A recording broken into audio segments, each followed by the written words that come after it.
I think this is a great opportunity for the Pilot Club to meet flight sim enthusiasts, to network with other developers and communities, and to promote the hobby of flight simulation. The atmosphere is absolutely electric. Love it. If you're a beginner, if you're an expert, if you're trying to meet new people, if you want to get your hands on some pretty awesome hardware, this is the place to be. I could not recommend this enough to everyone else. This is just an awesome opportunity to hang out. It gets together our entire hobby, everyone interested, everything from fixed wing, helicopter, virtual reality, everything in between. It brings us all to one place to collaborate on ideas and bring us all together.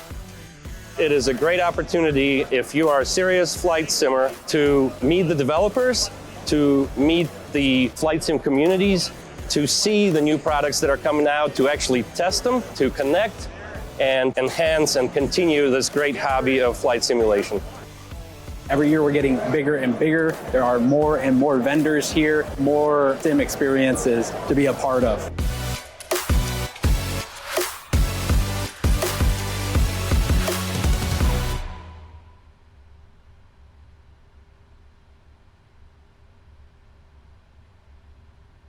All right, boys, we back to break the internet again. Let's see how this goes. So, welcome on back, everybody, to another VATSIM 101 stream. For those of you that are new here, this is going to work a little bit differently than how we normally do things. So, usually how this works is I take you through a flight in VATSIM, break things down nice and slowly as we go through them, and answer any questions that you have along the way. Tonight, what we're getting into is one of the FNOs, or Friday Night Ops, as VATSIM calls them, which are big chaotic events that VATSIM puts on for the community, and we fly in the event. So tonight, we're doing the Memphis in May FNO, flying the big, beautiful Boeing 777 under the FedEx flag. So it's going to be a lot of fun. We're going to start in Indianapolis. We're going to make our way down to Memphis, and then once we get to Memphis, we're going to take a vote on where we're going to go after that. So, not really a plane that we fly on stream a whole lot, so it's going to be really exciting. I've been flying this plane kind of a lot for the last few days off stream. So, I do miss this plane. And now that I don't need to use FSUIPC to run my ACAR system, I'm not going to... Well, I don't want to jinx myself here, but if it happens, it happens. But it's significantly decreased the amount of WASM crashes that I have with this thing. So, with that being said... Let's get our flight plan started here. Panda, yes, it's a Panda plane. Panda plane. Oops. Speaking of breaking shit, I think I just broke my OBS. Yeah, I gotta redock some of my stuff. Sorry, guys. Give me 2 seconds. I can't go a day without breaking something. Cool. Are you here to rig the landing rate? Yeah, he's always here to rig the landing rate. What do you mean? All right, so let's head on over to SimBrief here. We'll get this. Actually, you know what we'll do first? We'll get the ATIS first. So let's bring this over here, and we'll get the ATIS for Indy. So we have the Indy ATIS information. Juliet at 2254 Zulu, winds 280 at 7, visibility is 10, overcast clouds at 8,000, temperature 19, dew point 7, altimeter is 2985, ILS runway 23 left, approach in use, departing 23 left. Crossing runway operations may be in effect. NOTAMs, HIWAS? The hell is HIWAS? I know I've seen it, I just forget what it is. Taxiway Bravo between Taxiway Bravo 1 and Romeo is closed. Taxiway Bravo between Tango and Bravo 12 is closed. What the hell is HIWAS? Landing, so runway 5 left, 23 right is closed, and advise you of information, Juliet. So, I gotta figure out what HIWAS is. Give me a second. It'll probably be a crate. You know what, Jojo? How about you shut up? HIWAS. And I'm gonna see it. Hazardous in-flight weather advisory service. Yeah, it's weather information. So, weather be spicy. All right, yeah, I was sitting there, I was like HIWAS. I think that has something to do with, like, the airspace. But, yeah. All right, so let's get this over on SimBrief. Let's get a flight plan going here. So, we've got airline is FedEx. Flight number is 621 for a change. Departure is Indy. Arrival is Memphis. Alternate, we'll leave that at auto. Departure time, let's do... It's like, oh... God damn it. Roll up. Just do it at the top of the hour. Aircraft type is the Boeing 777. So let's bring... Oh, I think I went down a little too far. I'm in the C's. So it's going to be Boeing 777 freighter. It's going to be the PMDG. Be a nice quick flight, which means we can load this plane up. All of this looks fine. Don't need to mess with any of this at all. That's not going to take us that long to taxi out and taxi in. Departure 23 left and arrival is 18 left. Sure, why not? Altitude is auto. Passenger, well, passengers we can do 0. Freight pay, yeah, we'll set all this like that. Then here, oh, you know what? I just realized we don't have, where is, oh, did I delete, I don't have, I've deleted the source for the little cutaway of the plane. Rip. Whatever, we could probably add that back in later. We have the, I don't even know what VOR that is, Bloomington 5 departure through the Pocket City transition, then join the Blues 5 arrival into Memphis. Nice and quick. So, generate that flight. Let's see what it wants to give us for like an altitude and a weight. Please load this plane with as much freight as you could put on it. We're a big old, oh yeah, that's a lot. So, flight number and call sign are both FedEx 621. Departures Indy, arrivals Memphis. Alternate's going to be Little Rock. That's a choice. Aircraft is the Boeing 777 freighter. Departure date and time is May 2nd at 00. That's wrong. I didn't change the date. Fuck. Whatever. Shut up. Asking me 1,000 questions like I know the answer. Let's do 100. Try that again. Up, Sancho. Hey, Camus. Went flying this morning. The visibility was pretty low. Didn't have to get a special VFR clearance, but we got a special VFR clearance, which was a first for me. Oh, boy. They bumped down our cargo a little bit. Bastards. Whatever. So, departures India, arrival is Memphis. Alternate is still Little Rock. We have the Boeing 777 freighter. Departure time is 00 Zulu. Air time is 1 hour and 2. And block time is 1 hour and 42. Cruising altitude is flight level 300. Cost index is 141. Average winds aloft are 228 at 62, so a little bit of a headwind to slow us down this evening.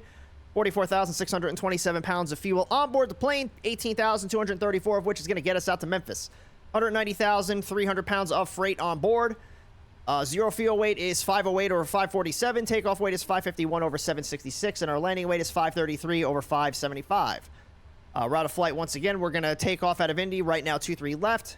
Cruising speed is 495 with a cruising altitude of 300. The Bloomington 5 departure through the Pocket City transition. Then the Blues 5 arrival into Memphis. Right now, planning to land runway 18 left. Are you with me so far?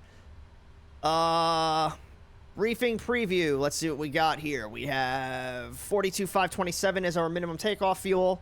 2 hours, 36 minutes of fuel once we are airborne. So that's all looking good. That's a lot of reserve fuel. That gives us taxi fuel of 2,100, which is 30 minutes of taxi fuel, giving us our block of 44,627.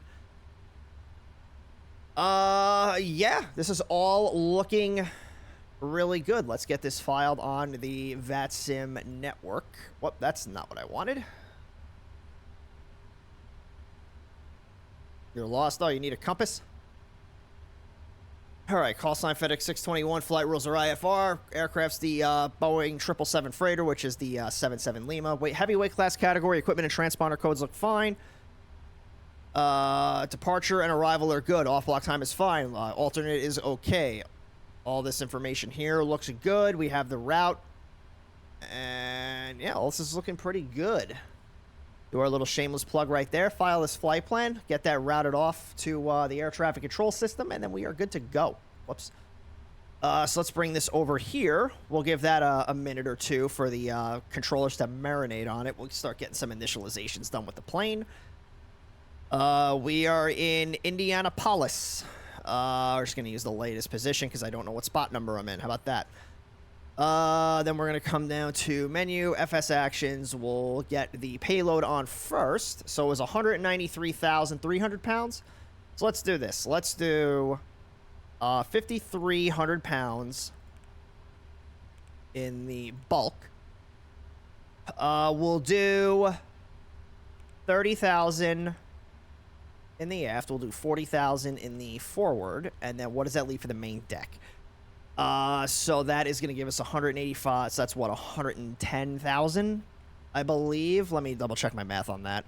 190,300 minus 70,000 minus 5,300 is 115,000. Boom. Then we'll come up here. For the fuel, we'll do... We actually have more than what we need. What do we need? 44, 627. We have 40... Yeah, let's leave it. We'll leave it at 49, 657. So that's looking good. We'll come over here. We'll do from Indy to Memphis. A little bit of a delay. FedEx 621 is our flight number. We'll activate that. Is there an update in the EFB yet? If there is, I don't know about it. I haven't done any updates. I'll do all that stuff over the weekend. I was not going to update everything on stream day. I avoid doing any updates on days where we're streaming because that has led to issues in the past, and I don't want anything bad to happen. Okay, so... Oh, that's our clearance coming through. I was just about ready to give them a call, so let's take a look at this. So we have PDC, call signs FedEx 621, equipment stay Boeing 77 Lima/Lima. Departure is Indy, destination is Memphis. Route of flight from Indy, we're going to fly the Bloomington 5 departure through the Pocket City transition, then the Blues 5 arrival into Memphis. Altitude 300, squawk code is 1432. Remarks clear the Bloomington 5 departure, Pocket City transition, maintain 5,000, expect 300 1 minute, 10 minutes after departure, and frequency is 128.225. Pretty easy stuff. And again, if anybody does have any questions about anything that's going on here, feel free, pop them in the chat, even though that we are not doing the VATSIM 101 breakdown streams here tonight. Still here to answer any questions that you have. Good evening from nowhere, Scotland. Just got done with a Murph flight in the Pyrenees, and I'm exhausted. Oh boy, that must have been fun. Redneck23, thank you for that follow. Welcome aboard. Good to see you out there. I just realized that I'm missing a dock. Second. Go. Cool. So we have that. Let's bring this back over to the plane, and we'll get our route of flight in here. So it's going to be runway 23 left. It's the Bloomington 5 through the Pocket City transition. And then it's going to be the Pocket City transition into the Blues 5, and I'll just put in the ILS 18 left for right now. I think there's going to be a discontinuity, or maybe not. I thought there was a discontinuity where the transition was. Does not look like it. All right, so I'm going to get all of this imported into Volanta and into Navigraph, so that way we'll be good to go. We'll get the A-car started before I forget. I always forget the A-car, so I'm not going to forget that this time. So we're going to come up here.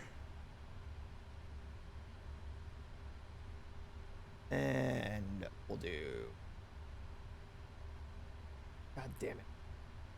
So we'll do Indy to Memphis. Are there any 777 flights? There is. This one right here, so we'll bid on that. And we'll get the... Alright, A-Cars is started. Alright, so we'll come over here. We'll start doing our performance data. So 0 fuel weight is good. Then we're going to do the reserve fuel, which the reserve fuel was like 10,000. I think it might be 10.5. It's actually 11,000. It's 10,954, so we'll just round that up to 11. That's a lot of reserve fuel. And then cruising altitude is 300. Cost index, I think it was 154. 141. We'll bring this down over here. So we'll do... Oh, let me load this in here. And then performance tool, we're going to do runway 23 left. Then we have... Is that the right... That is the altimeter setting, right? 2985. This is saying 256. Oh, that's the center of gravity. Never mind. I'm fucking stupid. Turn down the music a little bit. So we have that. Cell temp is going to be 47 degrees with a takeoff rating of 2. Then we're going to go here. Flaps, I think it said 5 degrees. Yeah, 5 degrees. And 25.6 with a trim of 5.25. Takeoff weight, we'll just do 2,100 as our taxi out, so that'll be 556.6. Where are y'all headed from? Memphis, Indy. Then the winds are going to be 280 at 7.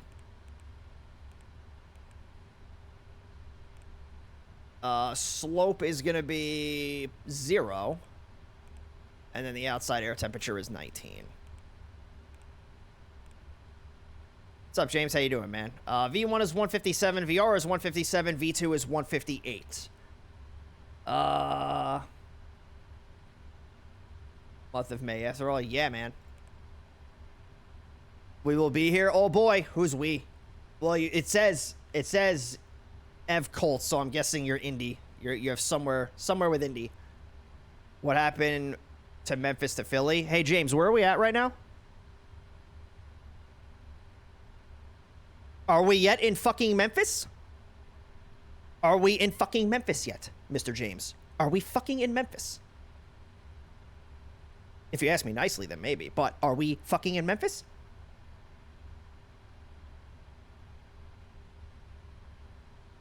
How about you shut the hell up? Shut up. All right.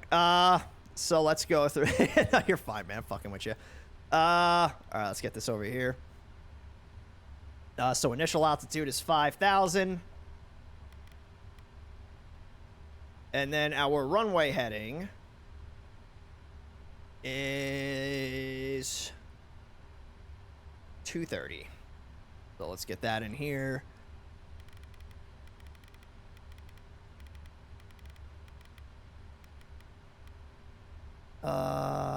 And then, what happened there? Yeah, so that's in there. That's in there. We'll set the brake to RTO. We'll do flight directors on. The auto throttle is armed. What was the transponder coding? Like 1741?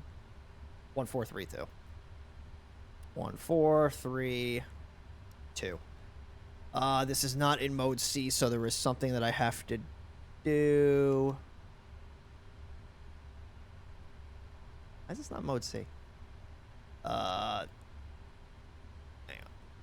Can I get like an actual like pedestal cam? Here we go. What am I missing? That's on. This is good. That's good. Normal. Yeah, that's good. Yeah, this is set to. Oh, whoops! I just hit the ident button by mistake.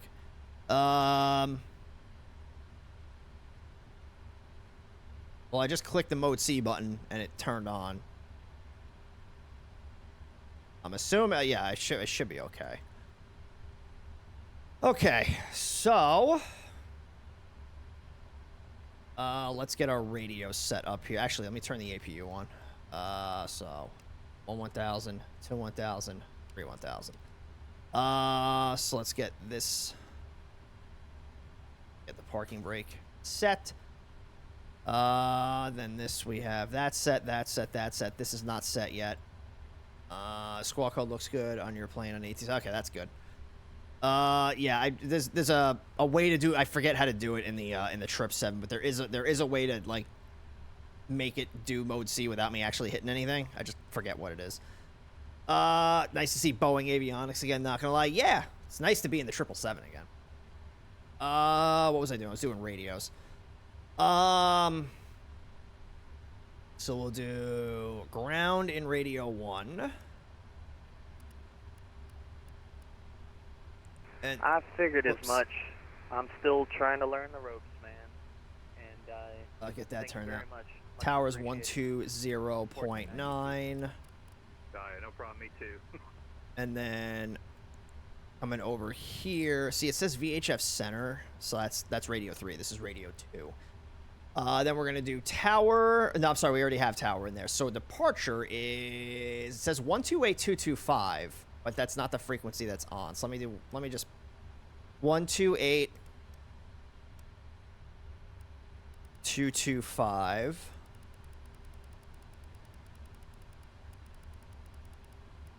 And then what I'll do is I'll put in the other frequency. Confirm you have current information on board. 12495. You have Juliet on board. Texas Charter 1492.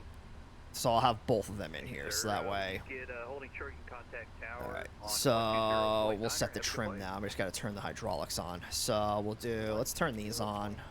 We'll do the whoops. Thank you very much. Texas Charter 4292. Have a wonderful Friday. All right, cool. So those are good. Let's set the trim. That was not what I wanted. What I wanted is this. So trim is 5.25. Any good beginner videos for the 777? I think British AvGeek has one.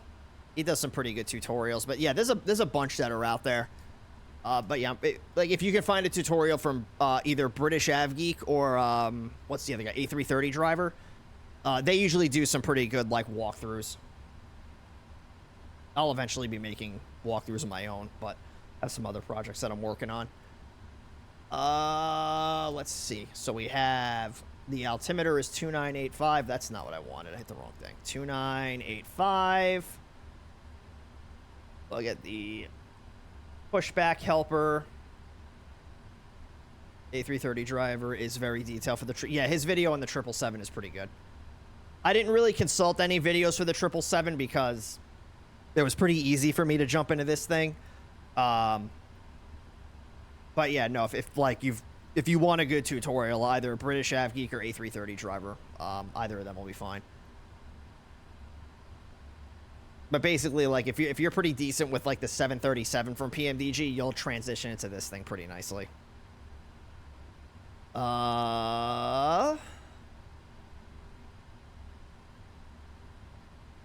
Yes, let's see if I can do this right. All right, so that's good. And then to get the mic over there is like this, right? Yeah. So 1, 2. Okay. So that's how, because the last I used to think that was radio too, so I want to make sure. What plane did you have to use the tutorial for? The 737, the A320, the 747, and the CRJ, and the MD-80. Most of what I need to learn when it comes to a new plane is really just how like the FMS works. Like all the avionics and like all this stuff, like I could figure out relatively easily. But even like with the MD-11, like I didn't even really watch like a tutorial for it. I was just looking at like the normal flows list and I was just going through that. And you know, obviously my flows with the MD-11 aren't like the best. I still like use the flow list and I kind of like read it off as I go through it just because the MD-11 is a really complex plane, but I'm slowly getting the hang of it. What's up, Arch? I think we're good to go. My favorite sushi. Ugh. I mean, I haven't had sushi in a long time, but I'm not very picky with sushi. Like, you put sushi in front of me, I'm gonna eat it. Like that's kind of how I address that concern. All right, so let's get the music turned off here. We're gonna get the tug hooked up, and while that's happening, I don't think there's anything left for me to do from this, so it's just a beacon light. The fuel pumps are good. This is all good. We're gonna turn off the external power cart. We're gonna get all that stuff disconnected from the plane.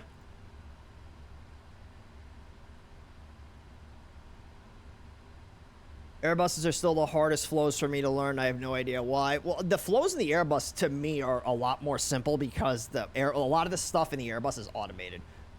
So I find that there's a lot less that you have to do compared to like a Boeing. The hardest part for me was learning the FMS. Another heavy in an FNO, thanks to the delay vectors and takeoff space. Yeah, you know. I did start airliners in 2020 with the 747. Yeah, I started airliners in 2020 with the A320. It was the fly-by-wire. Oh, I gotta set my speed. So speed's gonna be 168 for the climb. Beautiful. I think I can push at my discretion here. I don't think the ramp is controlled. Let me just take a look at the... I'm pretty sure this is an uncontrolled area of the field. But we'll just double check. It's been a little bit since I flew out of Indy. Let me make sure my radio is set right. So 1219. Yeah, we're good. Indy ground FedEx 621 requesting push and start with Juliet. FedEx 621 Heavy, Indy ground. Hello, thank you for Juliet. Push starts your discretion if you want to give me a call holding short of Delta. Hey, push and start my discretion. We'll give you a call holding short of Delta. FedEx 621. Thank you. So we said short of Delta. So Delta is this taxiway right here. So yeah, we'll push back. We'll push back, I guess, this way. We'll taxi out to point 4, and then that'll be our departure runway right there. Right? Yeah, I figured the ramp was uncontrolled, but you know, never hurts to double check.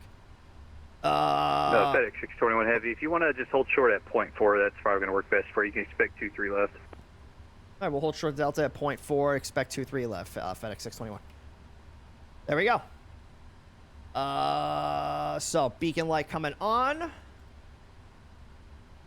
and it looks like everything is fine here. So let's get our pushback started. Parking brake off. There we go. The big old 777. I do have the fly-by-wire 320 and the 380, but I need to sit down and have a list in front of me. Yeah, there's some pretty good checklists that you can get for both of those planes on flightsim.to. Yeah, I only flew the A380 once, and that's when we flew it on stream. So I got to bring that plane out again. All right, so we'll get the timer started. We'll come up here. Start engine number 2. And we'll start a right-hand turn. I'm going to come back down here. We're at 15% on N2, so we're going to turn on the fuel cutoff.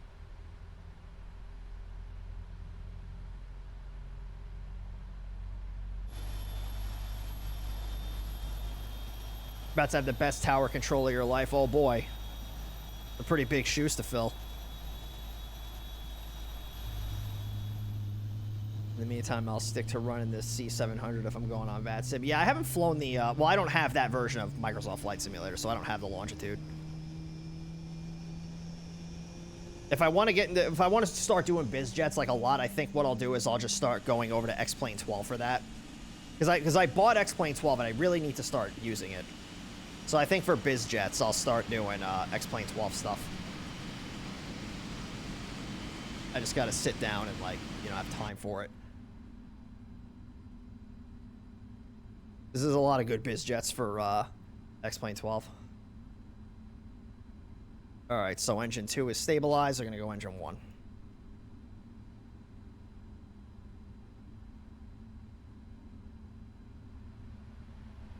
CJ3 is coming out on Mustfuss at some point. So, yeah, but, like, we have this... I mean, like, not to say, like, oh, it's not going to be a good plane, but it's like, you know, the CJ4 in Mustfuss is pretty decent, so I'd probably just use that.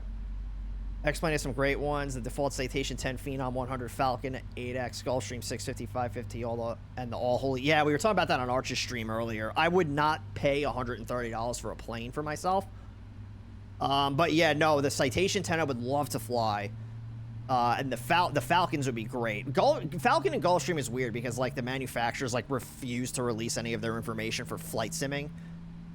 So it wouldn't be like a 1-for-1, I bet, but I'm sure it's still pretty decent. CJ3 is the CJ4 with less thrust, shorter wings, and yeah. I used to see the CJs all the time when I worked the ramp. I like the Longitude because it has auto throttles and a working VNAV. Yeah, I mean, like, that stuff's not, like, that important to me. I know for some people it is. But doing, like, the manual throttles in the CRJ and, like, the CJ4, that's always fun. You just find the sweet spot on the throttle and then you're fine.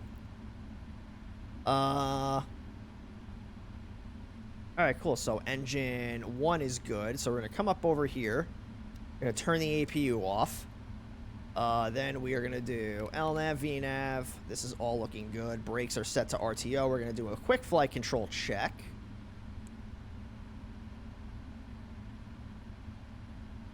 So ailerons are good. Elevators good. Rudders good. Speed brakes good. We're going to set the flaps for 5 degrees. Double check the trim. Set the brake. We'll get the tug called away. I should have did that before. I just forgot because I'm dumb. Then we're going to go back to the checklist. Make sure we didn't miss anything. The anti-ice is fine. Got to hit the stupid little recall button that does nothing. Flight controls are fine. Ground equipment is called away. Flaps are in transit.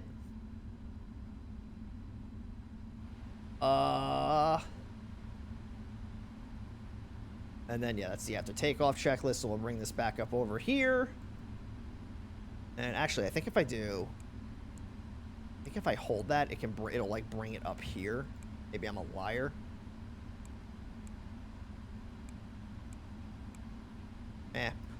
Whatever. Is this the 777? Yeah, this is the 777 freighter. What's your thoughts on trucks powered by hydrogen? I don't know. I don't really know a whole lot about it. I mean, I think it's neat if you find an alternative source of fuel for something. I know there's cars that are out there that are powered by natural gas, which is pretty cool. Yeah, hydrogen, I don't really know a whole lot about it. All right, cool. So now we're going to get our taxi clearance, and we're going to... Actually, no, we can taxi up to holding point 4. So that's going to be this right out over there. So let's... parking brake off. This is going to come on. We'll turn the logo light on, too. And let's go. We have a few buses powered by hydrogen. Oh, really? That's kind of cool. A lot of the buses here are powered by natural gas.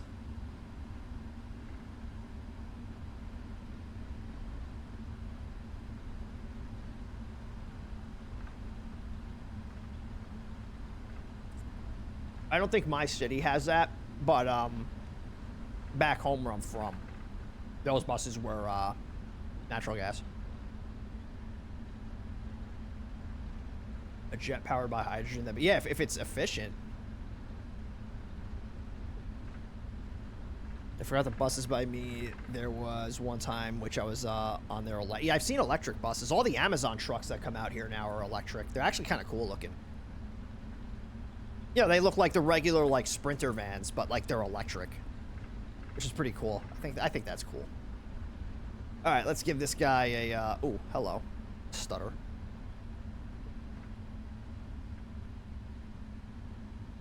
In the ground, FedEx 621 Heavy, 0.4, ready to taxi. FedEx 621 Heavy, Indy ground, taxi runway 23 left via Delta 1. 23 left via Delta 1, FedEx 621 Heavy.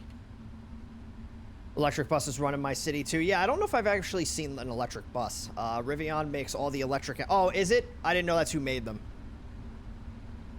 That's actually kind of cool.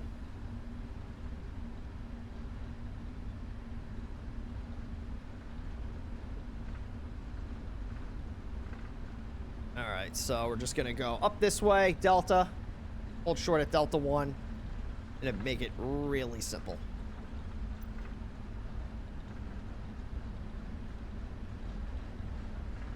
I'm taxiing a little fast. Let's slow down here.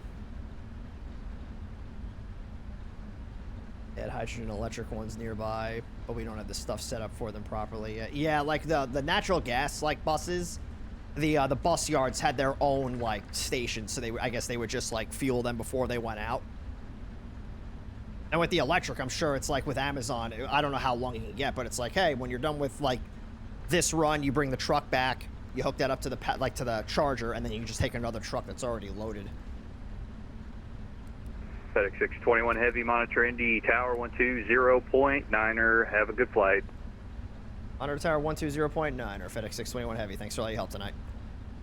Thanks for flying. All right, so we're gonna go over here. And he said monitor, so we're going to wait for him to call us. Honda was making a high... FedEx 621 Heavy, Indy Tower. Winds are 280 on a partial flight runway heading, runway 23 left, are cleared for takeoff. Runway heading on departure, runway 23 left, clear for takeoff, FedEx 621 Heavy. All right. Honda was making a hydrogen Civic, but they gave up just due to the inefficiency and the I didn't know about the hydrogen one, but they made a natural gas version of their car too. They're used in the United States as like fleet vehicles for like the power companies, and I think in Canada they have the natural gas ones too. All right, so turn the terrain radar on, even though Indy is flat as fuck. And power 40%. Stay with center. Yeah, he said he was going to be working West Indy. All right. And Toga. Here we go. Confirmed.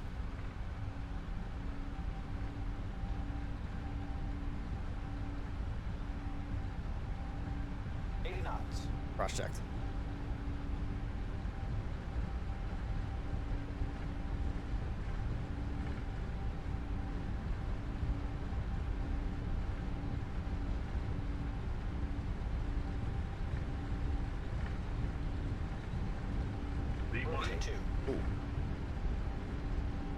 You said all three of those at the same time. Positive rate of climb. You're up. And FedEx 621, contact departure. Thanks for flying the Brickyard. Thanks. Good night. Over to departure, FedEx 621, solo. All right, so let's do this. India departure, FedEx 621 heavy, 1,600 runway heading. Okay, so that's not going to be this frequency. Switch it to the other one. 20.9er, version 60 triple ahead. Robo, thank you for that follow. Welcome aboard. Ooh, hello. India departure, FedEx 621 heavy, 2,500 runway heading. FedEx 621 heavy, good evening, Indianapolis departure, radar contact. Left turn direct Hoosier, climb maintain 13,000. Left turn direct Hoosier, 13,000 for FedEx 621 heavy. What's Hoosier? I think that might, hang on, let me go direct to here. I may have read the name of that incorrectly. Why are we not going directly to it? Hang on, where the fuck am I going here? Oh, it didn't load. It didn't load the fucking departure, did it? No, that's... Okay, hang on. I see what I did. I read the name of that fix wrong. So, OOM is Hoosier. Yeah, I fucked that up. What's Hoosier? I know what Hoosier is. I just didn't know... Oh, I thought OOM... I forget what I said it as, but it was... I read the name of the fix wrong. That's... Or the VOR wrong. That's what happened.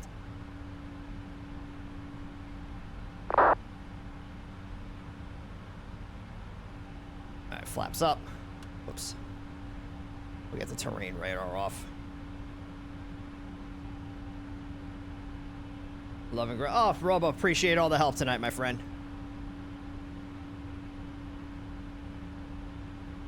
Alright. I'll set the autopilot. We're just going to be flying in a straight line for the next 30 miles. It's called OOM from Bloomington, which is... Yeah, I think that's what I said, Bloomington. I thought it was Bloomington. Yeah, because I'm looking on the map. It says Bloomington, and then the VOR is right there. That's why I got confused. Okay.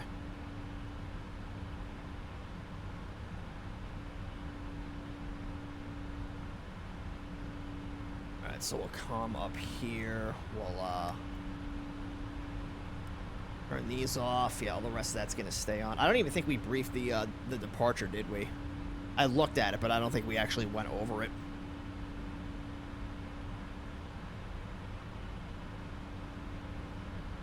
Oh, it means out of memory as a computer. No. Yeah, no, I didn't think we did. I was just thinking that, and I was like, shit, we didn't actually brief it.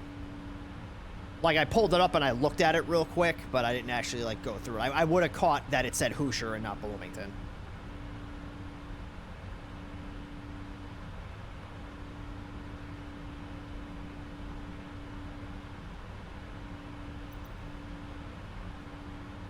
All right, we're going to get up to 10,000 in no time.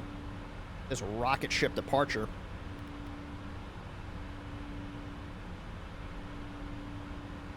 All right, 10,000. Landing lights are going to come off.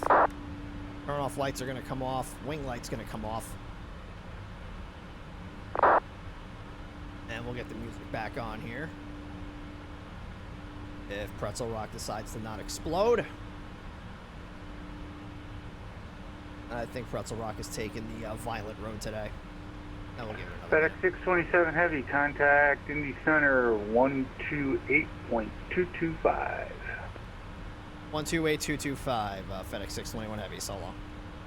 That was a valid frequency. Just not the one I should have been on. So I guess that, yeah, they had center on before, and then the approach, that's what happened. Indy Center, FedEx 621 Heavy, 1000 climbing, 3000 direct Hoosier. FedEx 621 Indy Center, climb maintain flight level 300. I maintain flight level 300, FedEx 621 Heavy. Hi, Stu.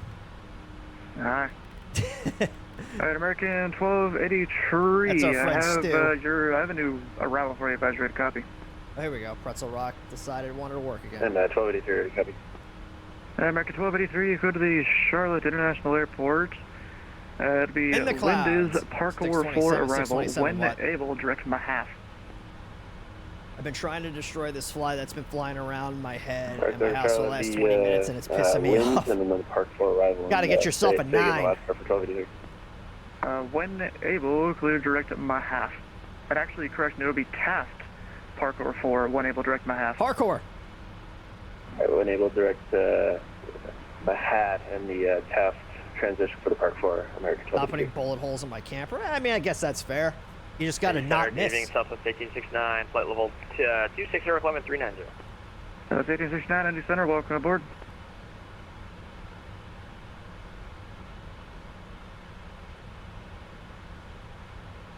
All right, so let's see. What time is this saying that we're gonna get to Memphis? So right now it's saying 034. That's in like 45 minutes.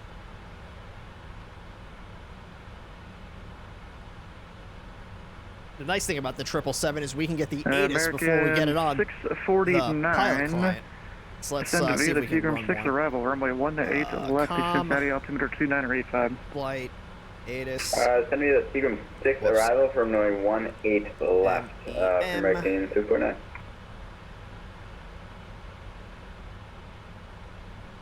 Then we'll wait for that to come back. Sometimes it'll like glitch itself out. Sometimes it'll come back. Sometimes it won't. The new upgraded glasses today, and I can't take them off until I go to bed now. They're that good. Oh boy, that's exciting. FedEx 694, contact Memphis Center 124.27. Alright, we're at our transition altitude. 124.27, FedEx 694, thank you.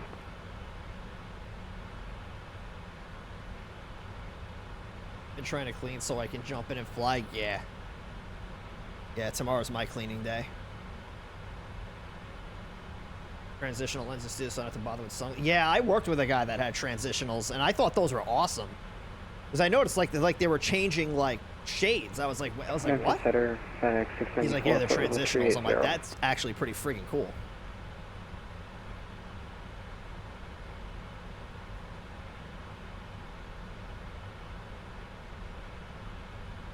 That's what I would do if I had to get glasses. Alright, call Indy I get Center, say again? transitionals.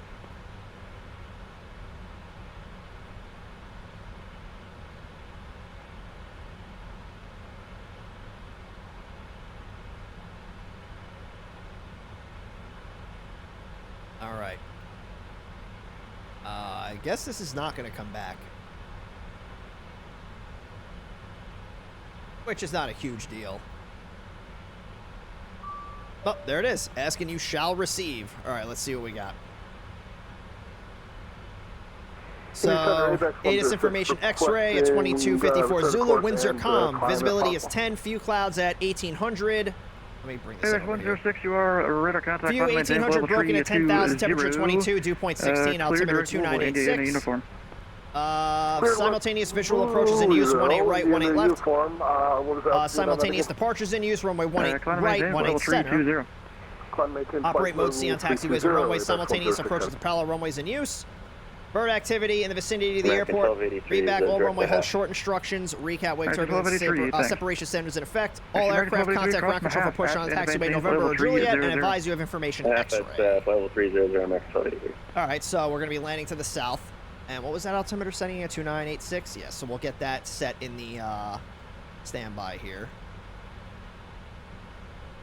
And keep that there. Take a look at the Blues 5 here coming into Memphis, landing south. Which stand am I taking? I'm planning 914. I don't know. Haven't decided yet. We'll take a look in a minute. Let's see. So we have the Blues 5 arrival into Memphis. So altimeter set to inches of mercury. Transition level is 180. Plane has to be RNAV-1 capable with 2 DMEs and an IRU or a GPS. Radar required. Jet aircraft only. ARTC will issue landing direction north or south. At Memphis approach will issue runway assignment. Hopefully we get 18 left, but we'll see. There's a possibility we might get 18 right. Speed restriction. Jet aircraft descend via Mach number until 290 knots. If unable, advise ATC. We are going to transition at the Pocket City VOR. From there, we're going to fly to Wisna. Delta 901, then to maintain Pseudo. Mach point Then to, I think 80. the radio's a little too loud here. Let me turn this down. Then to Pseudo. Then to K-Sit. K-Sit, we're going to be at 290 knots at or above flight level 240. Then we're going to fly to Speaker. Still at 290 knots between flight level 230 and 14,000. Then we fly out to Blues at 280 knots at or below flight level 230. And then from there, we're going to fly out to Copen, slow down to 230 knots at 10,000. And that's for landing runways 9, 18 left, center, and right, or 27. So we are landing to the south. This is the transition we're going to take. Maintain Mach point And then from there, 81 we'll or get less. radar vectors in to come in and land on one of the southern-facing runways. Either going to be 18 left or 18 right. So either one of those will do. 18 left is preferred, but we'll see what happens. As far as parking spots, I don't think that we actually get a parking chart for the FedEx. After 44, contact Memphis Center, Yeah, no, 124.27. We don't. 124.27. Oh, well, it would help if I was looking at the right airport, huh? But I still don't think we get. Yeah, it's good. This is Memphis. I don't think we get anything for the FedEx ramp. I'll probably park somewhere out over here. It's really going to depend on where. Because if we land 18 left, I'll park over here near this building. If we go 18 right, I'll park somewhere out over here. Near the stands. direct Hoosier. But I'll leave this up on the screen for another minute or so. Just in case anybody does have any questions, feel free. Pop them on in the chat. Maintain flight level 360. American 2574. Dash 1, flight heading 270, vector sequencing to Memphis. Uh-oh. 270 FedEx 1. Sequence. Are we going to get stuck in a hold?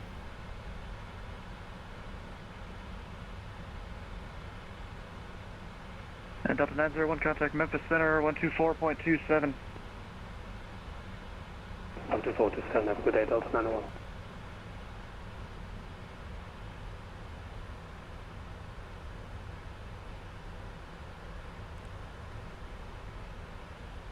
So 035. So we'll get the landing rate prediction open up here in a minute. American 1283, contact Atlanta Center, 132.97. Hold would suck for you in the 146 as possible, but very manual. Yeah. Yeah, there's kind of a lot going into Memphis right now. We'll see what happens. Oh, that FedEx one is actually behind us, so he's getting vector because we flew in front of him. Indy Center, very good evening, Air Canada. Getting out of Memphis might be a little bit of a challenge, but we'll see. About 12 miles from Olsey. And I'm thinking the votes that we'll take, we could, the Philly would be a pretty long flight. I mean, we could do Philly, we could do Chicago, we could do Fort Worth Alliance if we wanted to. And FedEx 13, 14, maintain Mach point 80 There's a couple places or less. that we could go. Philly would be a pretty long flight, though. That would probably be almost 3 hours. Indy Center, Southwest 311, climbing through flight level 2. I'm just going to do a quick sim brief thing on it. 311 Indy Center, welcome aboard. DHL. And FedEx 1314, maintain Mach point 80 or less. If I do it in the 777, it's 2 hours, 15 minutes. That's the block time. So airtime would probably be like 2 hours.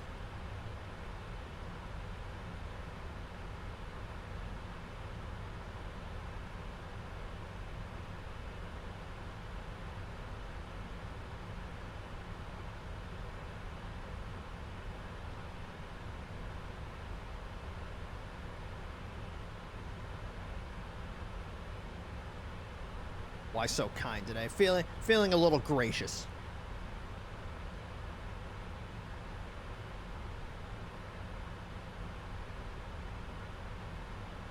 Look at that, top of descent in about 80 miles. Well, actually, it's a little bit past 80 miles, right? That's like 120.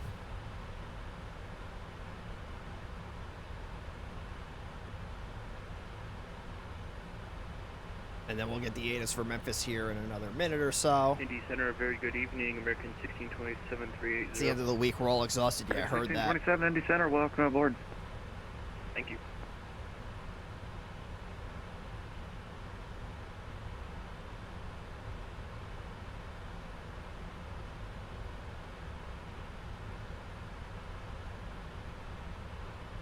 Indy Center, Richard 5594, flight level 320. This came after my plane again from the workshop. Oh boy.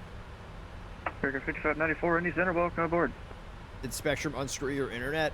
They were here last night. We're about to find out. Howdy, Indy FedEx 1206, level 340.81. But I will say, the guys that came out here last night were really thorough. Or 1206 Indy Center, welcome aboard.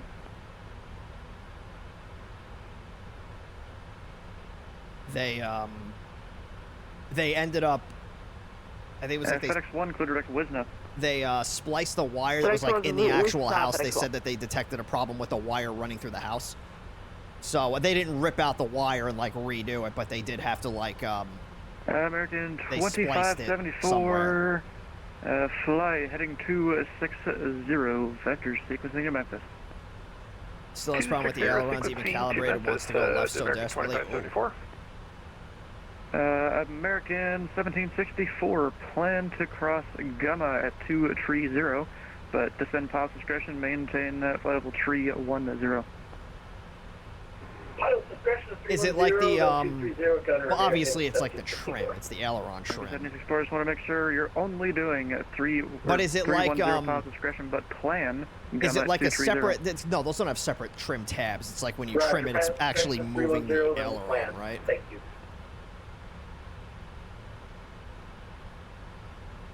Took off and immediately goes left. I had to fight that to, yeah, oh, that's weird.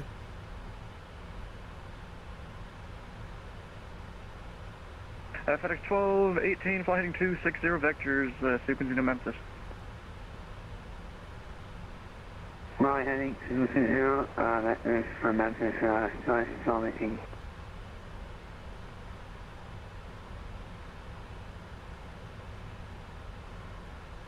Well, you know what that means, the Metro. More right rudder.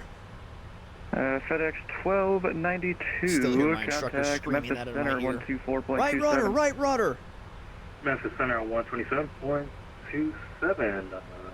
FedEx 1292, see you. And I want to confirm the frequency is 124.27.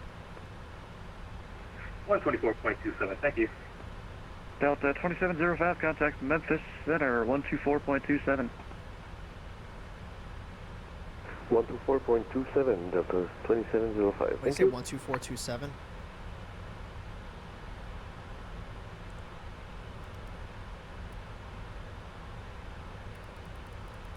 I think he said 12427.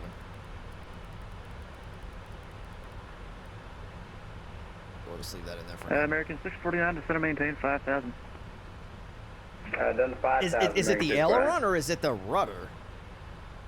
American 2574. I mean, I guess if it's banking to the left when you depart, then it would obviously be an aileron American issue. 2574.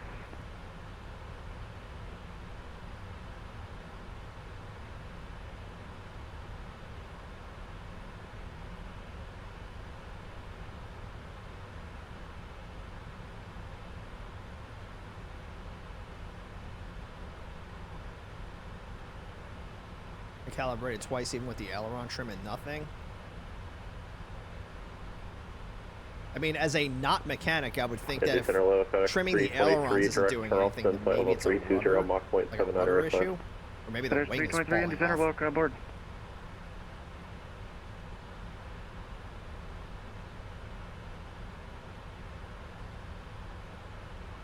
Good evening, Indy. Southwest 1786 is flight level 380. Southwest 1786, Indy Center, welcome aboard. I have to use the aileron trim, obviously, but when I compensate, that aileron that compensates is to off from 0, you know. Yeah, I think I 1764 what you're across saying. Gamma at and maintain level 230. Hopefully they find that problem soon. 230 American 61764.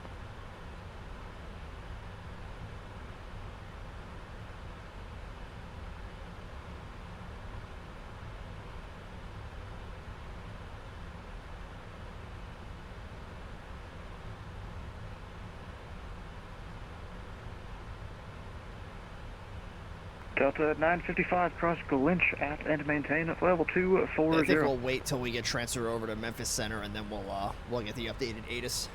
Cross Glinch at 240 for Delta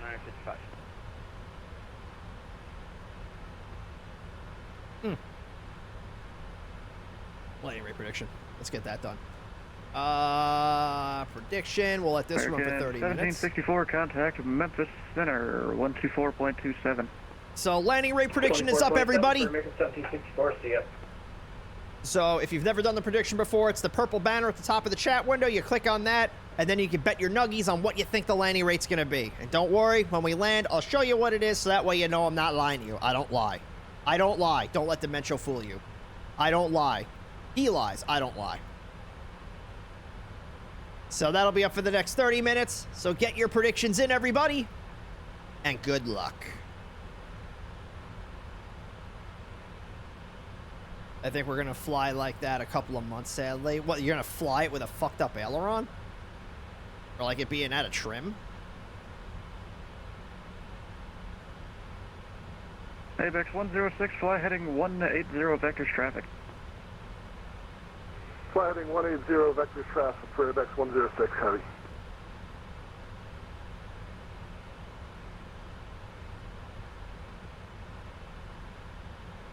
FedEx 1 cross Wisna at and maintain level 340. 340 at Wisna, FedEx 1. American 649 to center maintain 3000. 3000 American 649. Oh, that FedEx plane's coming from London. Even flying all FedEx day. 1218, clear direct Wisna. No, this is not, FedEx 1218. There's a plane over there, 1,400 feet. FedEx 1218 is confirmed. You have the 1400, Blues yeah, he's 5 climbing. arrival on board instead of the Blues 4.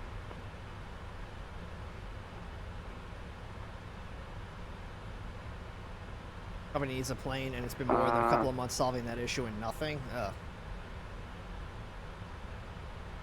Yeah, I mean, I guess if it's like safe to fly. Yeah, we're on the Blue 5 arrival, yeah. FedEx 1218, roger. He didn't seem very confident about that. Nothing off limits. FedEx Yeah, right. 21, contact Memphis Center 124.27. 124.27, FedEx 621. So long, Stu. Thanks for your help. FedEx 1314, contact Memphis Center 124.2. Thank you. Delta 1705. Delta 2365, Memphis Center now 133.65. This is where it's going to start getting fun. 3365, Delta 2365, you too. Alaska 4221, Memphis Center now 132.55. Have a good one. 3255, yes. Memphis Center, FedEx 621, flight level 300. FedEx 621, Memphis Center, hello, send me the Blues 5 arrival, Memphis landing south. And then, can I get your Mach number 2, please?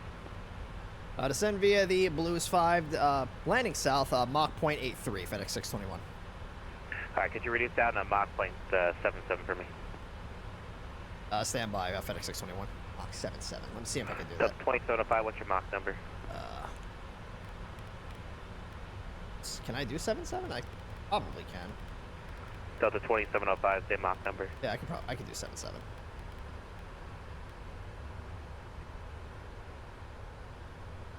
Center FedEx 621, we can give you 77. All right, that works for me, sir. Thank you. Delta 2705, Memphis. All right, so Yes, we are at we have that. So our top of the descent's in about 80 miles. So let's get this altitude window set Could you do a little better for to, me, Mach 78 or greater? 78 or greater. what was it, 6,000 on the Blues 5? 10, yeah, well, Memphis Center, 10,000. good evening. Comic 44 Heavy, Flight level So 230. we'll take a look at the descent prep. Comment 44, Memphis Center, low climbing team, flight level 310. So we'll hit this Flight little level 310, contact recall 4 heavy. thing right now. I don't know what that does. Then notes, sure. We'll leave all that off for right now. At least my cockpit isn't beige. Yeah, you know. FedEx 1314, Memphis Center, hello.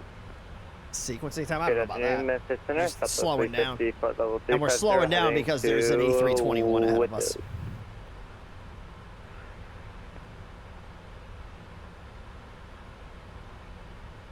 Travel 350, Memphis Center, hello. Descend to Chisney 2, arrival, Nashville, heading south. For descend to Chisney 2, arrival Southwest 350, landing south.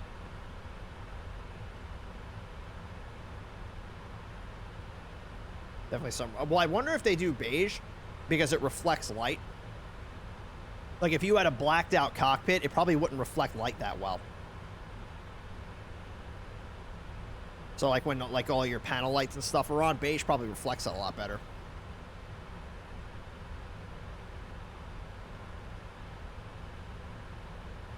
But yeah, I don't know. I'd have to ask a Boeing engineer about that.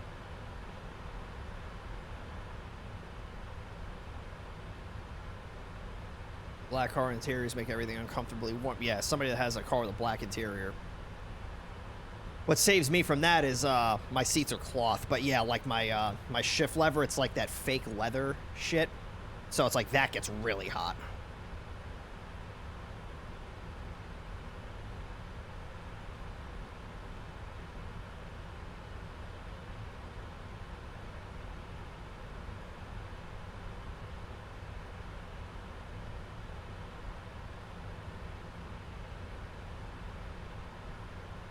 Eagle Flight 4627, contact Memphis on 133.65.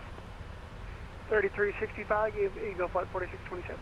Eagle Flight. American 1641, I have a change amendment to your routing of Lasner to Captain. Uh-oh.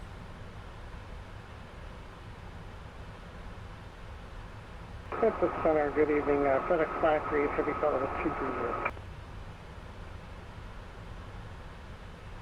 Memphis Center, Eagle Flight 4627. We're up through 29.9. Oh, he's going to Memphis from Charlotte.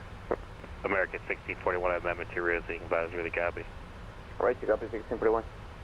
American 1641, cleared to Memphis Airport via the Mona for departure, or clear direct Stoker, joined the Mona for departure.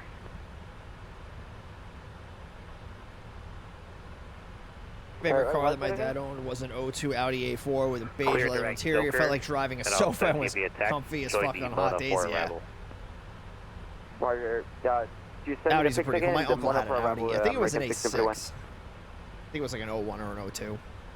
May have been even earlier than that. 3538, Albuquerque, hello. And then, like my parents, they had a Buick Regal that they bought brand new.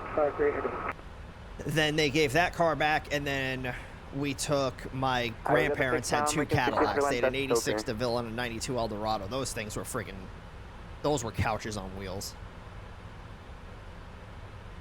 And then after that, we had the vans.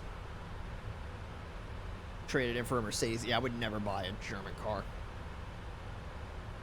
That's just a me preference. I wouldn't get anything that's German. American 1642, I have amendment to your routing advisory to copy. Right, you copy American 1642.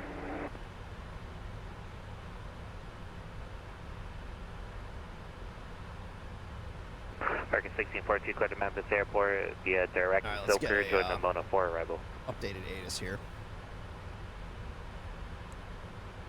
Second arrival for American 1642, please. Memphis Center, good evening. FedEx flight number 1340 at the Wisp. Was that FedEx 1 checking in? So it should be updated by now. Your Rocket Strata now, they're basically just rebadged Volkswagens. Yeah, I saw the meme where it's like, there's that one car that Skoda built for like 50 years straight. Memphis, hello, descend to the Blues 5, Memphis heading south. It was basically just like a boxy sedan. Blue 5, FedEx 1. But some of their newer cars are pretty cool. Memphis Center, good afternoon, United 1612, climbing to flight level 230. Yeah, 1612, Memphis Center, hello. Hey, 1612, club maintaining level 340. 340 for Med 1612. Sorry, American 60 per line, just come from descending the Mona for our Bravo. The Superb is a beautiful ass looking car. Yeah, I don't really know a whole lot of Skoda models. I think the Octavia was one that I saw. I think that's what it's called. Skoda Octavia. Like a station wagon. Hey, 1126. Yeah, this was it. That's a cool looking car. Level 340. 34, 1126, man. That's our ATIS coming in.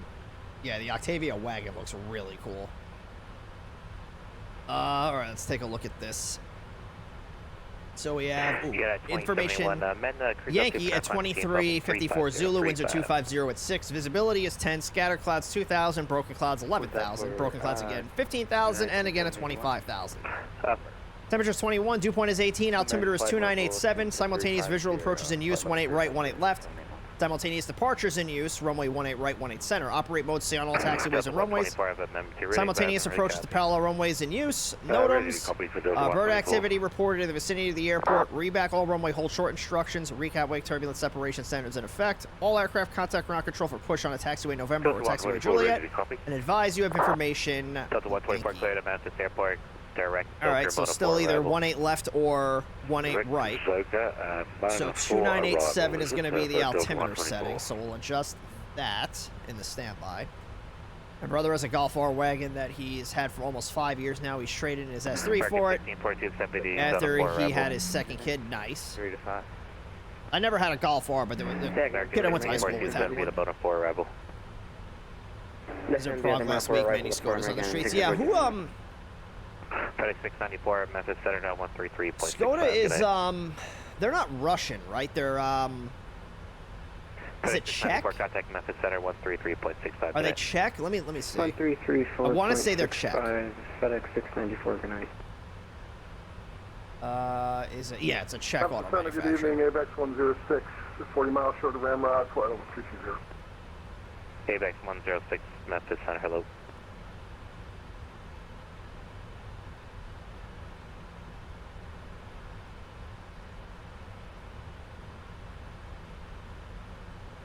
If I can get my hands on an Octavia wagon, I'd probably Second frequency for FedEx 694. People shit post about them, but Yeah, they're good cars. 133.65. I've heard they're really reliable cars. 13365 FedEx 694, thank you.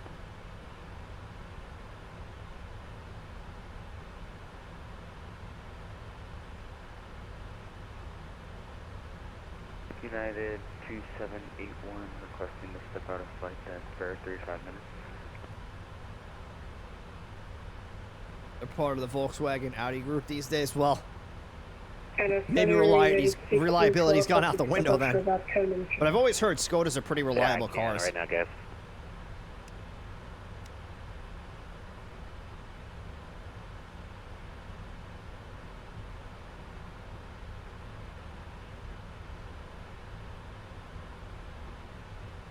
Yeah, 1126 contact Memphis on 132.55. 3255, 1126, yeah. Yeah, 1612 contact Memphis on 132.55. Yeah, 1612 contact Memphis on 132.55. Might want to pay attention. American 1764, stand by one. So let's take a look at some of these frequencies that we're going to have. So we have fucking 3 grounds and 2 towers. Great. So it's really going to depend on what approach we get, I American guess. 1764, So we'll have to wait. Contact. VW engine ones are hella reliable. Contact, they get used as airport taxis here a bunch. Oh, do they? 3365 for American 1764, see ya.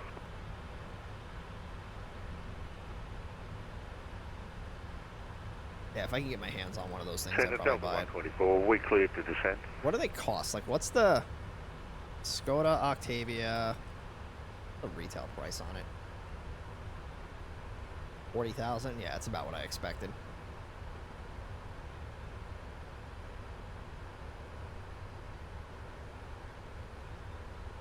Yeah, they start at 39,150.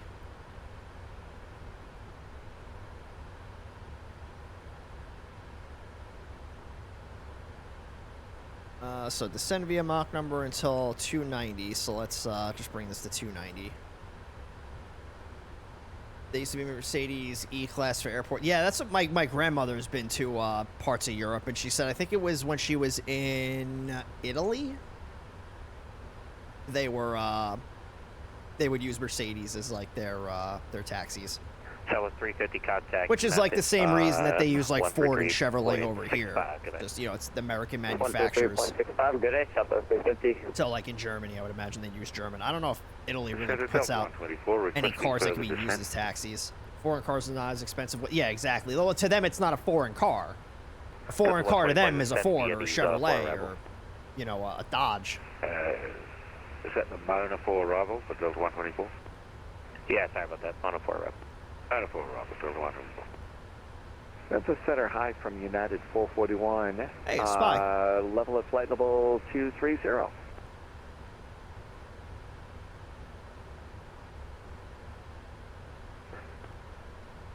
Usually Fiat and they're owned by Stellantis now. 1641 contact Memphis The on Fiats are mean 133.65. cars. 133.65, American. Why are we below the profile here? Delta 901, send me the Blues, 5 arrival, Memphis landing south. It's much less common to see American cars in Europe than the other way. Yeah. There's not a lot of American cars in other parts of the world. Memphis, hello from United 441, direct hums and level at flight level 230.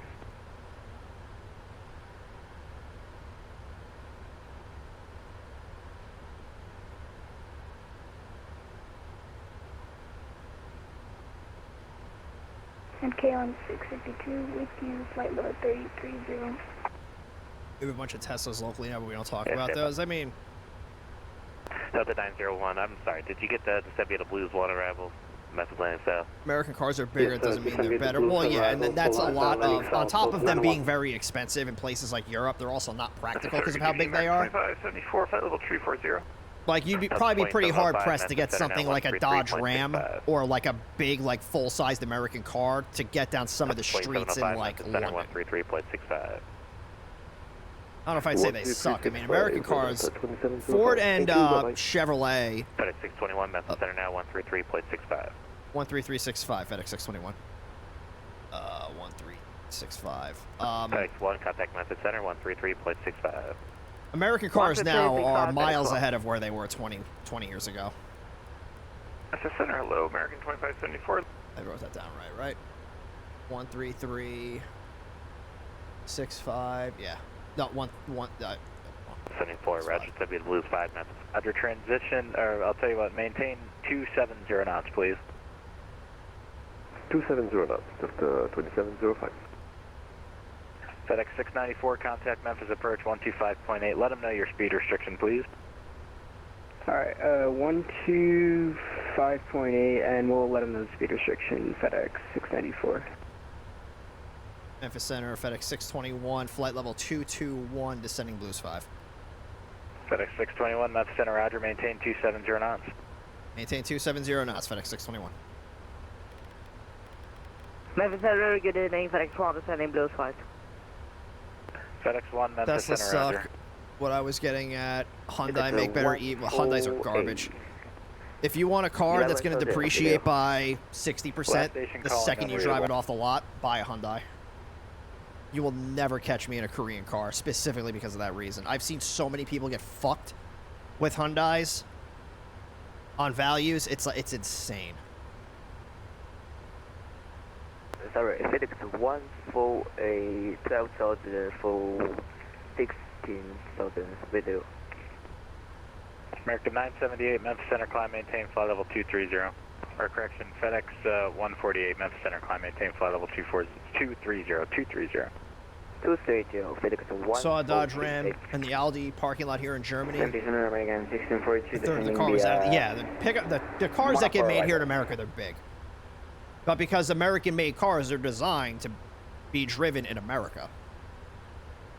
American 1642. They're not designed for those tight technical streets that are in a lot of Europe. 1642. Thank you for the hydrate. American 1642, Memphis Center, roger. Altimeter 2987. 10 into KNH. Don't worry about cars for the well, you will when you 2705, when you own a car for a contact year. approach 125. It depreciates by almost 65%, and then somebody fucking sideswipes you in it, totals out the car, and then all of a sudden you're $10,000 upside down on the car, and it financially fucking ruins you. That happened to somebody that I know.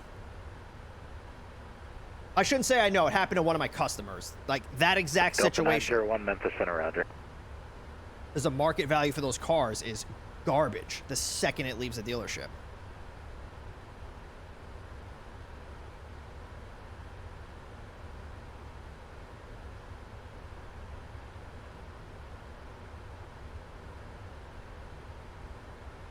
American 978, contact Memphis Center 124.27.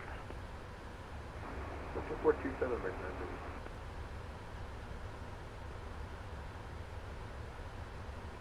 Delta 2230, maintain normal speed and contact All right, let's approach go. 125.8. Standard pressure. 25.8 and normal speed out of 2230. So we'll report Yankee when we're with approach. Southwest 350, contact Nashville approach 119.35. On my Pontiac Vibe, it's worth less than a racing bike I keep in it. Had paint peeling problems the first generation of the Vibe, yeah. It's less of an issue in the UK, yeah, I guess. But yeah, no, I mean, I drive a Subaru Crosstrek. I've had that car FedEx for 148, Memphis Center now 124.27. almost 10 years. I think I'm at 9 years with that car. Bought it brand new in 2016. Yeah, 2016. I bought that car brand new. And she still runs. I haven't even, I think I'm at 98,000 miles on it. So I'm going to keep that thing until the wheels fall off, and then when the wheels fall off of it, I'm going to buy new wheels and then throw them on. 290, descending on the Mona 4. I don't really have an incentive to get another car, especially with the interest rates being what they are right now. The auto market right now is a bloodbath. American 1641, approach 125.8, good day. 25 American 1641, yeah. Johnny 1610, contact approach 125.8, good day. Stop, Axel. 25A, Gemini 1610. Delta 901, Memphis approach 125.8, My good day. first car was a 2007 Sentra that my mother got for me. FedEx 621, Memphis approach 125.8, good day. 125.8, FedEx 621. FedEx 12 Whiskey, Memphis Center, you up yet? Yeah, Nissans are throwaway cars. My brother was a mechanic for them for a little bit. 130472. FedEx 12 Whiskey, Memphis Center, good evening. Climb, maintain, flight level 23. Memphis approach, Gemini 1610 through 17.5. Sky, hopefully. Yeah, hopefully. Let's do. Well, I don't know what runway I'm landing.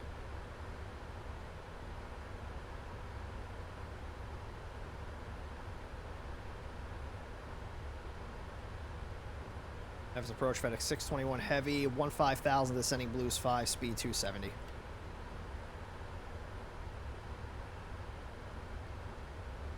I guess nobody's home.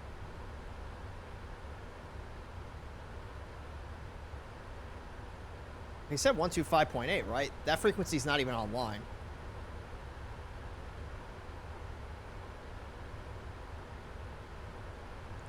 Sorry? Affirmative. American 2574, Memphis Center, roger. Altimeter 2987. Altimeter 2987, American 2574. All right, American 1642, thanks for your help. Traffic's no longer a factor. Yeah, You can nobody's proceed home at direct. that frequency. Loney, Lima, Oscar, Hotel, November, India, and resume the arrival.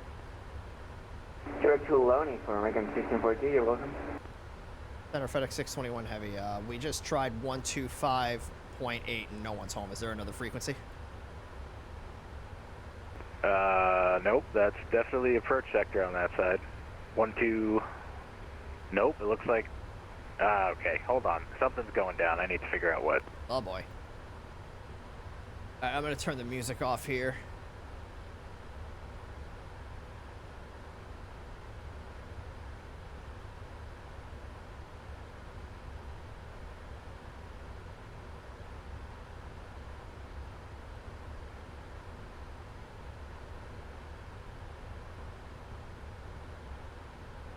Who 125.8 is what's going down apparently.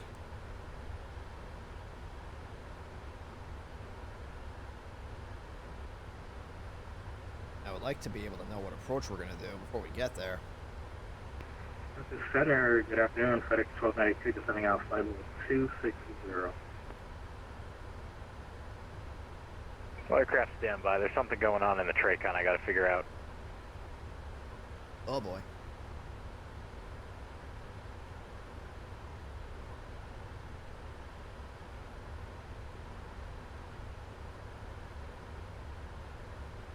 And Center American 1641. Merkin FedEx 694, call Memphis approach on 119.1. Get ready for that one too.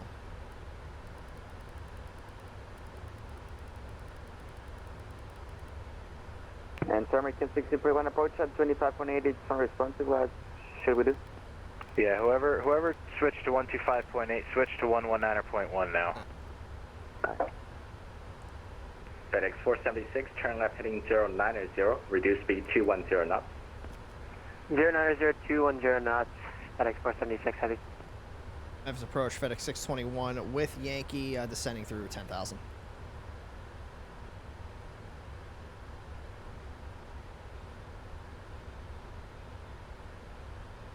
FedEx 621 Memphis approach, Memphis altimeter 2988, plan to visual approach, runway 18 left. 2988, 18 left, FedEx 621. All right, so American 1641. we already have the ILS in there, so I'm just not gonna do a full ILS briefing, but we are gonna just make sure that the radio frequency is set right. So the frequency 111.15. So I'm gonna check the rad nav here. 111.5. Inbound course is 180. I'll throw the decision altitude in there, 501 feet.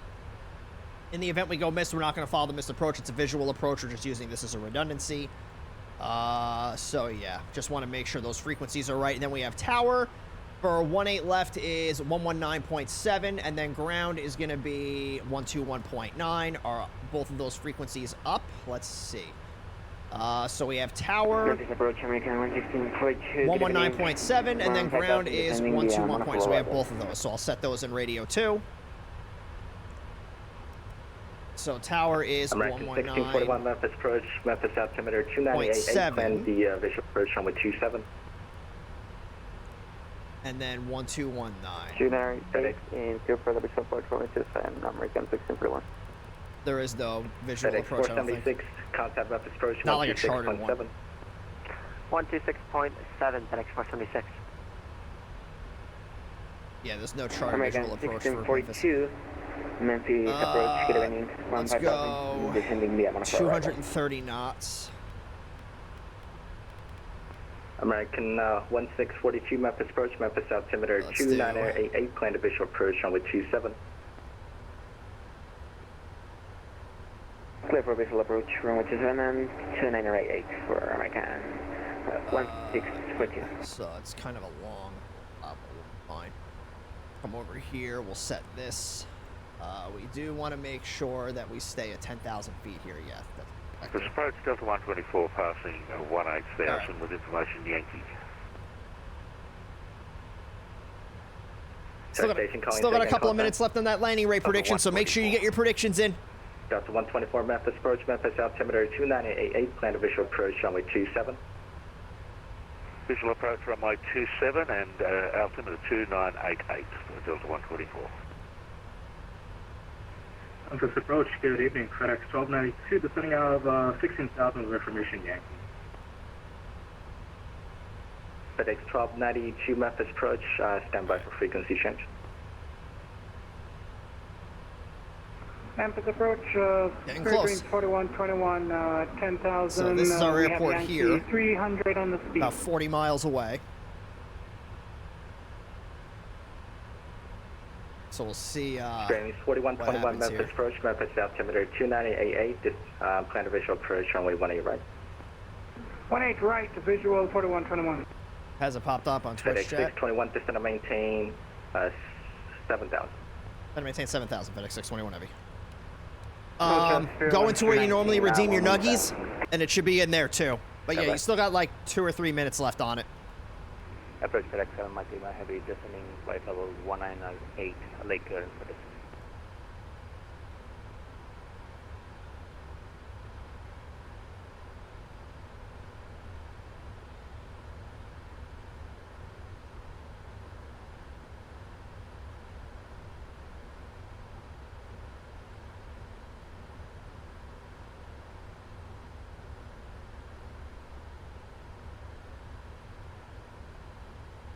Experience 4121, descend and maintain 6,000.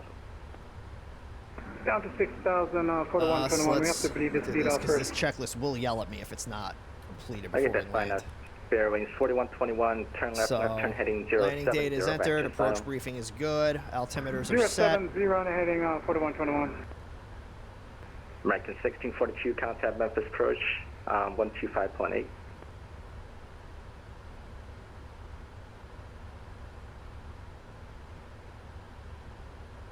Delta 124, contact Memphis approach 125.8.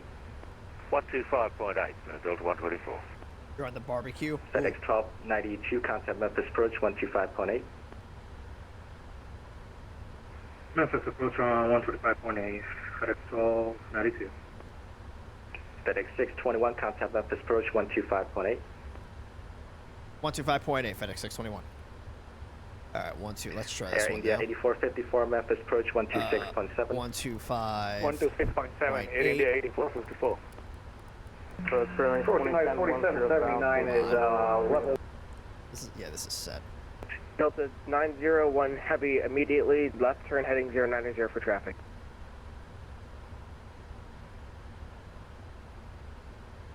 Approach Delta 124, passing 13,000. Memphis approach, FedEx 621 heavy 7,000. Right, stand by. Was that Delta 194 checking in?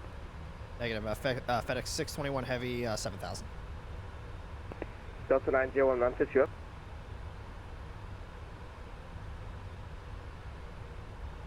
Alright, Delta 124 Memphis approach, good evening. The Memphis altimeter 2988. What approach were you expecting?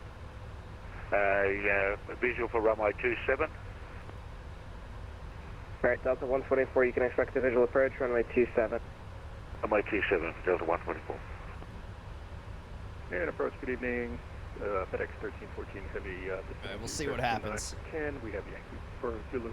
Hopefully we don't get delayed back Roger, stand by. FedEx 621 contact Memphis approach 120.9025, yeah? 120.9025, FedEx 621 heavy. FedEx 1292 heavy, fly heading 240, descend and maintain 5,000. 240, descend and maintain 5,000, FedEx 12. Memphis approach, FedEx 621 heavy 7,000. FedEx 621, Memphis, hello, descend and maintain 6,000. Descend and maintain 6,000, FedEx 621 heavy.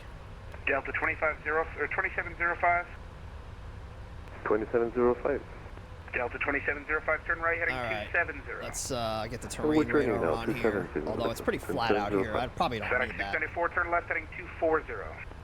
Yeah, I don't need that. 240, FedEx 694. Delta 1232, field 12 o'clock, 20 miles, reported in sight. Delta 1232, descend and maintain 3,000, report the field in sight. 38 aircraft expected in the next 15 minutes. They're probably going to extend your downwind. Well, Delta 1232, we're not on a downwind. We're on like runway 18 left. we're on a dog leg right now. Delta 1232. Like the downwind would be coming this direction, so that wouldn't make any sense for us to go on a downwind, 20 miles out.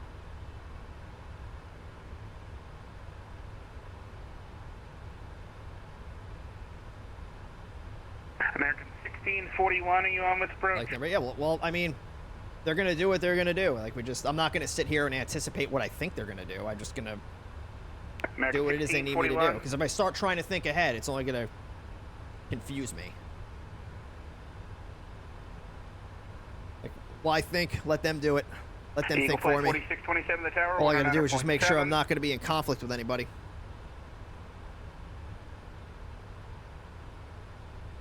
Delta 2230, descend and maintain 3,000. 3,000, Delta 2230. FedEx 621 heavy, turn right heading 320, descend and maintain 3,000. Right 320 down to 3,000, FedEx 621. Gemini 1610, descend and maintain 3,000, reduce speed 170. 3,170, Gemini 1610. Delta 901 approach. Delta 901. Delta 901, turn right heading 320. 320. Right, 320, Delta 901. Delta 2705, turn right heading 340.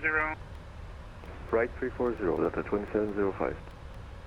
Delta 2230, turn left heading 240. 240 heading Delta 2230.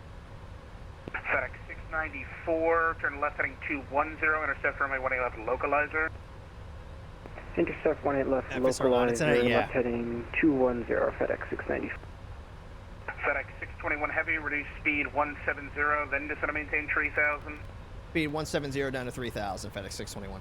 Why didn't I go down to 3,000? 41 approach. I told it to go down to 3,000, and it's staying at fucking 6. So glad that we had this conversation.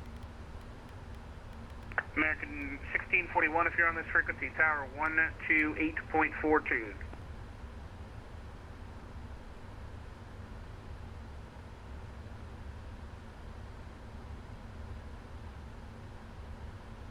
Delta 621, turn, correct, FedEx 621 Heavy, turn right heading 360.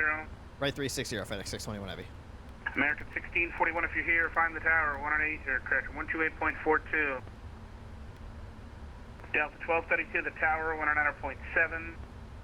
109.7, Delta 12. Let's go. FedEx Laps 10. 694, you kind of shot through the localizer there, turn 30 degrees left, report the field in sight. 30 degrees left on report to field in sight, FedEx 694. They also did, yeah. Delta 2237. I was like, oh boy, there's a Delta 621 out here too. 210 to join field and traffic inside Delta 2230. Delta 2230, thank you. Traffic to follow use off your right wing, 5 miles eastbound, 8321. You cleared the visual approach runway 18 left, present speed till 5 mile final. Giving a 777 to 360 is then certainly traffic a move. inside, follow them 18 left, Delta 2230, clear the visual. Gemini 1610, turn left heading 270. That looks like we're going to be falling in line right behind this guy here. FedEx 694, you have the field in sight? Yes, sir, rear and field in sight, FedEx 694. FedEx 694, thank you. Traffic's going to pass overhead 4,000 feet to the parallel runway, cleared visual approach, runway 18 left. Visual approach 18 left, FedEx 694. Delta 1232, the tower, 109.7. Delta 2230, caution weight turbulence, 7 miles. Who got a right 360? Delta 2230, roger. Gemini 1610, turn left heading 240. 240, Gemini 1610. Delta 2705, turn right heading 360. 360, Delta 2705. FedEx 1292, turn right heading 270. Right heading 270, FedEx 692. Alright. Memphis approach, American Gonna arm the speed 2574, brake here. 1000, sending Blues 5 with information Zulu. Alright, two aircraft just read back a 270 heading. The 270 heading was just for FedEx 1292. Somebody else read that back, it wasn't for you. My bad, I thought it was for FedEx 694. FedEx 694, can you still make the field for 18 left? Alright. Yes, sir, we can. Alright, FedEx 694, you're lined up for 18 right, so come left for 18 left and contact the tower 197. Is that a FedEx 622? Contact I don't know. tower 19. If it is, I didn't hear about it. Gemini 1610, turn left heading 210, intercept the localizer. 210 localizer, Gemini 1610. And if you're on this frequency, it'll be 18 left. If you haven't been assigned a runway this frequency, 18 left. FedEx 1292, turn right heading 340. So we're probably going to turn right 340. after this guy passes us. 621, turn left heading 240. Left 240, FedEx 621 Heavy. Delta 2705, traffic 12 o'clock, 5 miles, turning northbound, heavy Boeing Airbus. I'd like to imagine this is what Memphis looks like Delta 2705, during like peak hours, when it's just nothing but FedExes. We have the traffic, Delta 2705. FedEx 1 Heavy, Memphis, turn left heading 180 to maintain 8,000. Descend 8,000, left 188, FedEx 1. American 1642, are you on with Memphis?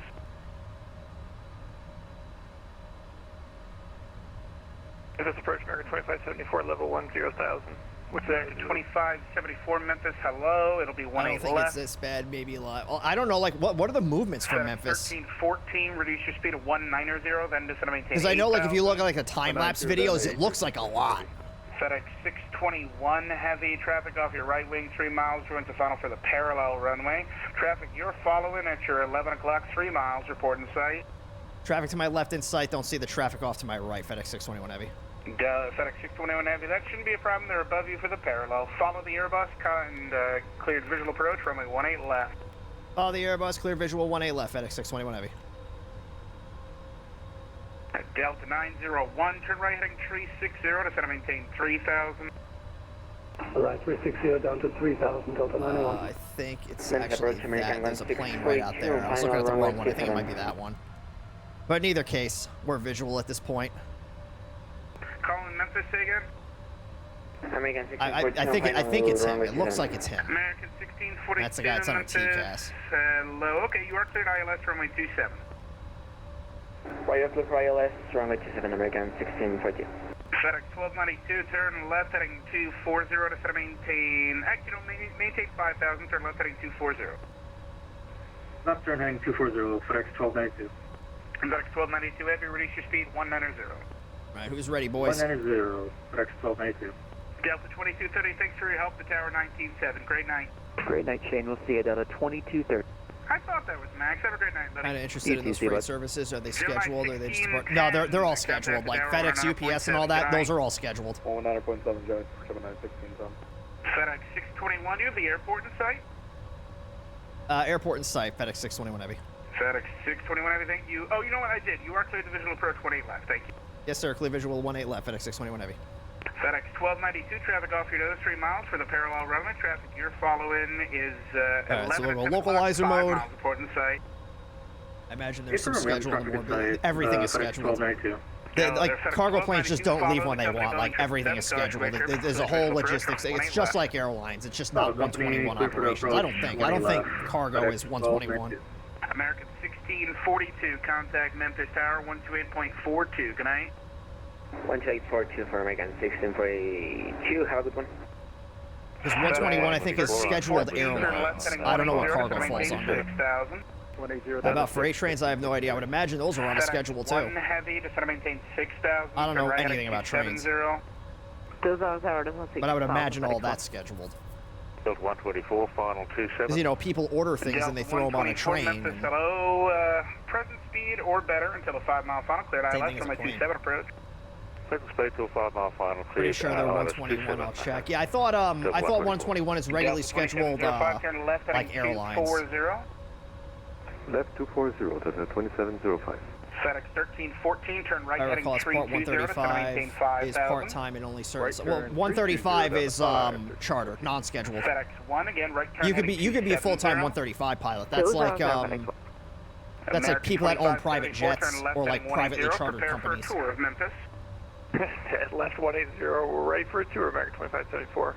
Delta 2705 as you turn southwest. It would make sense if it right was. To the parallel runway at 6,000 feet. Traffic you're following the heavy Airbus on your, as you roll out, it'll be at your 11 o'clock and 5 miles. Report the Airbus.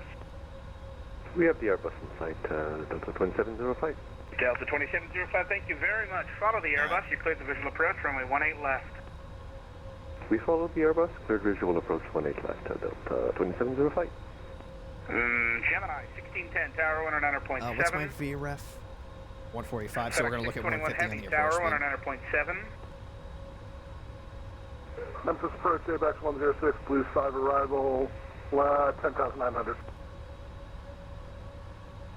ABAX 106, I'm looking around for you. Oh, you know what? 1 second.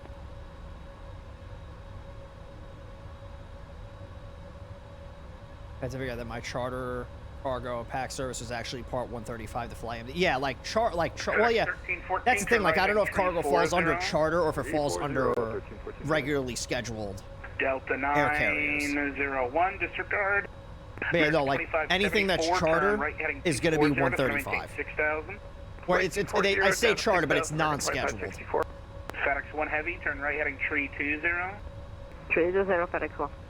FedEx 476, traffic 12 o'clock, 2 miles northbound, 5,000 feet. Yeah, because I guess like cargo flights are not regularly scheduled because their times change all the time. So it might, yeah, I don't know. Hi, FedEx 476 with you. FedEx 476, traffic 12 o'clock, 2 miles northbound, heavy 777, 5,000 feet. Inside FedEx 476. FedEx 476, right. Thank you. Approach mode. 3,000 now. 3,000 FedEx 476. And FedEx 476 should be 170. Oh, did I not turn on the landing lights? ABAX 106, hello, it'll be visual 18 left.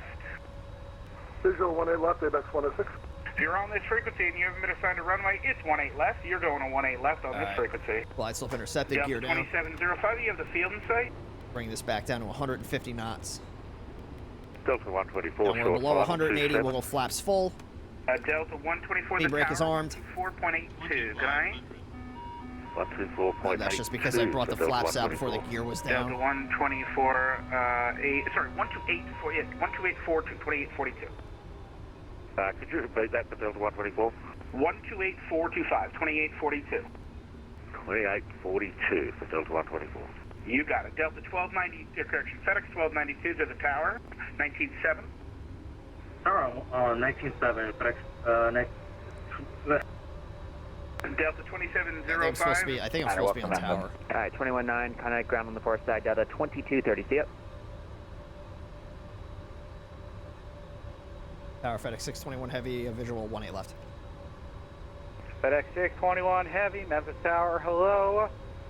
For about 4 miles in trail of a 737, wind 260 at 7, runway 18 left, clear to land, your number 2. Exit left when able after landing, please.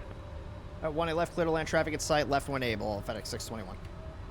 FedEx 694 heavy, contact ground 121.0. He'll get you the rest of the way.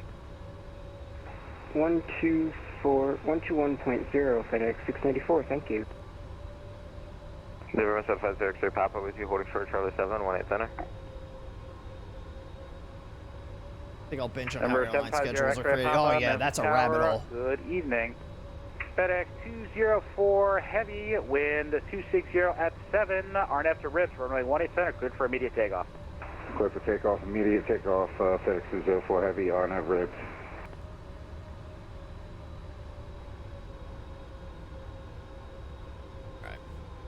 Tower, FedEx 1292, visual 1E left. 1000. FedEx 1292, Memphis Tower, I need you to slow to final approach speed immediately. You're about 2 miles behind a preceding FedEx Heavy. Slowing down to final approach speed, FedEx 1292. And then number 750 X-ray Papa, you go ahead and line up and wait, runway 18 center, but I gotta hold you for another 90 seconds.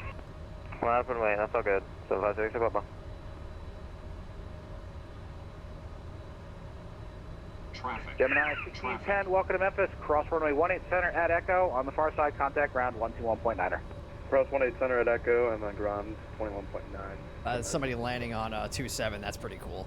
FedEx 621 heavy. Change your plans. Exit right ASAP after landing, please. Right when able. FedEx 621 heavy. I did the checklist. Shut the fuck up, you stupid plane. FedEx 66 heavy, Memphis Tower, hello, continue holding short of Sierra. And then FedEx 1292 heavy, wind 260 at 7, runway 18 left, expect late landing clearance. Terrain. Pull up. Reversers. Memphis Tower for chart 4422, 18 center, Charlie 7, ready for departure.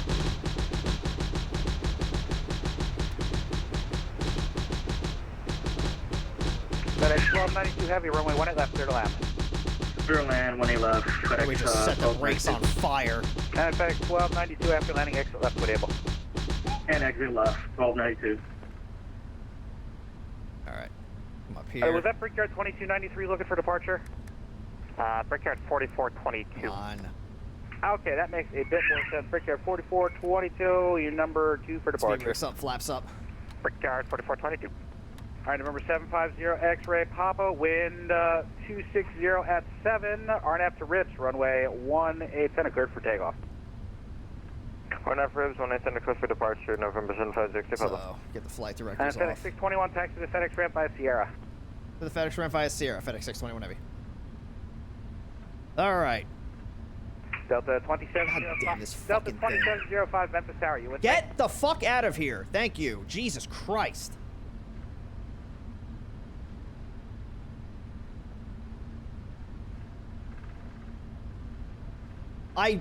Why? I'm not clicking anywhere fucking up here, asshole. Knock it off. Center, line up and wait. All right. 18 center, line up and wait. Turn the auto brake off. We'll wait for the FedEx APU. 66 heavy. You're currently number 2 for departure. I'm trying to get these non-heavies out in You're front in of you. the DHL. What DHL? There was so. Oh. Woof. Delta 2702, Memphis Tower.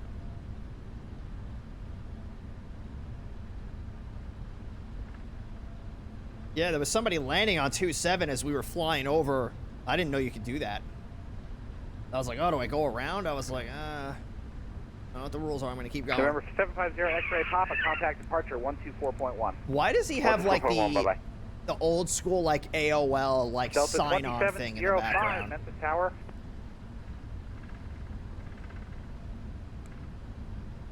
I want that. There we go. Memphis Tower, Delta 2705, very short final. Delta 2705, 18 left, clear to land. Clear to land, Delta 2705. Brickyard 4422, wind 260 at 7, RNF to Rips, runway 18 center, clear for takeoff. What is that sound? RNF Ridge 18 center, clear for takeoff, Brickyard 4422. Delta jet landing. Nice. Sounds like a small chat. No, it sounds like, for those of you that remember AOL, when somebody would sign on, it would have that door FedEx opening. 1292, my apologies, ground 121.9 for you. He'll get you to the FedEx ramp. All right, no problem. 21.9 or FedEx 1292, slow along. FedEx 66 Heavy, runway 18 center, line up and wait. Wait, no, I'm waiting, FedEx Heavy. Getting out of here is going to be fun.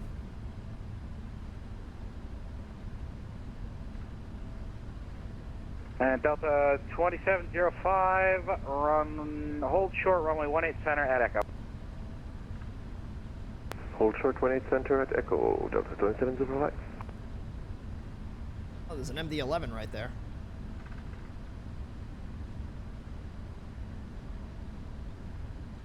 All right, Delta 2705. That was such a good plane to fly from across the center pond. at Echo on the far That really side. Contact was. ground 121.9. Welcome to Memphis. We cross 18 center at Echo and Flying point Memphis niner on the to other side. Houston, Delta nice. 2705, thank you. Brickyard 4422. Contact departure 124.15. There's more MD-11s than I expected. Yeah. Departure 2415, Brickyard MD-11's a fun 4422. plane to fly. It was definitely the right choice for across the pond. I thoroughly enjoyed flying that thing for across the pond.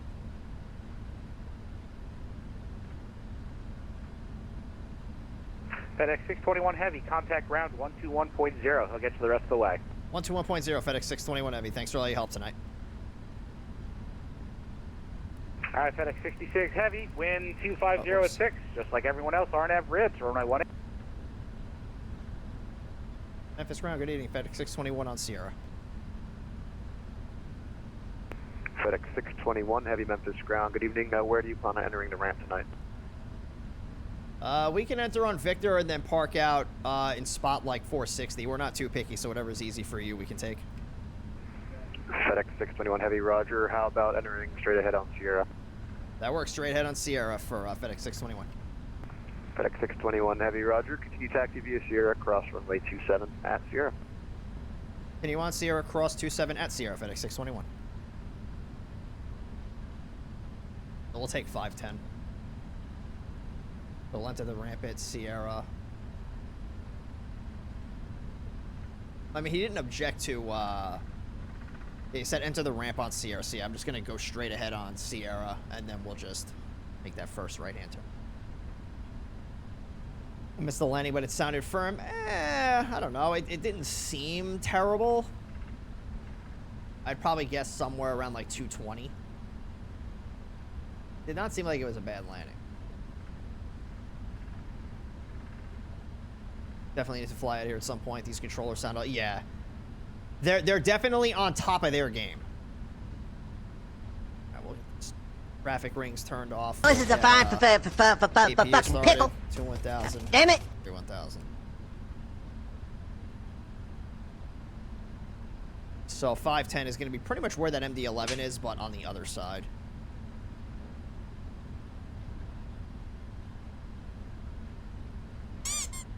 Bah.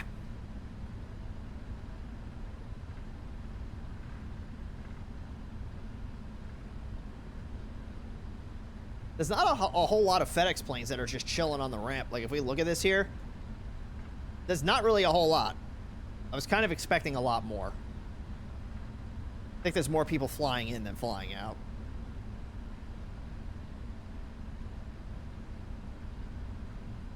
So we'll turn bound in there. A lot of, yeah, it's like you flying into Memphis, it's like you would think there'd be a lot of cargo, but there seems to be a lot more passenger stuff. You're the. I don't even see you. So you said you're DHL. I American, don't see a 1642, DHL you on the anywhere. Oh, you're all the way north. I see you.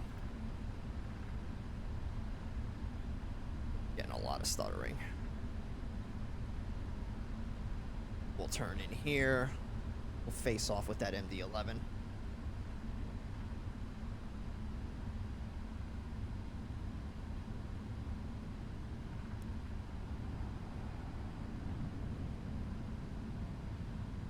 Oh, that was sick. 1642, ground you up.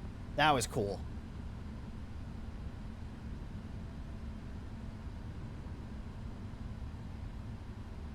Alright, we'll stop right here. I don't think I'm actually, like, in a spot. Well, according to the VATSIM map, I am. But, like... I feel like I am. American 1642, Memphis, ground you. Yeah, I guess I am. Kind of. Yeah, I can see them. Yeah, whatever. We're just gonna stay right here. We're not hurting nobody. Alright, so parking brake on. APU is running. So we're gonna come down here. Let's get that. What? Shut up. Shut up. Shut up. Alright, turn the engines off. And then below 40% on the N2s. FedEx 621 heavy, thanks for flying in. We'll see you. FedEx 621, thanks. Well, I don't even know what I just said. I wanted to say thanks. I don't know what the fuck I just said. Alright, so... beacon light coming off. And... that's... yeah, I don't know what I did. Alright, cool. Why is that coming back on? I specifically told you to turn that off. The stupid plane just does everything that I tell it not to do. Alright. So, I believe... yeah, that should be good. Let's get the dome light turned on. Alright, so let's do this landing rate here. Let me pull this down. Alright, guys. Are you ready? In 3, 2, 1. Ooh. Minus 181. I'll take it. Minus 181. Let's see who won. How am I finding the 777? I've had this plane since the day... I've had the 777 since the 300 came out. And this is the freighter, so whenever the freighter... why does it keep turning the fucking traffic rings on? Stop it! I have to turn this off. Keep that on transponder only. Stop turning the fucking rings on. Alright, so let's get the prediction answered here. So that's going to be between 151 and 200. It looks like we're going to have 2 winners on that one. So let's see who those winners are. And that is going to be... Hitchlizer, I think is how you say your... yeah, Hitch. I always call you Hitch. And Sancho. And ground, FedEx 1473. So congratulations to the both of you on your winnings. JoJo does not win this time around. Because we were onto him. We were onto him. So he had to throw the match so that way we didn't think that he was rigging it.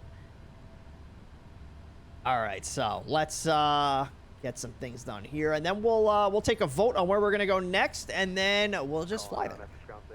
So let's see. Let's do a poll. So where do we fly next?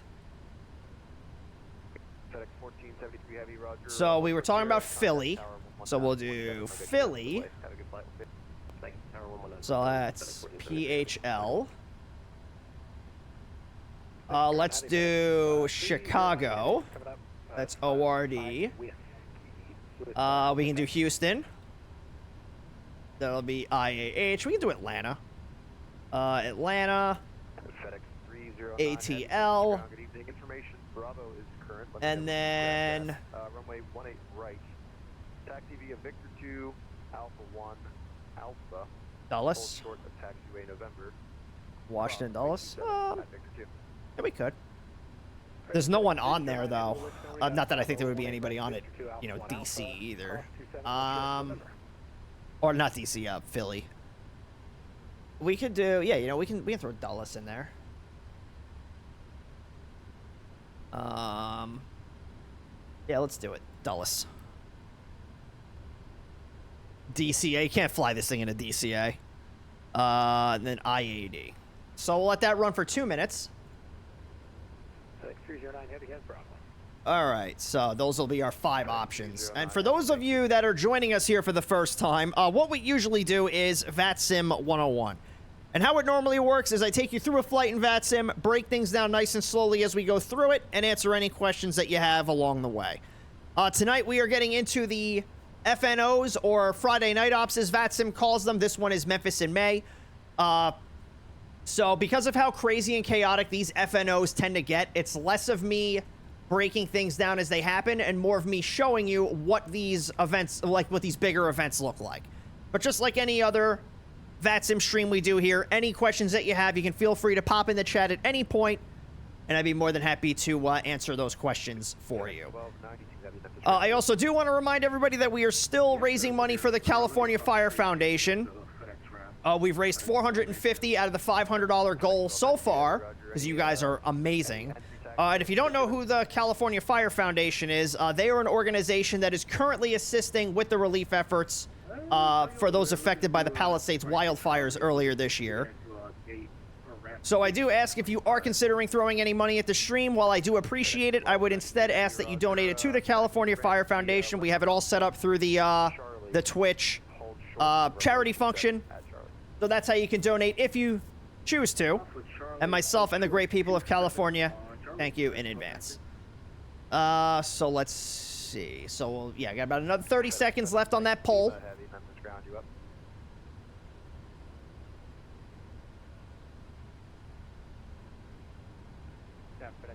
They have flown to Brazil too. Who?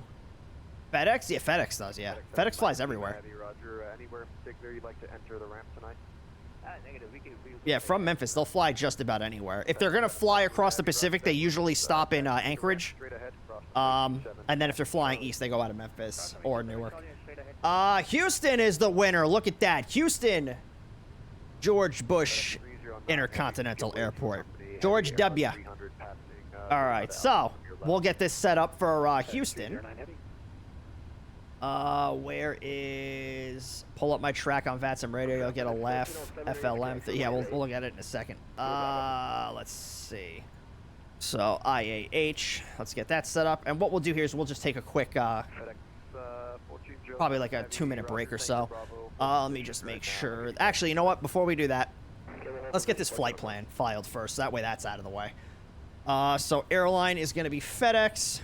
Call sign, or flight number is going to be 621. Departure is Memphis. Arrival is Houston. Alternate, we'll leave it auto. Probably going to be like San Antonio or something. What time is it right now? It is 01:03. Let's do 45 minutes. Good evening. Push on. Aircraft is the Boeing 777. And that's the Freighter. 777 Freighter. I still can't with their intercontinental name. Yeah, there's, what is it, Phoenix or is it Santa Fe? No, it's Albuquerque. It's called a Sunport. Oh, look at this fucked up route. Alright, so this is looking good. Then we have, let's do 45-minute taxi out just in case we get a little bit delayed. Departure, yeah, we'll just leave that as is. So, scheduled block time is 1 hour 45. Departure 36 left. Wait, it's not going to be 36 left, but we'll just leave it. Arrival runway is 8 left. Altitude passengers, freight payload 0 fuel weight. We'll leave all those at auto. From the... hey, JoJo coming in with $50 for the California Fire Foundation. And that is our $500 goal. So thank you very much for your generosity, JoJo, along with all of the rest of you that have also contributed to the California Fire Foundation so they can continue helping those out in need. So thank you very much, guys. You guys are friggin' awesome. The best community I could ask for. FedEx 1407, Heavy, was that you? Let's see. So we're going to fly the Childer 5 departure through the Answa transition, then to the Little Rock VOR, Jet 182 SWB, which is the Sawmill VOR, and then it's going to be the Gessner 1 arrival into Houston. We'll generate this flight. I'm going to crack my neck here. Raider, I hardly know her. Shut up.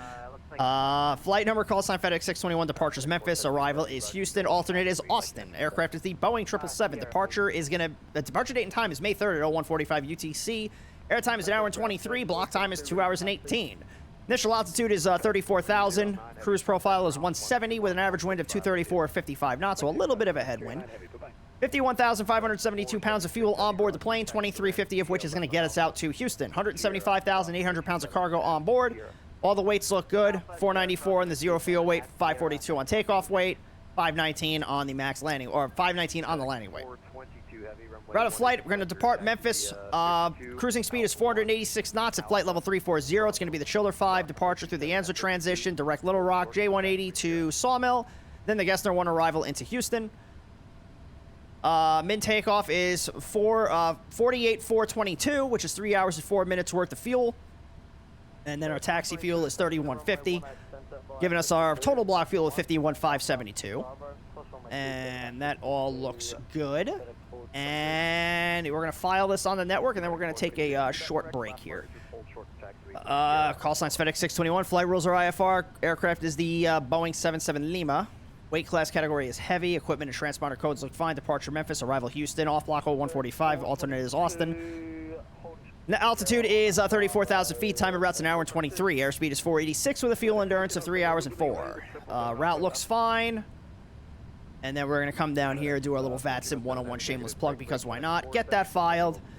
That's getting routed up to the air traffic control network. And then hopefully by the time we come back from this little break, we'll have our clearance ready to go.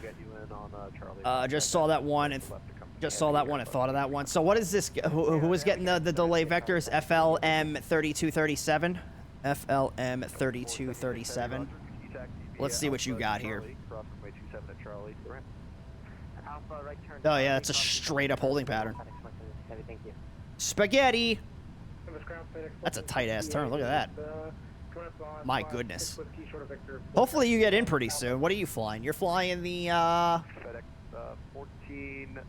what are you flying? Oh, the Avro. Right, is that what the thing is called? The 146 Avro? Alright. So. And the star changed earlier. Oh, did it? Alright, so let's take a quick 2-minute break.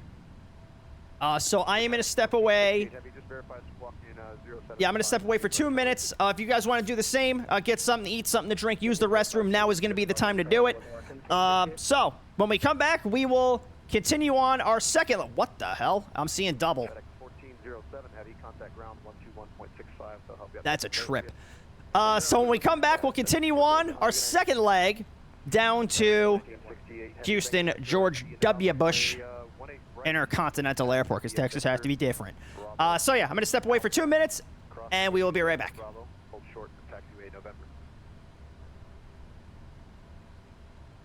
Right via Victor, Bravo Alpha, cross on a 279 Bravo, hold short taxi November, FedEx 1468. At FedEx 1468 Heavy, I might have missed it, but the information Bravo is current at Memphis as well. Yeah, we have Alpha, but we will get Bravo 1468. Roger, thank you.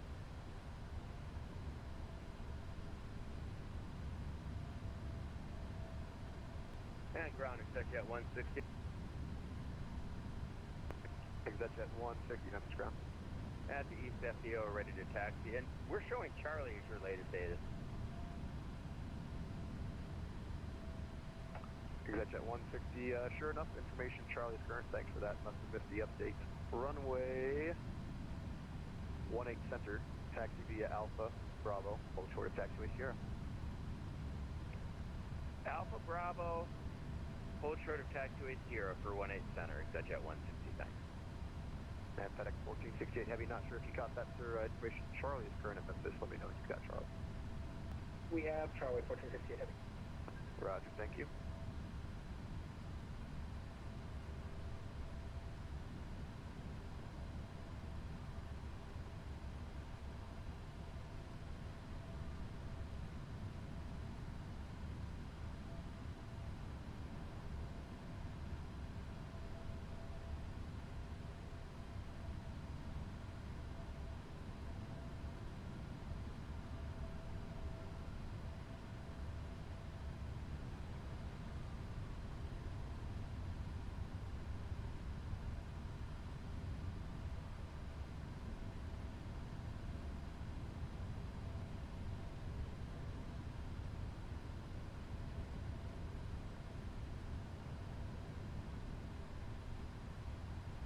All right, we are back.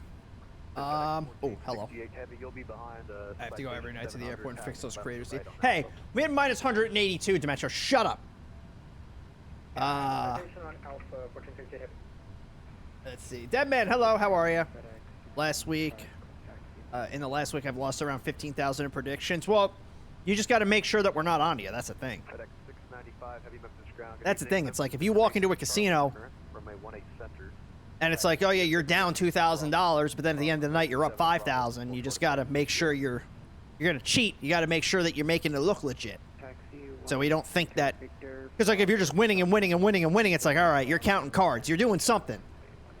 But if it's like you're winning kind of a little bit, then you lose a bunch, and then you kind of start winning in small increments. Yeah. Nobody will catch on to you. All right, so let's take a look at our clearance here because it did come through. Call signs FedEx 621. Equipment is the Boeing 777 Lima. Departure is Memphis. Destination is Houston. Route is the Childer 5 departure to the Answa transition, Little Rock J180 to Sawmill, then the Gessner 1 arrival into Houston. Altitude 340, squawk is 1660. Remarks clear, the Childer 5 departure, Answa transition, maintain 5,000, expect 340 10 minutes after. Frequency is 12465. Contact clearance delivery 125.2 for push. Pretty simple. So let's come over here. We're going to get that transponder frequency set in. So 1660. Okay, then. And then what are they doing? We can come down here, start putting this into our FMS. Who's going to assign the runway for you? Probably the ground controller. Probably going to get 18 right, but we'll take a look at the 8 to 6. Actually, not 18 right. So what are they using for departures? They're using 18. Yeah, let's just take a look.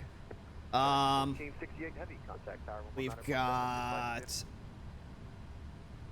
Let's see. So 190 at 5, visibility is 10, light rain, few clouds 2,000, broken 9,500, overcast 11,000, temperature 20, dew point 18, outside temperature 2987. Simultaneous departures 18 right. We're probably gonna get 18 right because we're departing out to the southwest. So that would more than likely be the runway that we're gonna get. So that's what I'm gonna plan for right now. Nah, y'all good. Let's get this set up in here. So Memphis to Houston, and then we're going to be FedEx 621, and then we'll just plan 18 right. It'll be the Childer 5 departure through the Answa transition. We'll come back to the route, and then from Answa, it's gonna be back. What's up, Arrow? It's gonna be Little Rock, and then J180 to Sawmill, and then from Sawmill, we're gonna join the Gessner 1. And then we're gonna go over here. We're gonna fix up our payload a little bit. So we'll do 5,800 in the bulk, and then we'll keep this. It'll be 100,000 on the main because it's 175,800. So this is 175,800. There we go. Coming back, we're gonna go to fuel. We're gonna put this to 51,572. Thank you, sir, for your service. Thanks for flying. And start doing our departure information here. So we're gonna get this in here. While that's happening, I'm gonna get this also loaded into Navigraph.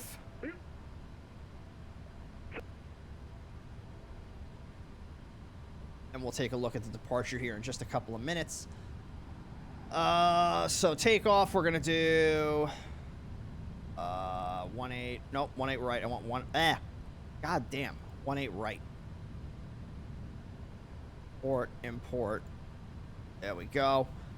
So we'll come down here. We'll start doing all of this.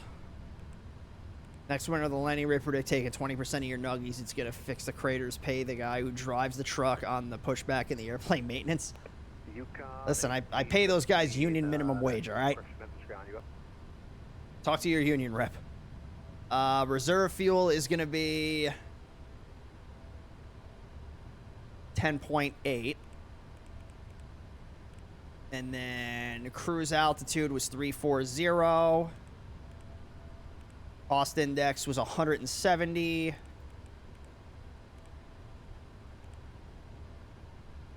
They told me you don't pay anything to them. Well, they're lying. Cell temp is 48 degrees with a takeoff D rate of 2. So 48 degrees. We're going to put that right there. Takeoff flaps 5. Center of gravity is going to be 26 with a trim of 5. I have to do some math here. So 3150 was our taxi out fuel. Yeah, 3150. So we're going to do 546.1 minus, well, actually, Yukon 1817. yeah, it'd be 3.15, I guess. 542.95. So that's going to be, let's just do 543. Round that up, 543. And then winds are going to be 190 at 5. And then the slope is 0. Outside air temperature is 20. So V1 is 154, VR is 155, V2 is 156. And the APU is already burning, as is my frame rate. Let's see, so 166 is going to be our climb speed. Come on. Did this thing just crash? No. Just being a brat. Runway heading is 180, and then our altitude is... Runway probably wet because it's raining. Well, it's not modeled in MustFuss 2020, so I don't have to worry about it. 5,000 is the altitude. Alright, so we have that. Let's take a look at this departure. So we have the Childer 5 departure for Memphis. Right off the bat, we have a speed restriction. Accelerate to 250 knots, reaching 10,000. Maintain 250 knots or greater. If unable, advise ATC. And then over here, everything is... We're not going to have to worry about anything over here. 2 DMEs and our Euro GPS. We're fine there. Number 2, RNAV 1. Number 3, takeoff runways 927 radar required. Takeoff runways 18 left, center, and right. Radar required for non-GPS equipped aircraft. Number 5, turbojets only. Number 6, transponder code will be issued via PDC or Memphis clearance delivery. If unable to accept climb rates, advise ATC on additional contact. I think we'll be fine. Top altitude is 5,000 feet. We take off runway 18 right like we're expecting. We're going to climb on a heading of 180 degrees until we intercept course 202 at Tichetto. From there, we're going to fly out to Mutto, then to Nixo. There's a lot of O's. Then out to Pepok, then Childer, and then finally out to Answa. And then we'll transition onto our flight plan route. For runways 18 left, center, and right, we have a minimum climb gradient of 500 feet per nautical mile to 860 feet. We're going to be somewhere around 200 knots during that, so it's going to be at least 1,700 feet per minute on the climb, which we're not going to have any issues maintaining, so we'll be fine there. Anything else? No, everything looks good. So I'll leave this up on the screen for another minute or so. If anybody does have any questions, feel free. Pop them on in the chat. If they cancel your flight, I gotta go do something. Oh, rip. Sorry you couldn't fly with us, Sancho. Hopefully we can catch you on the next one.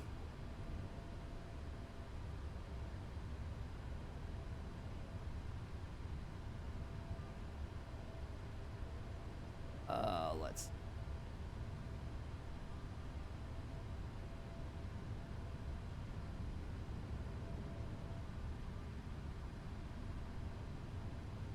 Never done VATSIM, but how do you find the controllers? So there's this radar right here. So this is how you can find out who's online. So all these different shapes, colors, and letters are the different types of controllers.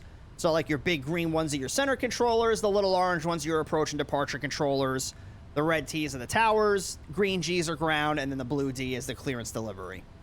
So that's how you find where all the different controllers are. So if you're trying to load up a flight on VATSIM specifically to find ATC, this is where you would look. And then when you log in, you connect to your simulator, it'll give you the list of all the controllers over here on the left-hand side and all the frequencies that you can reach them on. So it's not always this busy. It's this busy right now because there's an event happening.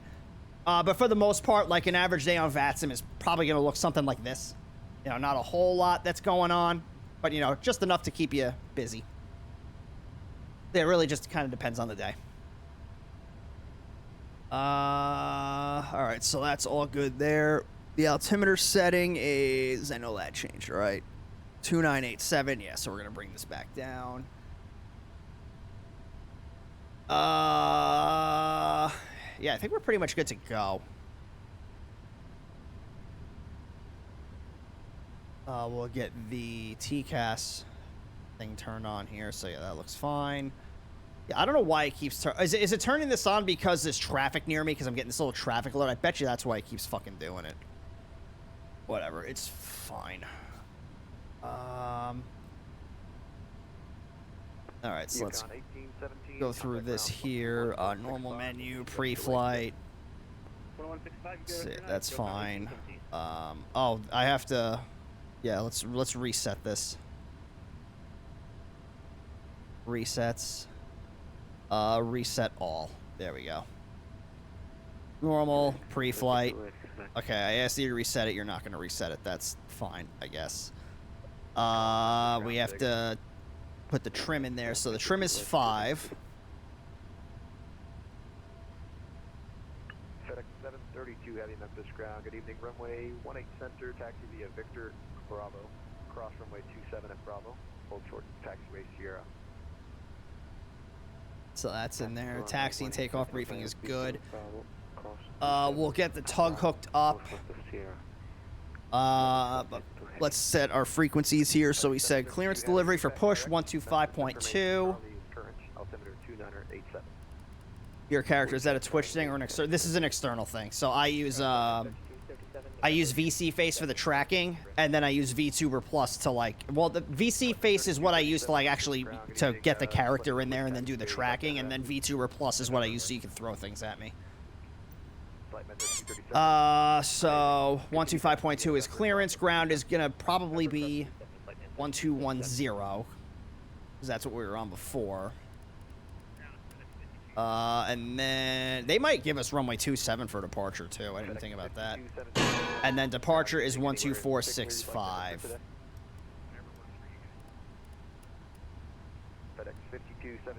So that's in there. Get this over here. And we do have information Charlie. All right, so let's get the music turned off here. And we'll get the beacon light turned on. I forgot to reset this. I think we're pretty much good to go. I don't think I'm missing anything. Yeah, so let's give clearance a call. We'll get our pushback, and then we'll get ourselves out of here. What spot number are we in? 560? 510? No, it's 510, right?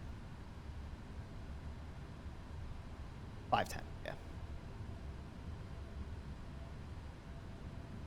Memphis delivery, good evening. FedEx 621, spot 510 with Charlie, requesting push and start.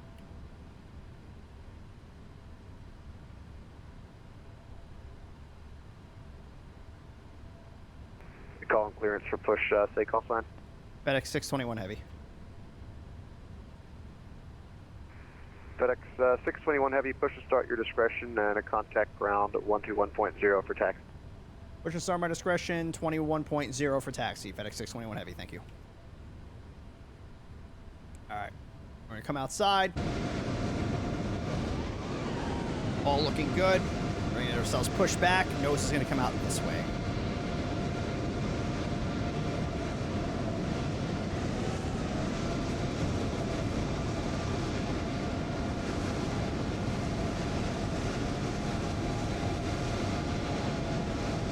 Okay, So we'll get the chronometer started. And we'll come up here. Start up engine number 2.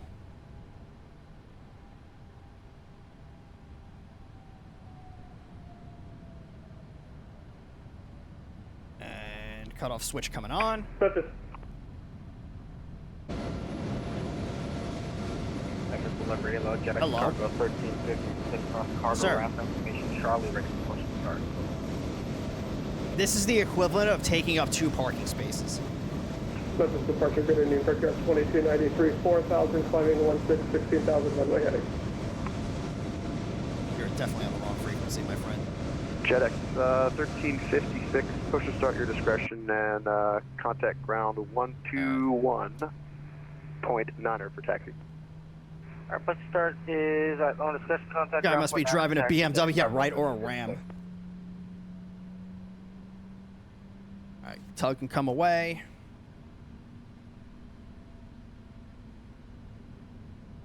Scenery very, yeah, but it's like, I guess, it's like it's showing him it's in a spot, but he's in, it's like weird. I don't even know what the interesting. So he like parked there. Here's what it is. Not my plane, not my problem. That's my MO. Alright, so engine 2 is good. Let's fire up engine number 1.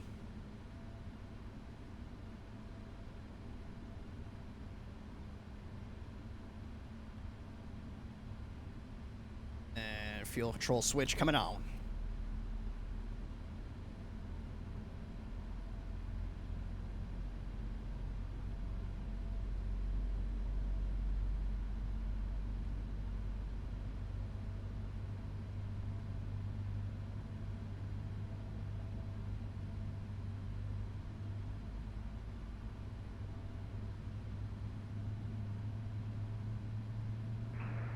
Memphis, delivery Delta 2939, gate 12, request pushback with Charlie.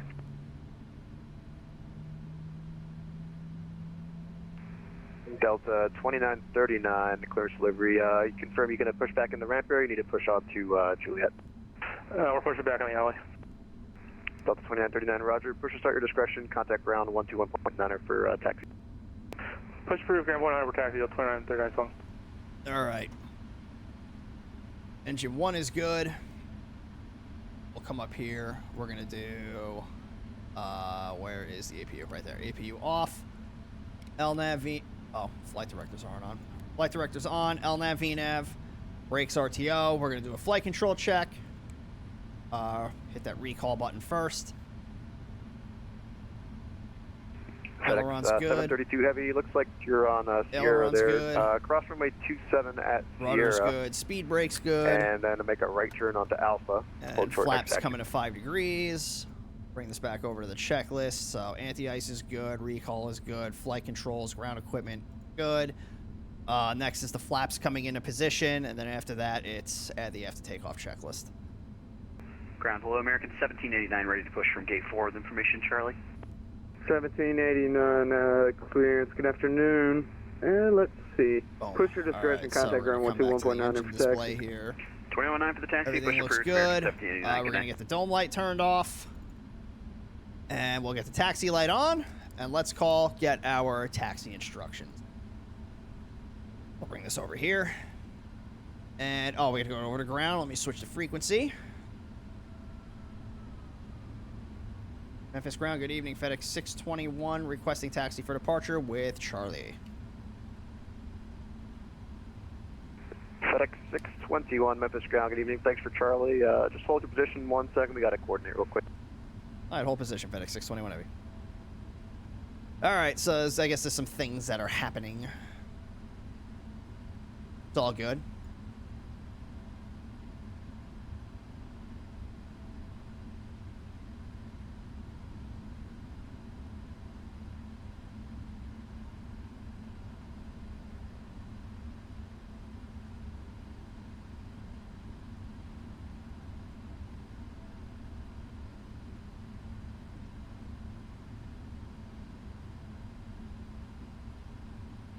All good. What is there? There's nothing on the ramp, it doesn't look like. Not between us and, unless, well, there's two FedExes that are taxiing in, so maybe. Maybe. I don't know. FedEx 5928 Heavy, Memphis ground. We're with you now, 5928. FedEx 5928 Heavy, welcome. Anywhere in particular you'd like to enter the ramp tonight? That is so cool. Just heading over to the southeast ramp there, to our right, once we cross the runway. FedEx 5928, roger. Taxi to ramp via Yankee Victor, cross runway 27 at Yankee. Okay, Yankee Victor, cross 27 at Victor. Oh, at Yankee, FedEx 5928.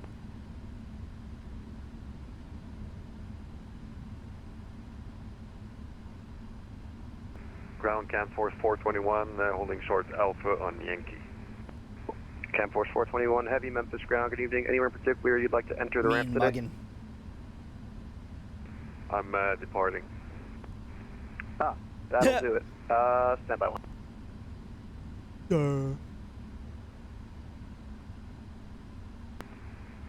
Cam Force 421 Heavy, runway 18 center, Yeah, I taxi think that via FedEx Alpha, 5928, that's like... This is us, this is that guy, so I think this guy is taxiing over here, so he's waiting to get him in before he has his taxi out. This is an interesting spot. 732 Heavy. Oh, maybe not. Continue taxi via Charlie. Hold short next taxiway. Taxi via Charlie, hold short to the next taxi. I want to leave. And FedEx 732 Heavy, you can monitor tower 119.7. Have a good flight. We'll see you. Smile, gonna take a pic of me. 119.7, FedEx 762. Thank you. And it.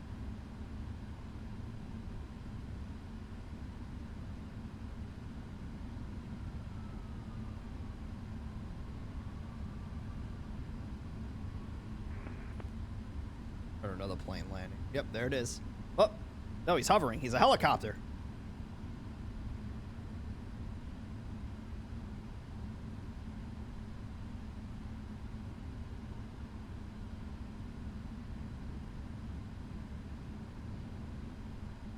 FedEx 621 Heavy, haven't forgot about you, just changing our config here. Departure runway is going to be 18 center now. If you're able, just let me know when you're ready to continue. All right, runway 18 center, we're going to rerun the numbers here, and we'll give you a call right back, FedEx 621.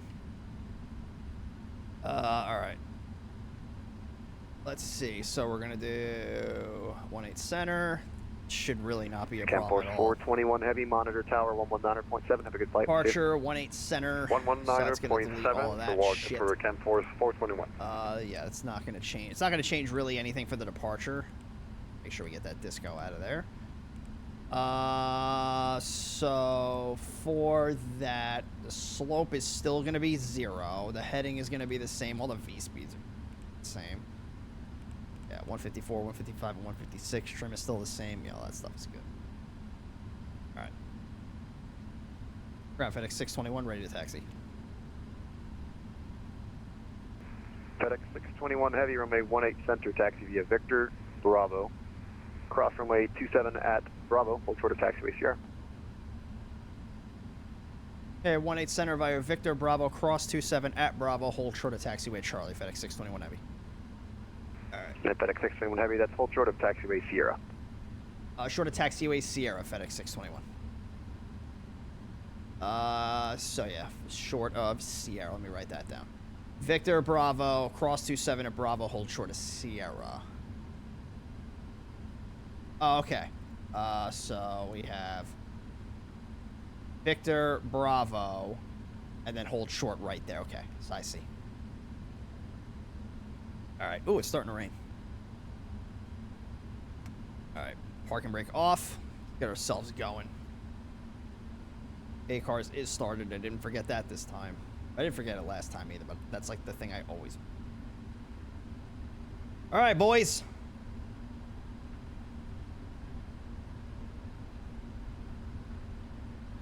More packages going to Texas.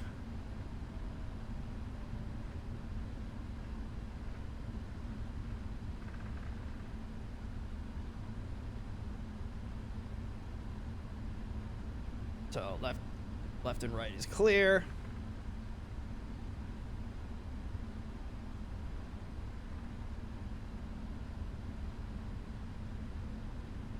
Nice shitty weather coming out of Memphis.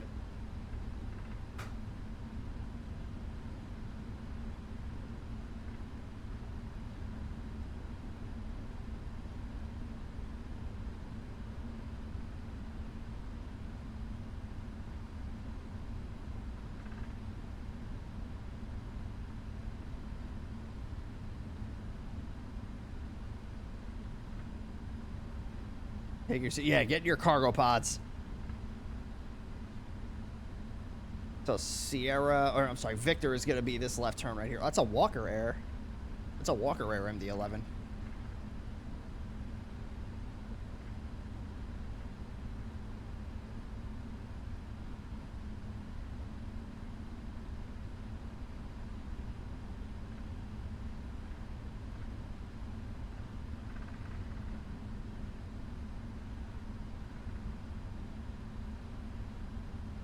All right, and then our first right is going to be Bravo.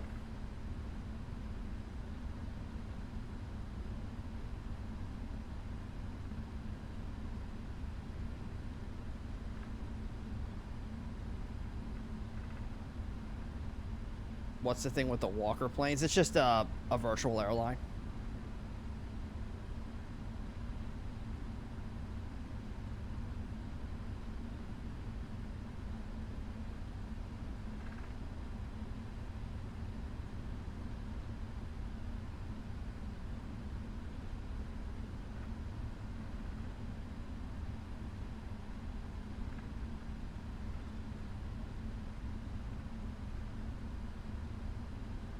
Keep turning, keep turning.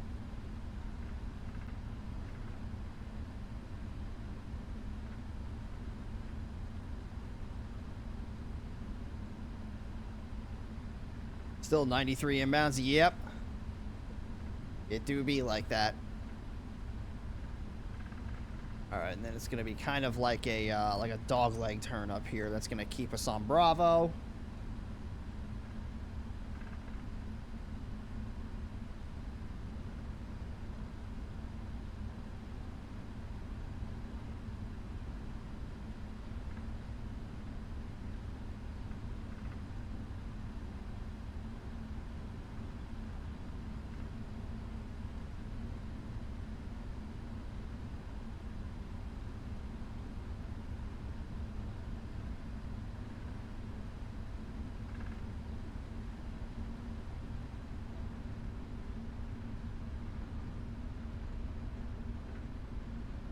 All right.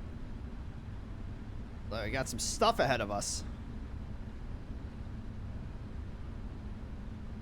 Ground frequency is pretty quiet for an FNO. Memphis ground, good evening. FedEx 1243 heavy on Yankee will be short of Alpha. FedEx 1243 heavy Memphis ground, good evening. Any taxiway in particular you'd like to enter the ramp tonight? We can take Sierra to the ramp, spot 10 into the ramp. FedEx 1243 heavy. FedEx 1243 heavy, roger. Taxi to parking via Alpha Sierra, cross runway 27 at Sierra. Alpha Sierra, cross 27 at Sierra, FedEx 1243. Yeah, so it's this one plane ahead of us. And then, yeah, there's a Southwest. That's the Southwest on the runway right there. Good evening, FedEx 12 heavy on Yankee, short of Alpha. God, that is, I can't get, like, tired of that. FedEx That's 1289 so cool. heavy Memphis ground, good evening. Any taxiway in particular you'd like to enter the ramp tonight? Negative, anything that's closer to me is fine for FedEx 1289. FedEx 1289 heavy, roger. How about this? Taxi to parking straight ahead via Yankee, cross runway 27. Roger, thanks so much. Yankee, cross 27, until the ramp, FedEx 1289. Is there another one landing? Oh, I think that's the guy taxiing behind me. I'm like, man, they are stacking them on arrivals. Yeah, there's somebody taxiing behind me.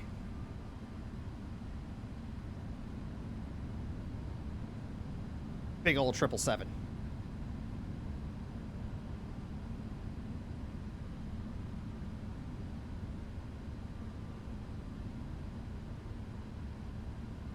Yeah, good thing we packed extra fuel, huh?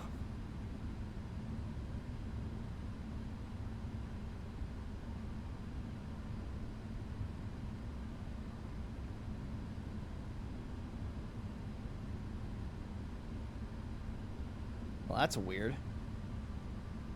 That Southwest isn't on the runway. He was on the runway, and then he changed his mind?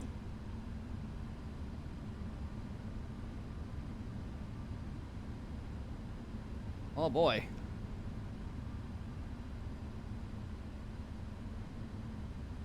Yeah, that FedEx is getting on the runway. I guess Southwest decided he doesn't want to fly. FedEx 1289 Heavy, thanks for flying in. We'll see you next time. Yeah, take care. Thanks so much, FedEx 1289. FedEx 1243 Heavy, thanks for flying in. We'll see you next time. Thanks, sir. Have a good night. Hopefully we can get out of here soon. Hopefully. We shall see.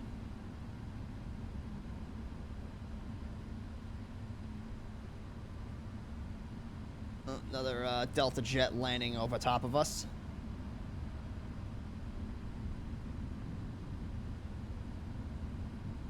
That looks like it's a 777.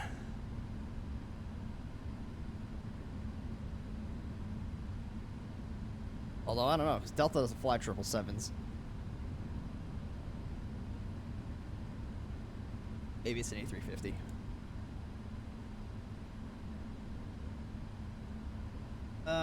Alright, so that FedEx is taking off. I want to go!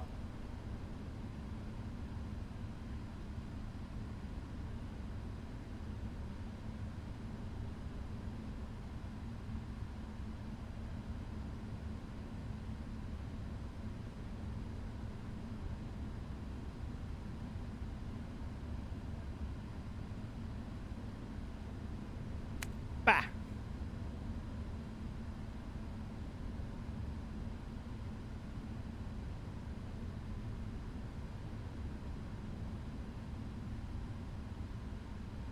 So we still have another, half hour's worth of taxi fuel. I would prefer not to be sitting here for the next 30 minutes. But just waiting for this guy to move. This guy looks like he's landing. Yeah, this guy is trying to get to the terminal, so he landed, I think. Oh, no, he didn't. He came out of the military ramp. He is... What is he flying? Yeah, it says it's Canadian Air Force. It's an A330. It's supposed to be an A330.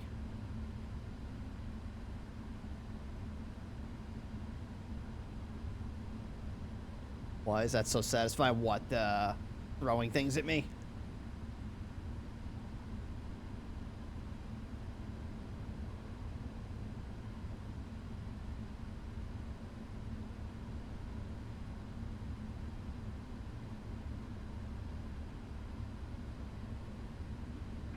Memphis ground, FedEx 1585 Heavy, ready to push. We're south ramp FedEx, spot 459, requesting push on to Victor with information Charlie.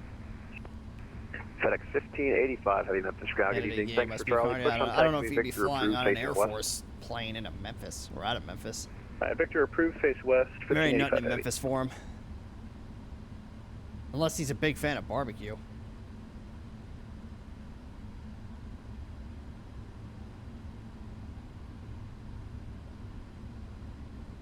I really want to know why this guy's, like, not moving forward.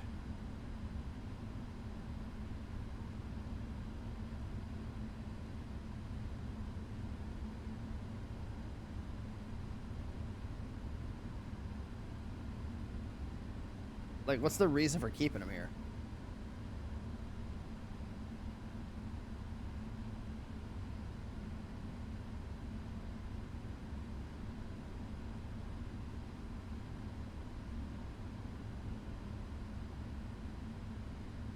Oh, there he goes. Alright, so he must be on tower.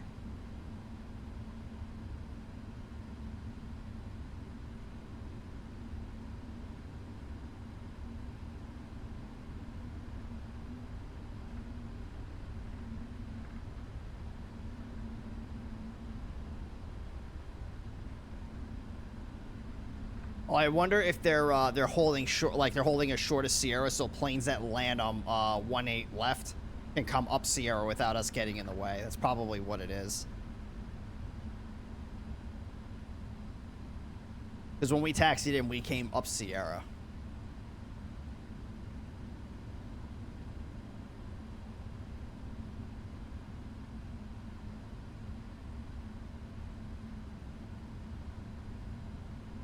Let's see if he wants us to switch over to Tower. Route FedEx 621, you want us over to Tower? FedEx 621 Heavy, A firm, sorry about that. You can monitor Tower 119.7. They'll fit you into the queue. Have a good flight. See you. 119.7, FedEx 621 Heavy. Thanks for all your help tonight. Alright, so we'll just monitor. We'll bring this over here. Beautiful. That's our departure frequency. Right, 12465, yeah. Perfect. And November 49, you're going to make a left onto Hotel.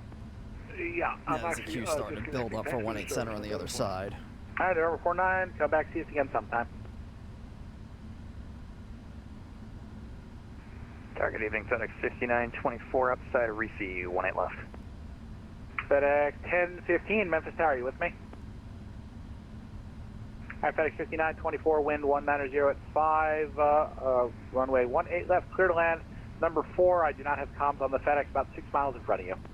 Okay, clear to land 18 left, FedEx 5924. Oh boy. All right, Gemini 69, runway 18 left, cross at Hotel on the far side, contact ground 121.9. All right, cross runway 18 left at Hotel and we'll contact ground 0.9 on the other side. Appreciate your hard work, Gemini 69. FedEx 1015, fully established, ILS 18 left. Can Force 421, contact departure 124.15. Yeah, there's a line of like, those are all planes that are looking to get out of here. FedEx 1015, Memphis Tower, hello, wind 190 at 5, Who runway knows what this 18 sequence is going to left, be? clear to land, number We 2. might be here for a little bit. 18 left, clear to land, number 2, FedEx 1015. Would not be out of character for an FNO. Hot Club 73, cross runway 18 center at Echo on the far side, ground 0.9, welcome to Memphis. Cross 18 center at Echo and then over to ground on decimal 9. Thanks, Pilot Club 73. FedEx 621, runway 18 center, line up and wait. 18 Center, line up and wait, FedEx 621. All right.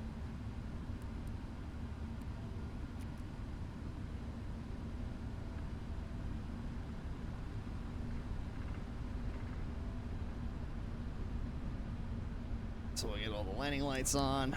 Tower holding short, 18 center for Delta 19.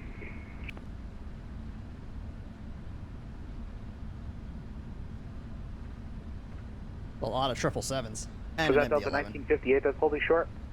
Affirm. Delta 1958, you are number 2 for departure. As soon as I get this heavy rolling, it'll be about 2 or 3 minutes. Roger that. FedEx 621 heavy, wind 190 at 5, RNAV to Cheeto, runway 18 center, cleared for immediate takeoff. RNAV Cheeto, 18 Center, clear immediate takeoff. FedEx 621 Heavy. Club 73, that would be a bad power place to stop. 40%. Still rolling, 73. And Toga. United 408, welcome to Memphis, exit right when able. Airspeed's alive. Exit right when able. 408, stand by. And FedEx 1015, the traffic that landed 3 miles in front of you was a United 777 heavy. Caution wake turbulence. Cross-checked. Caution wake turbulence, FedEx 1015. FedEx 15 or FedEx 5924 heavy. The 2 preceding aircraft in front of you were both 777 heavies. Caution wake turbulence. Use your own wake turbulence to establish dominance. Oh, sadly. That was great. It's definitely a You're first. great controller. You're I tried, thank you, gentlemen. Alright, so you said RNAV Cheeto, so once we get Alright, on that United intercept heading, we'll start heavy, that turn. cross runway 18 center at Hotel on the far side, ground 0.9, welcome to Memphis. Cross center at Hotel and the other ground on the other side. Thank you, sir. 408. Delta 1958, runway 18 center, line up and wait 2 minutes, then you can go. I can wait. American 239 after this jet in front of me takes off. Are we able to get our departure run? I'm sorry. Locked. I have no idea what just happened there because I think about 3 people were calling. FedEx 621, contact departure 124.15. We'll see you later. 12415, FedEx 621 Heavy. FedEx 1015 heavy, exit left when able. I'm going to set the autopilot because I don't think that's the frequency I have. You said 12415? Was there an awesome 1785 that was calling? Let me do 12415. Yeah, because 65's not on. 12415. No, all right. American 239 Memphis Tower, are you with me? American 239, yep. All right, American 2. Flaps up. Memphis departure, FedEx 621, 2600 on the shoulder 5. FedEx 621 Memphis departure, radar contact, climb and maintain 7,000. I maintain 7,000, FedEx 621. All right.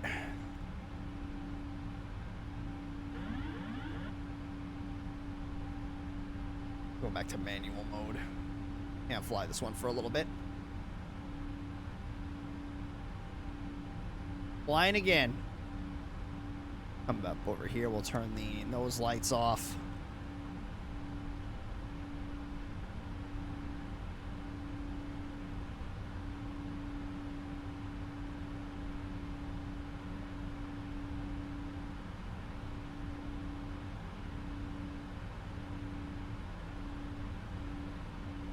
All right.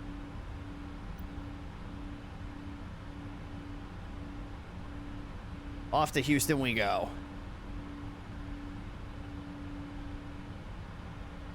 Man, it is significantly less busy than it was coming in.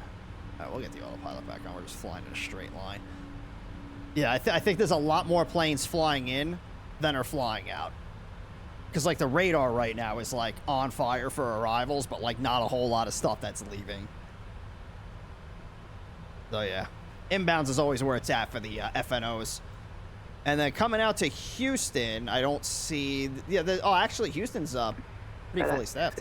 621 Memphis departure. Why not just say my... Oh, okay, whatever. Climb and maintain 16,000. I maintain 16,000, FedEx 621 Heavy.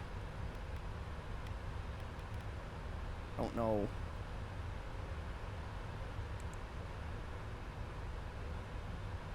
I don't know. He told me to climb to 7,000.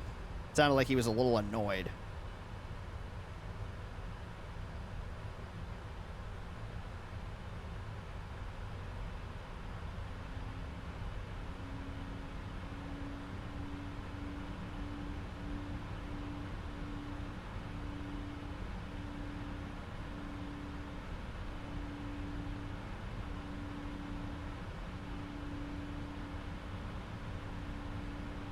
All right.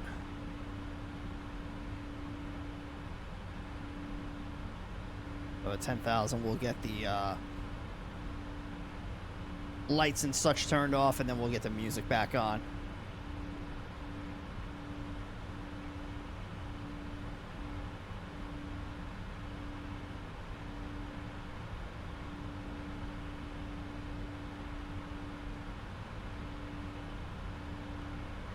Who's looking forward to the live-action Lilo and Stitch movie this month? I mean, it does seem like it's gonna be cool. I'm not like, not that I'm not looking forward to it, but like it's just not something that I've been looking at. It does seem like it's gonna be pretty cool. All right, let's get the music turned back on here. Departure, hello, Delta 1958. So is VATSIM only for large jets, or can GA planes fly? Yeah, you can fly any plane that you want. Anything except like fictional aircraft and drones. But yeah, everything you can fly. You can fly a 172 if you wanted to. You can fly, you know, pretty much anything. You can fly helicopters. You can fly fighter jets if you wanted to.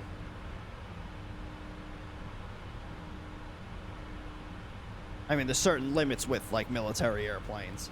But yeah, you can fly them.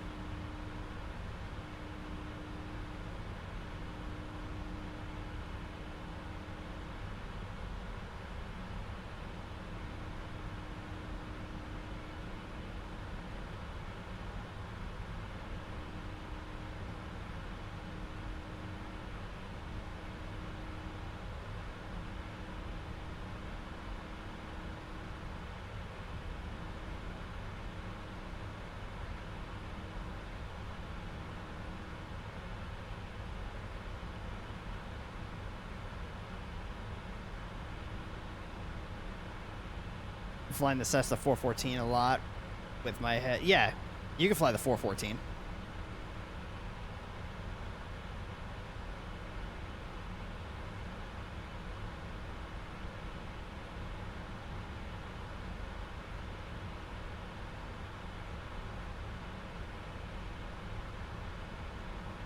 And once we get to 18,000, we'll go to our standard pressure setting. And it should be a lot more relaxing coming up, you know, on this route than it was the last one. Still got some ATC coverage.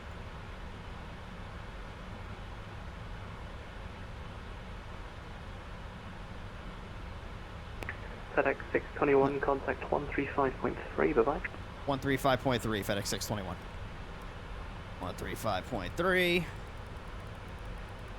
Dispatch FedEx 1407, 2.6 for 5.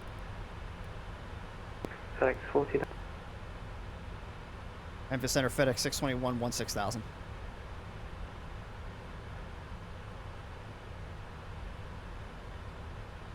Oh, that's set wrong. Yep. Altimeter 2987, FedEx 1247. Was that Cal 1145? Dynasty 1145.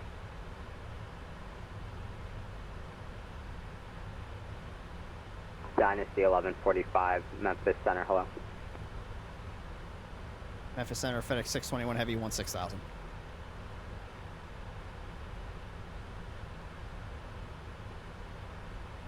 FedEx 621 Heavy, Memphis Center, hello. Climb maintain flight level 230. Climb flight level 230, FedEx 621. Memphis American 1825 descending through flight level 260.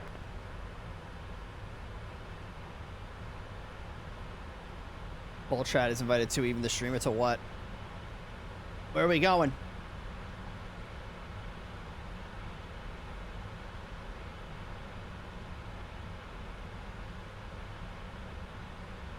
In 1825 Memphis Center, roger.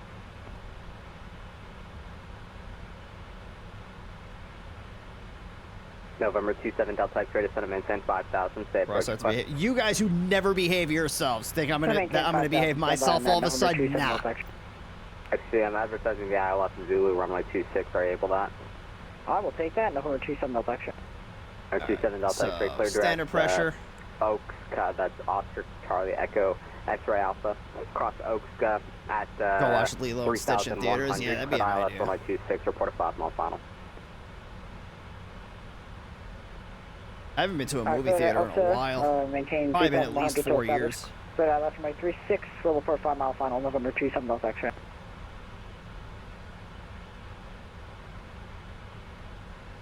That's level 45, request continue descent. Dynasty 1145, descend via the Barbecue 3, Memphis is south, resume public speed. Resume public speed and descend to flight level 230 by Barbecue. No, just descend via the Barbecue, so hit all those altitude Barbecue, restrictions. yeah, it's the Barbecue arrival. Memphis, It's an arrival coming into Memphis. Flight level 330 descending to flight level 240. 763, contact Memphis, approach 119.1. We'll do approach 119.1 and reach it. 1099 Memphis Center, roger.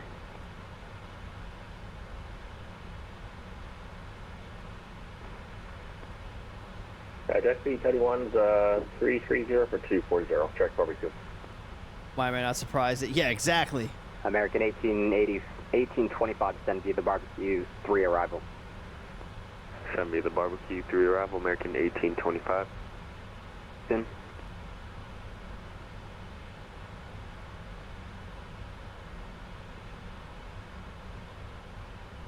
There was someone that checked in. Yeah, that was Jet Speed 71. Jet Speed 71 Memphis Center, roger. FedEx 621, contact Memphis Center on 124.92. 12492, FedEx 621. 12492.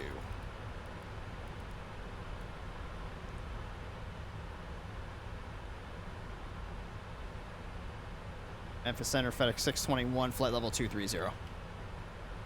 FedEx 621, Memphis Center, welcome climb, maintain flight level 340, welcome Packer. Climb, maintain flight level 340, FedEx 621. Speaking of barbecue in the south, I got 6 more Buc-ee's cookie boxes from the neighbors who came back from Texas. Nice. They need to make more Buckies out here. There's one on like the North and South Carolina border, off of I think 95. About 300 Southwest and 561.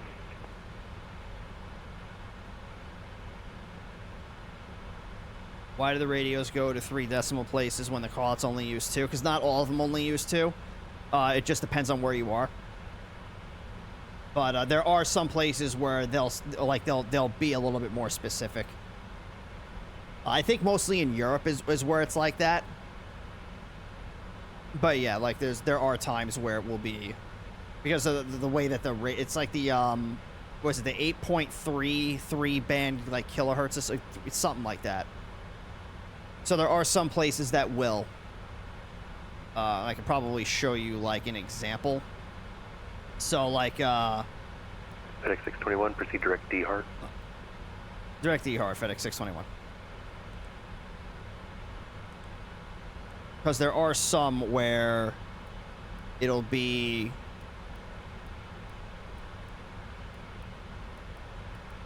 maybe not, maybe it's gonna make a liar out of me. Yeah, so like this one here. So we have 135.415 and then 410. So if they were just say 135.4 or 135.41, you wouldn't know if it's 0.41 or 415. So there are some frequencies where it does make a difference.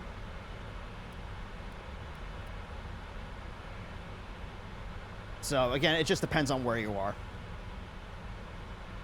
I think the ICAO recommendation is saying either 4 or 6 digits. I don't know if that's like a requirement or whatever, but yeah, like in some places if they want you on like, you know, 4, like it does make a difference. In some places it does. I don't really know how to explain it without making it sound confusing. But like when you have one band that has the same, so like what was the other? It was 4.1, right? So like here you have 0.41 and then 0.415. So obviously there would be important to say. But when you have not like with 9.2, that's the only frequency that's like in that band. So you have 615 and then you have 6.25 and then 0.63. So you could say 135.62 and it wouldn't be a problem because that's the only frequency on that band. Does that make sense? I think the frequency thing, the frequency thing made me think of today. Heard someone some transmissions from what my CFI said Mexico. That's interesting. I mean, it's not uncommon for frequencies to bounce that far.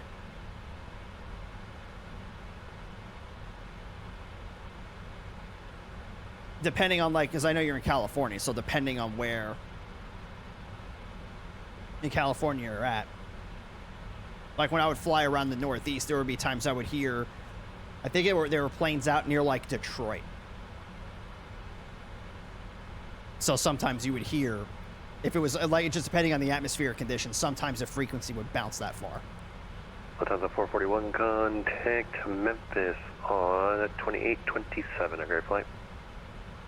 2827 for 1 heavy, bye-bye. Delta 4116, same for you, contact Memphis 2827, a great flight. Hopefully Houston stays on. Sorry. 27 for Memphis, Delta 4116, thanks. But I mean, we got like another hour until we land, so hopefully they stay on.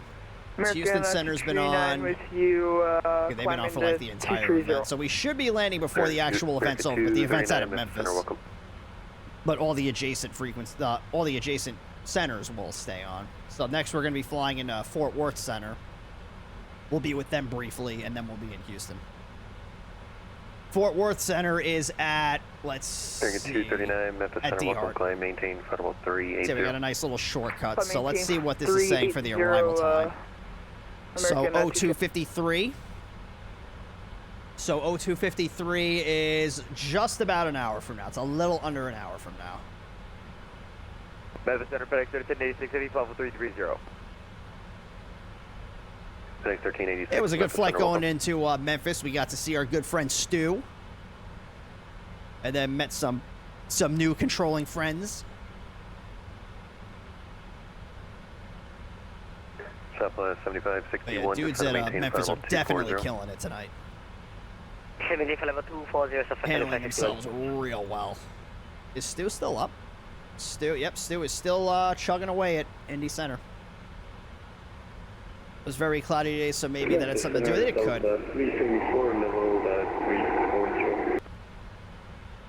374, Memphis Center, welcome. Yeah, it's pretty wild how frequencies can bounce around like that. Especially on the VHF bands. Like high frequency bands, you would kind of expect it.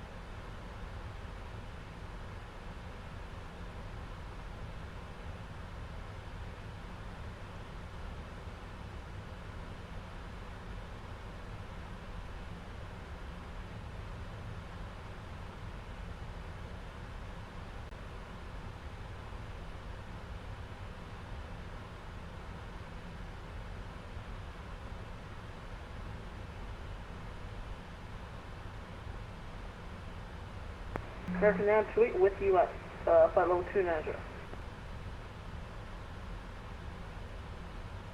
American 928, Memphis Center, welcome. Nothing better to do, so once I open the live feed of a real world frequency, listen to it for hours, yeah. Memphis 135.3, have a great flight. Yeah, you can listen on like live ATC and such. Yeah, it's pretty cool. Used to do that when I was in like when I was in flight school. We'd be between classes. We would just pull it up on at the time you couldn't get it on the phone, but like we had like laptops and such. So we would just pull it up on somebody's laptop and just let it play while we were hanging out in like the lobby. It was pretty cool. A couple of days we would do like, you know, I remember doing Los Angeles, then there was Kennedy, we did Atlanta. Atlanta was wild to listen to. But yeah, we would just pull it up and just kind of like what people do with music. You just kind of let it play in the background and we would just be hanging out, listening.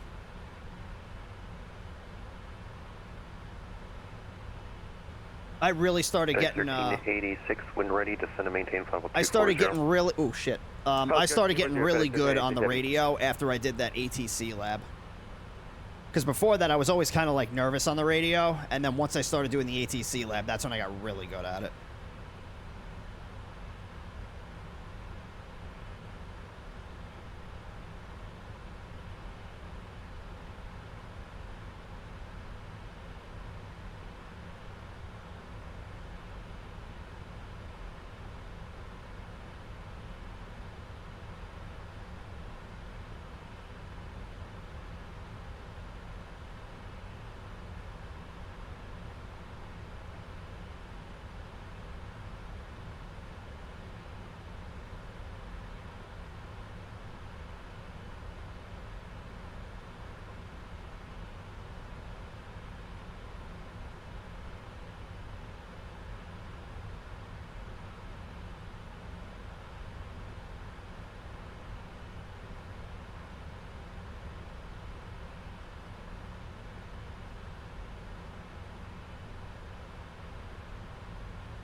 Center, American 800 with you at flight level 230. Memphis Center, good evening, Treswing 7088 with you, flight level 350. First, American 800, Memphis Center, welcome, climb, maintain flight 400. Flight level 400, American 800. And trade wind 7088, Memphis Center, welcome.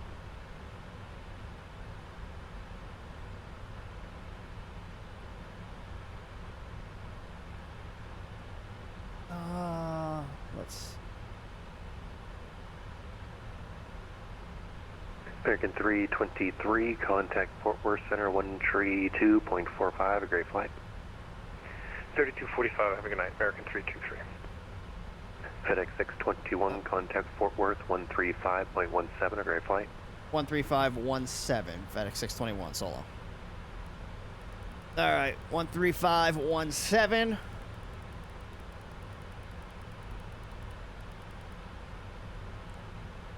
On 124.92, good night. 12492 for American 2251, good night. Fort Worth Center, FedEx 621, flight level 340. FedEx 621, Fort Worth, hello. We'll brief the arrival here in just a minute.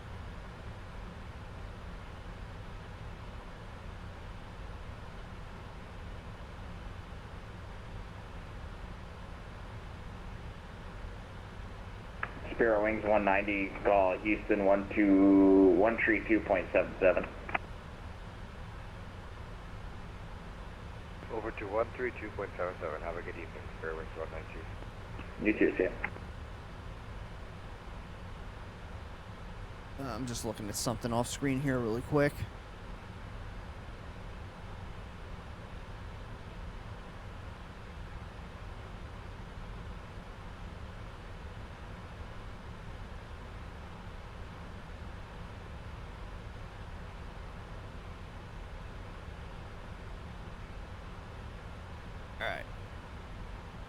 Sancho's back.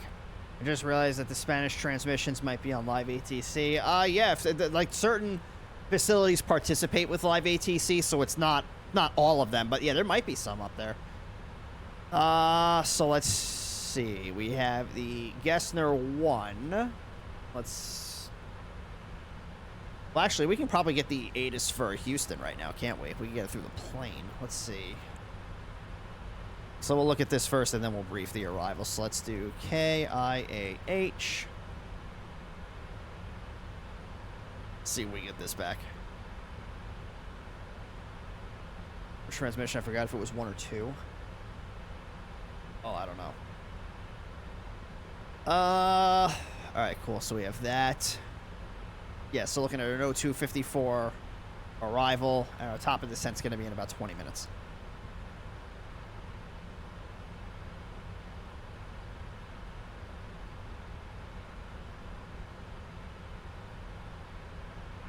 For Warshedder, American 1360 at flight level. So we'll see what direction we're going to land, and then American we can brief the arrival. 1360 Seems like increasingly outdated technology of maintain ATC tell you over radio what to do and wait for you to do it instead of just beaming instructions straight into your flight computer. They actually do that. It's called CPDLC.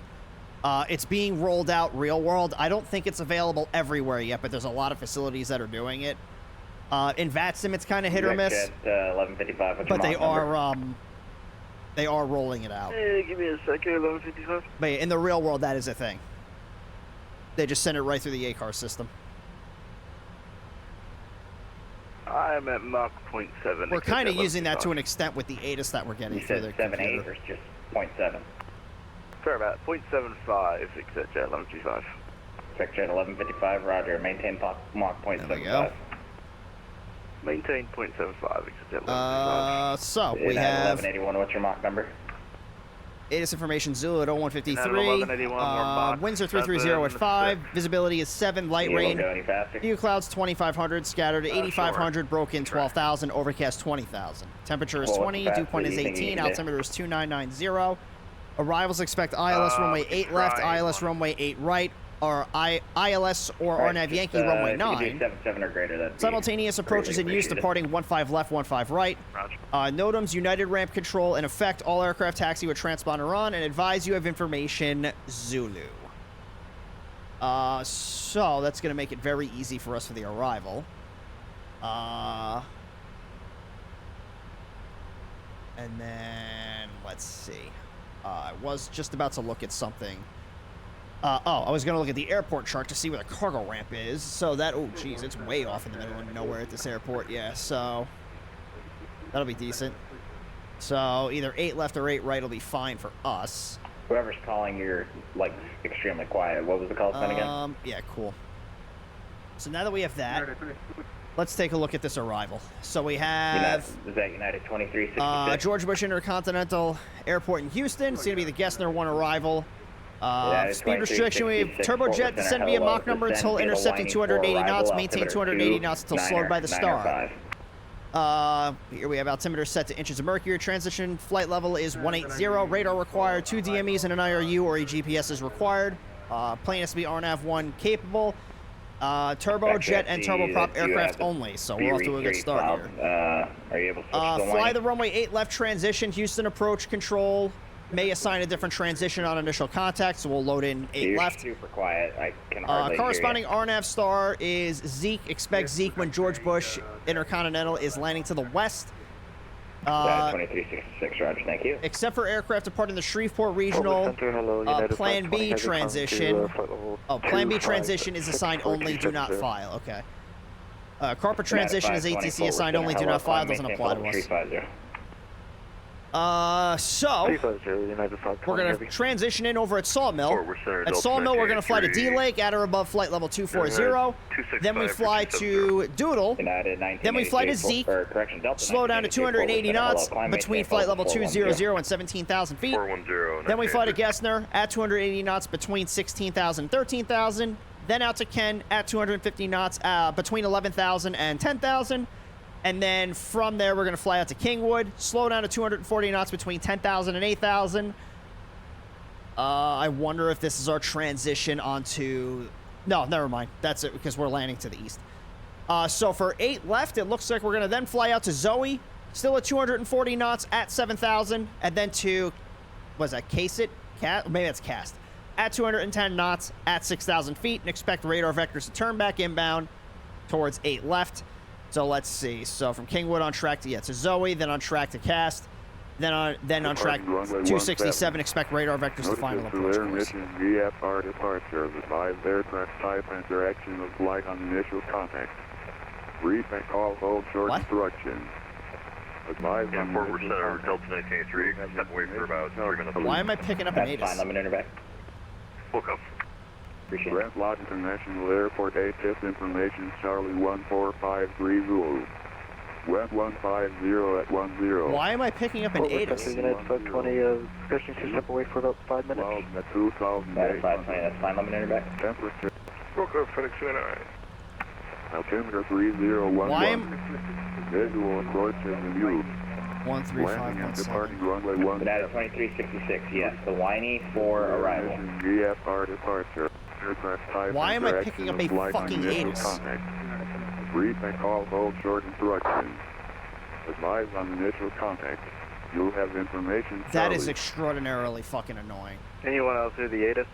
Yeah. I'm so glad I'm... Information Charlie so glad I'm not the only one. West 150 at 10. Visibility 10. Fuel clouds at 2,000. What airport did he say that was? Somebody fucked that up. 2.20. Altimeter 3011. Visual. None of that. You. Landing and departing runway 17. That's annoying. Notices to air mission VFR departure. Yeah, it says 17. I guess we gotta deal with it. Instruction. Advise on initial contact. You'll have information, Charlie. Delta 374 Fort Worth, hello. What airport is that for? Brent Lodge International Airport ATIS information, Charlie 1453 Zulu. March Delta 23. Let me try English. Delta 2607, 2.9, climbing above the 2,800. I have no idea. Delta 2607, you should be with departure on 125.0. Oh, well, that's annoying. 3011. 125.02, Landing and departing runway 17. Notices to air mission VFR departure. We just gotta sit here and listen to it for the next 25 minutes. United at 1181 call, Memphis Center 124.92. Good night. Contact. You'll have United. See ya. Brent Lodge International Airport ATIS information Charlie 1453 Zulu. What is West that? 150 at 10. Visibility 10. Fuel clouds at 2,800. Temperature 28. 2.20. Altimeter 3011. Visual approach is in use. Landing and departing runway 17. Notices to air mission VFR departure. Advise aircraft type and direction of flight on initial contact. Brief and call hold short instruction. Advise on initial contact. You have information, Charlie. Yeah, that's so friggin' stupid. Grand Lot International Airport ATIP information, Charlie 14530. Went 150 at 10. Visibility 10. Few clouds at 2,800. I'm looking on the VATSIM map to see if I can find out who the fuck this is. 2.20. Altimeter 3011. Visual approaches in use. Landing and departing runway 17. Notices to air mission VFR departure. Advise aircraft type and direction of flight on initial contact. What frequency am I on? Hold short introduction. 35175. Nothing to be done about the alien? Have information, Charlie. Nope, because I don't know where it's coming from and I can't hear it. Grand Lot International Airport ATIP Grant information. something. I don't know what that's saying. X3 Zulu. Center 98. 150 at 10. Visibility 10. Delta 1983, do you hear an ATIS where you're at? Temperature 28. Nope, I don't hear anything. 2.20. Okay. Altimeter. I hear it. United 1691, I'm hearing it. Visual approach. United 1691. If you can you try to get the identifier for it? It's Grant something airport, but I'm not. VFR departure. That's all I'm getting from other people. Initial contact. Yeah, I'm looking for it now. All hold short introduction. I've been trying to find it, and I had to keep trying to find it, but I need to know which airport, so I was looking at it. Yeah, I don't even... The executive 1155, we're looking for Grand Lot International Airport ATIP information. Appreciate it. Charlie 14530. Call Papa Delta 921. Sorry, I forgot the call sign. You can call Memphis 124.92. I'm looking on Navigraph to see if I can figure out what it is. 2.20. But it's far away. I know that it's far away. 2607, 9.55 and 17,000. Landing and departing Southwest 2607 Fort Worth, hello, flying maintain level 390. Flight on initial contact. Brief and call hold short introduction. Advise on initial contact. You'll have information, Charlie. What does that say? Grand Lot International Airport ATIP information, Charlie 14530. Call Houston 132.77. Good night. 150 at 10. Visibility 10. Few clouds at 2,800. Yeah, I have no idea. That's so fucking stupid that this apparently can't be pinpointed. Altimeter 3011. It's not showing up on any other frequency, but apparently somebody is broadcasting it out. How is it that it's coming through and it's not on the pilot client? That doesn't make any sense to me. I know, like, hold short introduction. it's in use to explain the information, Charlie. No, it's not a user plane. It is on the mic. Airport ATIP information, Charlie 14530. If that was true, I would be able to hear it, but you guys are the only ones that can hear it. I cannot hear it at all. Yeah, I can hear it. It's runs on the line. The Q is still Golf or Tango, but it's not a line. 2.20. Altimeter 3011. That makes no sense. Fort Worth Center, Delta 471. It doesn't make any sense to me. 370, direct Memphis. It's not online, but we can fucking hear it. 471, Fort Worth. Aircraft type and direction of flight on initial contact. Brief and FedEx 621, call Houston 132.77. Good night. 13277. Thank God, FedEx 621. Exec Jet 1155, you can call Memphis 124.92. Off this fucking frequency. I hope that was 2492, Exec Jet 1155. Have a good one. 150 at 10. Ability 10. Fort Worth United 520 heavy. All right.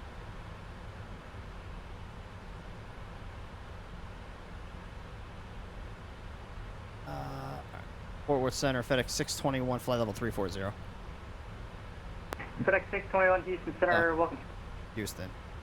It's Houston, not Fort Worth. All right. All right, so top of the descent at about 80 miles. God, that was so annoying to listen to. Who was it? I have no idea. I couldn't even make out the name of the airport. It was like Grant something airport, but like I typed in Grant and it like nothing came up.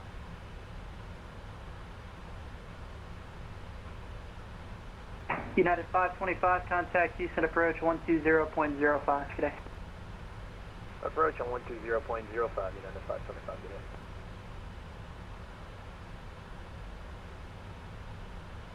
today. I can't see why any port with... Yeah, like...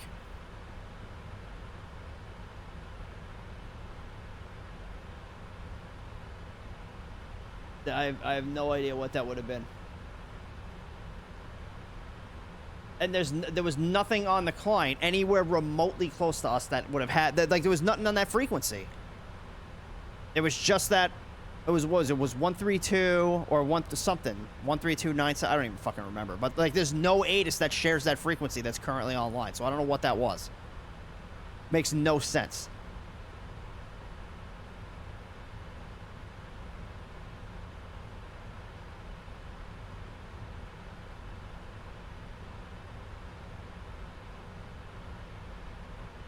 Alright, let me put the friggin'...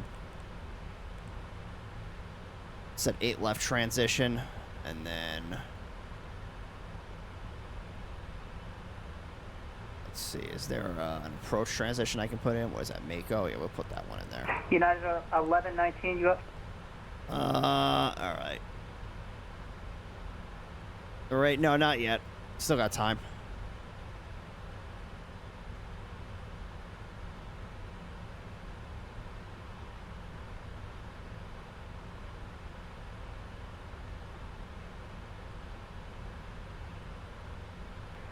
Center, good evening, United 1119 Heavy. I think it was 135, 175 that we were on. United 1119 Heavy, Houston Center. Welcome. There's no other frequency that's on. Can't even hit. Yeah, it's so fucking stupid. I don't know how that's allowed. And it's not like, because I thought, oh, maybe it was like coming from Microsoft Flight Simulator, but it's not because I have the ATC turned off, so I wouldn't be hearing anything.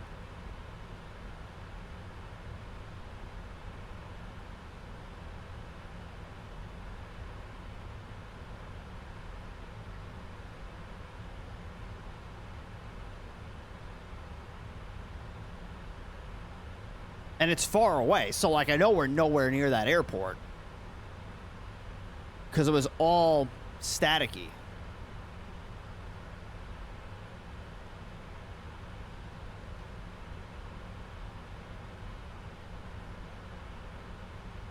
But whatever, it is what it is.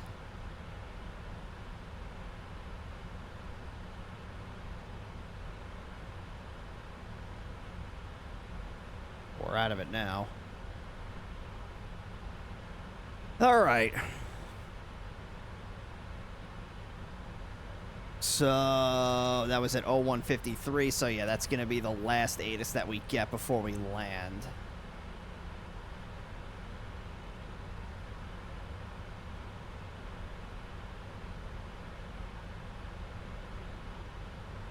We'll just leave that up here for now.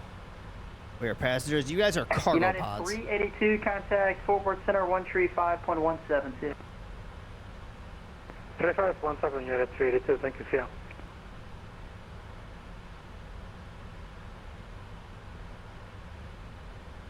Okay.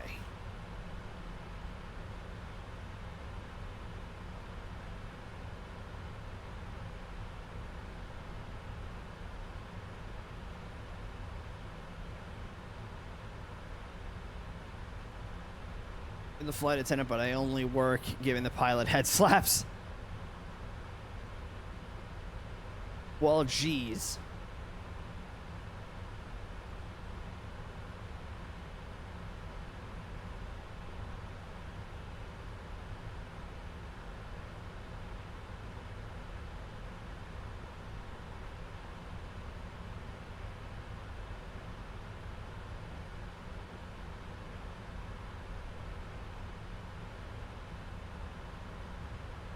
Houston Center on Nepal 113 Heavy.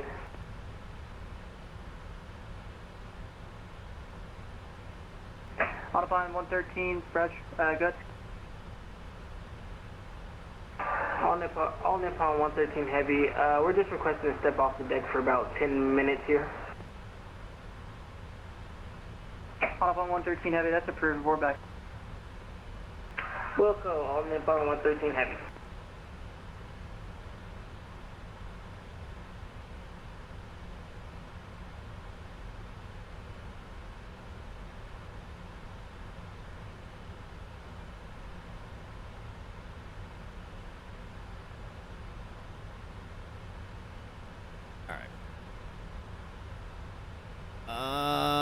So we're good here. We'll do our check. So we'll hit this little stupid recall button. Sure, check that. Why not? Yeah, we'll wait on this until we start getting a little bit lower.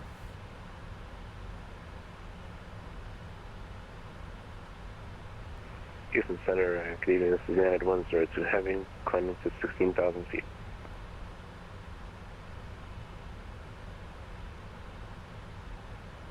United 102 Heavy, Houston Center, hello, climb and maintain flight level 270. Maintain level 270, United 102 Heavy.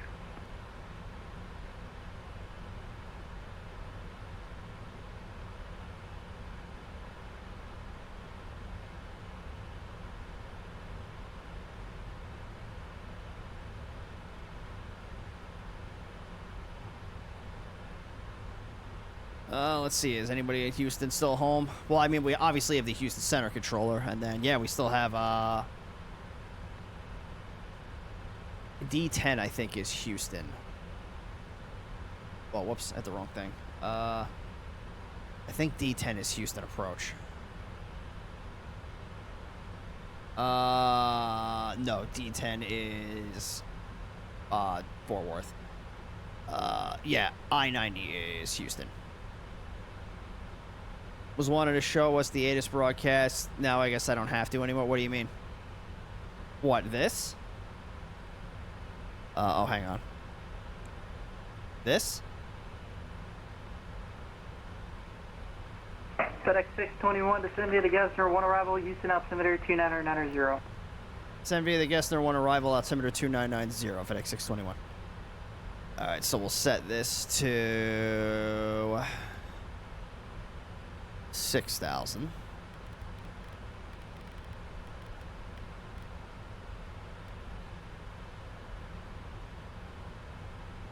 The actual broadcast. But with it, what are you talking about? Like the ATIS broadcast that we were listening to, I can't show you what it looks like because there wasn't anything on that frequency broadcasting in ATIS on the client, so there was nothing for me to show.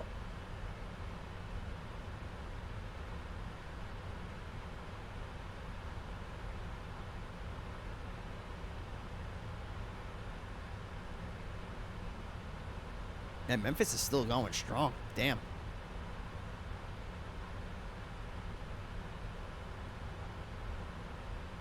I will bring this in a little bit. The top of the descent, about 30 miles. We'll open up the landing rate prediction. So that will be open for the next 30 minutes, and that starts right now. So at the top of the chat window, you'll see that banner you can click on. If you don't see it there, go into where you normally redeem your nuggies, and it'll be there waiting for you as well.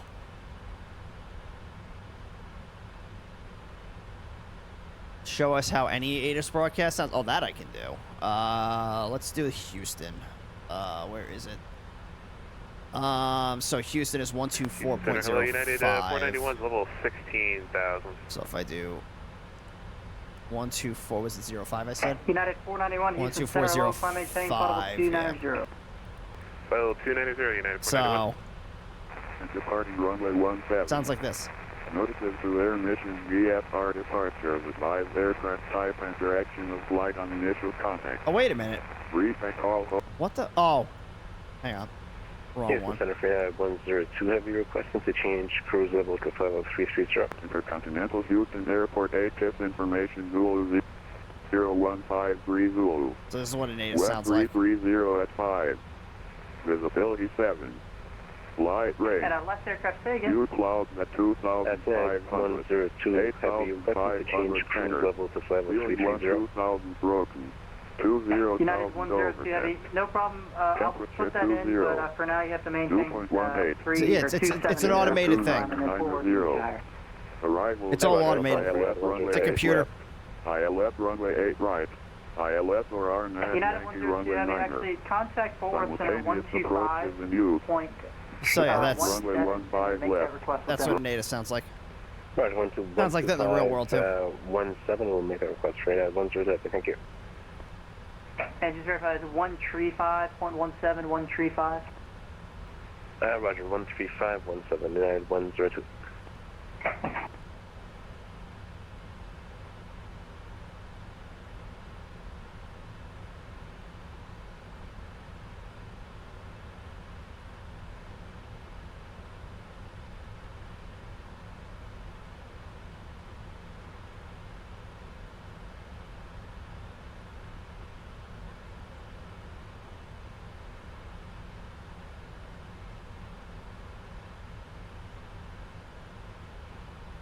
And Central Aircraft Houston Center is going to slowly close up here. Rip. And I believe everybody else is closing up. Thanks for flying in. And I'll start here. FedEx 621, Houston's closing up. Frequency change approved today. Order advisory, FedEx 621, solo. Alright, so let's do... Upon 113 Heavy, you still here? So, center's closing up. Hopefully, the rest of them, they'll start shutting down. 1692, So I'll get that over here.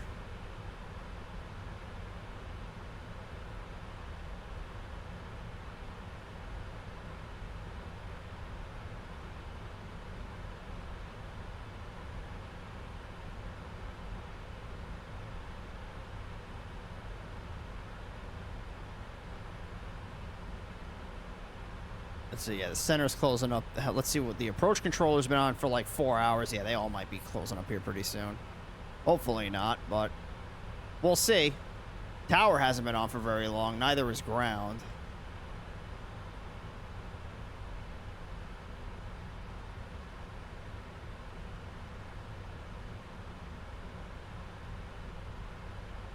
But yeah, just looking at this arrival again. So we're landing to the east. So from Sawmill, we're going to fly to D-Lake at or above flight level 240, then out to Doodle, then to Zeke, still at 280 between flight level 200 and 17,000, then to Gessner, 280 between 16,000 and 13,000, then to Ken, 250 knots between 11,000 and 10,000, then to Kingwood at 240 knots between 10,000 and 8,000. For 8 left, we're going to come out here to Zoe, 7,000 at 240 knots, then at Cast, 6,000 at 210 knots to expect radar vectors to our final approach course. Depending on whether or not air traffic control is going to be online, we may either be talking to an approach controller or we may be making position reports if absolutely nobody is going to be online. So, it's going to be interesting.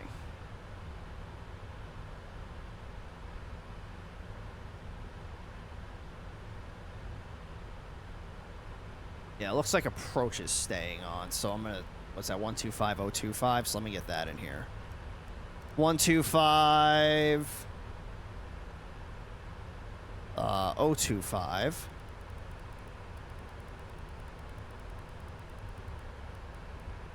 And then for tower and ground, let's do tower is going to be 12535.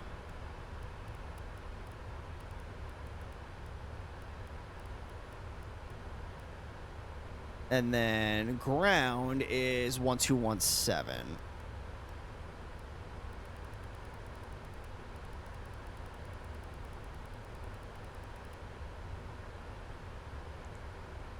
All right.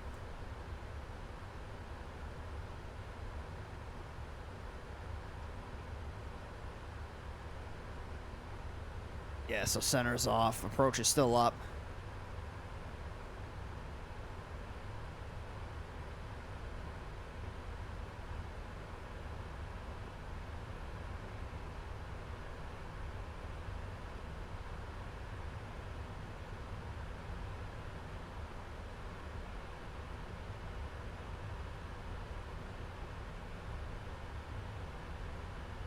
So don't forget, still got about 20 minutes left on that landing rate prediction, so make sure you get your bets in.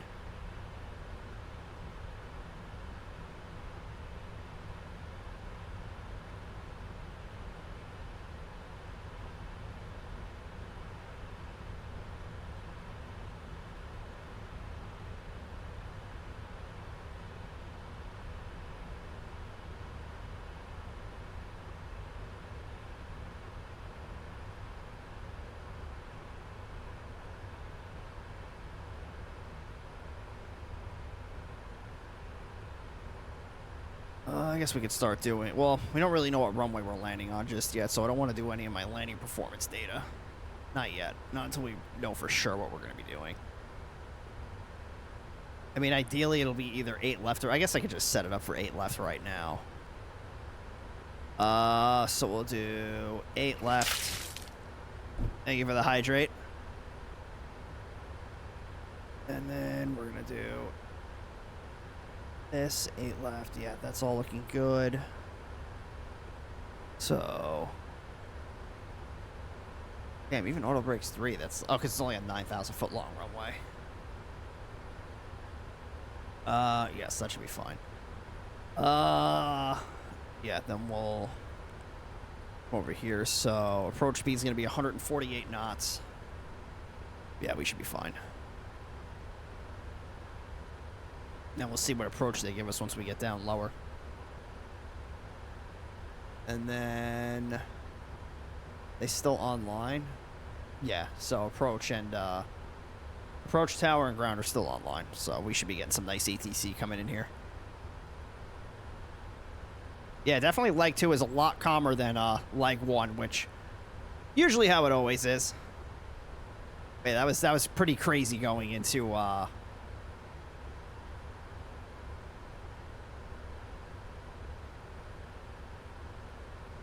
I friggin' just lost my train of thought, but yeah, it was a lot crazier going from Indy to Memphis.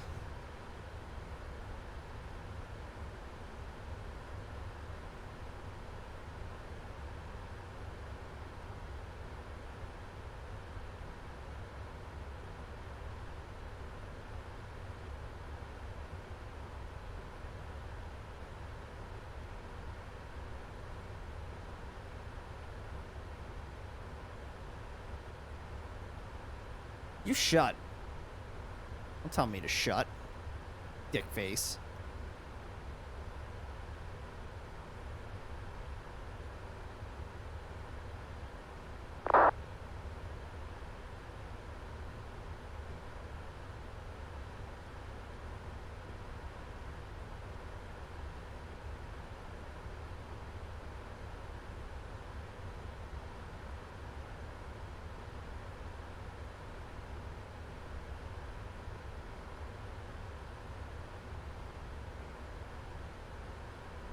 All right.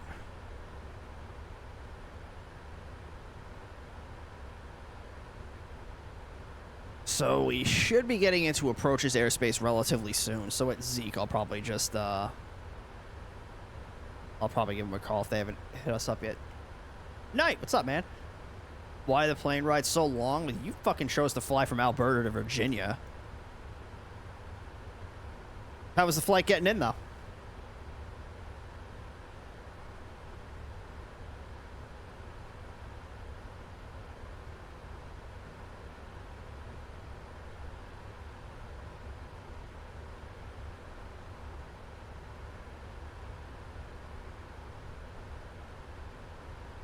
Not leaving it. Oh, you're not out of... Okay, so you haven't gotten here yet. Gotta be up at 3 a.m. for my flight tomorrow. Dude, you should probably go to bed. What is it, like 8? It's almost 9 o'clock your time, isn't it? You should probably be in bed.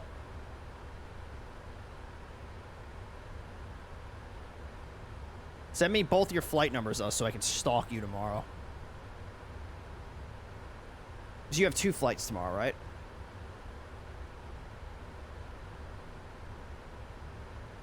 Downing a monster before. Yeah, it's not a bad idea. Always used to get a coffee before I got on the plane. When I got to the airport, it'd be the first thing I did. I would go to the coffee shop, get a coffee. Oh, you got 3? Goddamn. All right, because you're stopping it. You're going from, like, Edmonton to Calgary, and then Calgary to, like Denver or something, right? Oh, Edmonton to Calgary, Calgary to Detroit, and then Detroit to... Okay. What are you doing, like WestJet to Delta?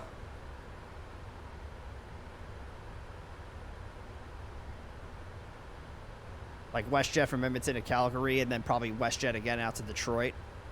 I think it's all WestJets. Well, you wouldn't get a WestJet from Detroit to Richmond. You'd probably be on Endeavor, which is... It would be Endeavor or, I think, Republic, which both are Delta.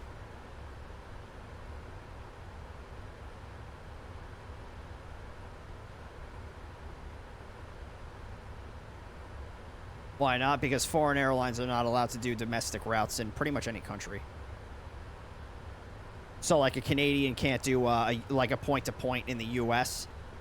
Same thing with, like, over in Europe. It's kind of like that. In South America, pretty much every country, to my knowledge, is like that, where they won't let a foreign airline do domestic ops in their country. Canadian airlines are canceled. Yeah, there's a whole thing about that.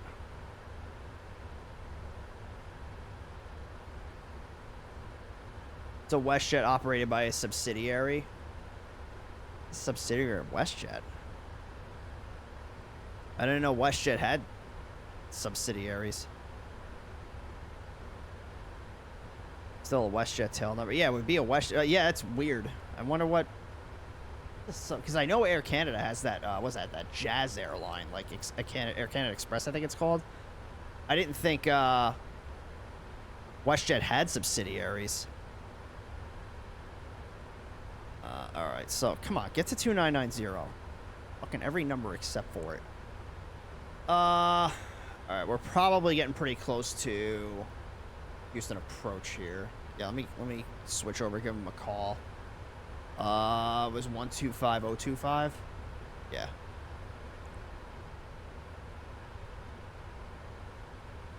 Houston approach? Oh, okay, Houston's signing off. All right, yeah, they're all shutting down. All right, so we'll get the CTAF over here, which is going to be the tower frequency.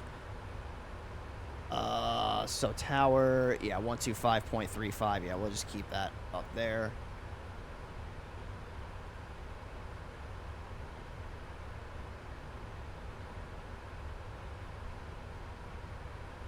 It is Friday. It's going good so far. How's your Friday? United 525 Heavy, welcome to Houston. Stay parking when able. We're going to Charlie 7, United 525. Alrighty, United 525, right when able, right onto November Alpha, contact ground point 7, we'll see you. Alright, we'll take it right here, November, then right on November Alpha, then ground, and United 525, thanks.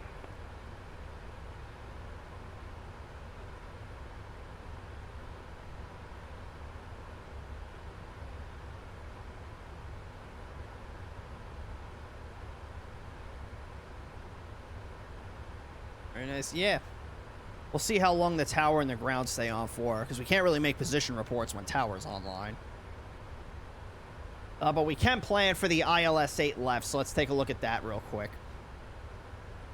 So we have all the different frequencies that are already plugged in. The localizer frequency is 111.55, and the identifier is IBZU. Inbound course is 87 degrees. Going to check the RadNav real quick, and that is all looking good.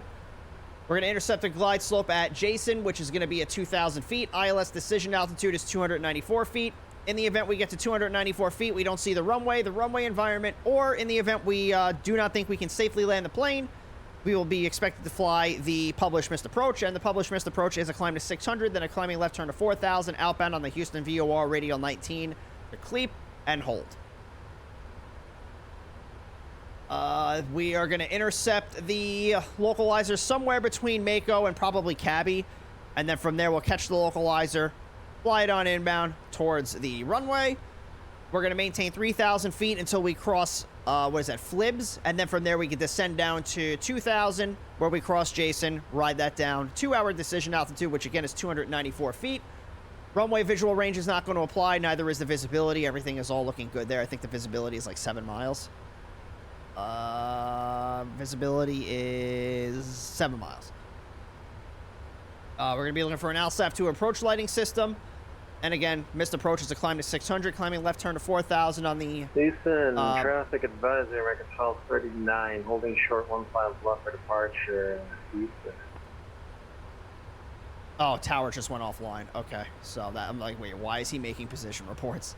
But yeah, tower just went offline. So yeah, I'll leave this plate up on the screen here for another minute or so, just in case anybody does have any questions. Feel free, pop them on in the chat. And once we get within 20 miles of the airport, we'll start making those position reports here. So yeah, we're about 30 miles away at this point. Yeah, that's the airport right there. The VREF changed a little bit. Let's back over here. So let's come back over to here. So we're going to set the auto brake to 3. Landing data's good. The approach briefing is done. The altimeters are set. I'm just going to override these so the checklist doesn't scream at me. Bah.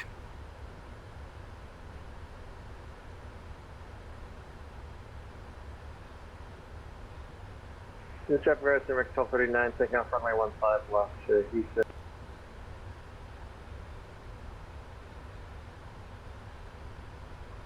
Let's get the lights turned on here. Just turn all of them on. And then we'll turn the music off as we approach our sterile cockpit altitude.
Did I miss my first call out? I did.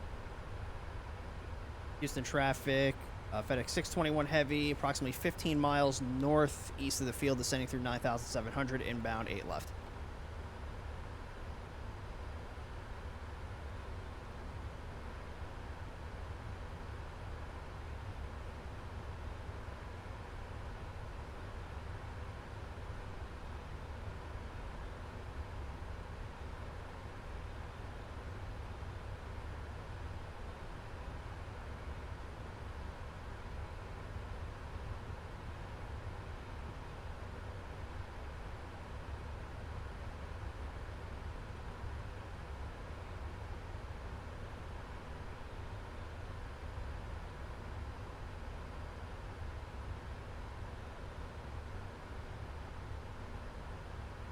And then once we're on this downwind, we'll make our next call. Houston traffic, American 1239, airborne 15 right, northwest down departure on the Beltway 7, switching to Unicom.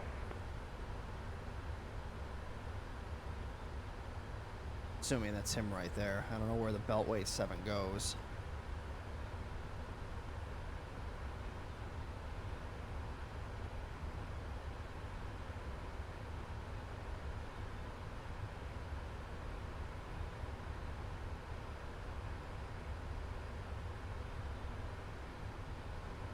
in a little bit more.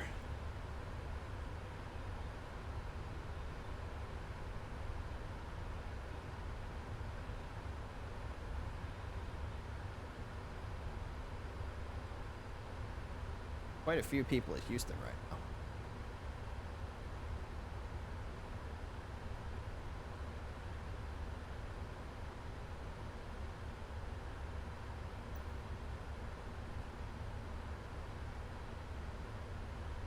Every time I click off the screen, that stupid fucking thing comes down. It makes no sense.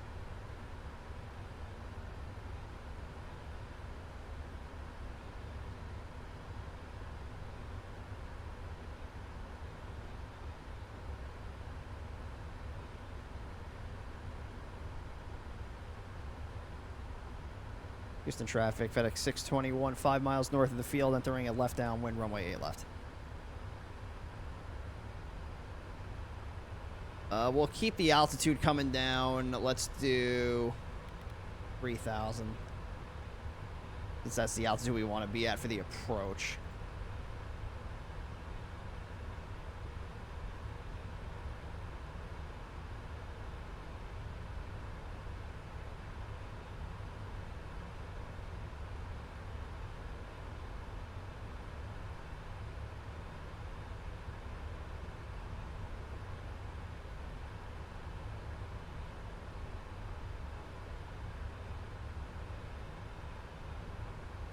Still got a couple of minutes left in that landing rate prediction, so make sure if you haven't gotten your bets in yet, you get them in.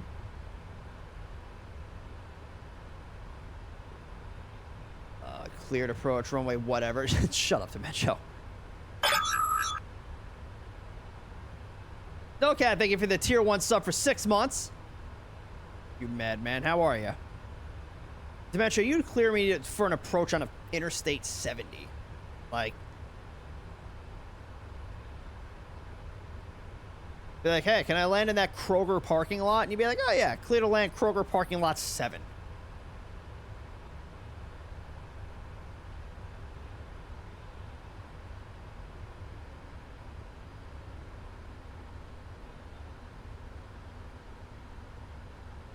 Looks like we're coming back to 210 knots. Let's go flaps 5.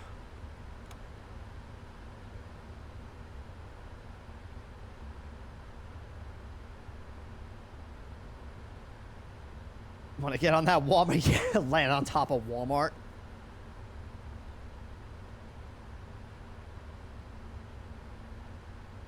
Auto brake is set. We'll arm the speed brake.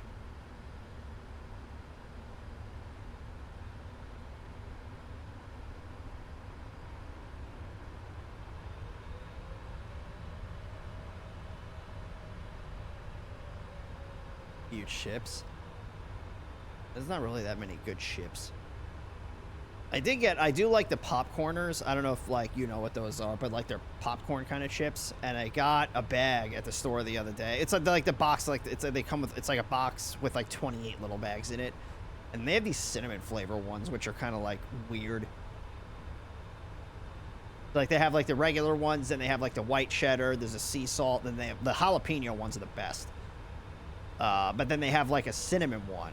And I was like, cinnamon. And I'm like, I had a bag of it before, and I was like, it's not bad, but it's definitely, like, it was like I feel like if I was drinking coffee with it, I probably would have appreciated it a little bit more. Because there was like a lot of cinnamon that was on it.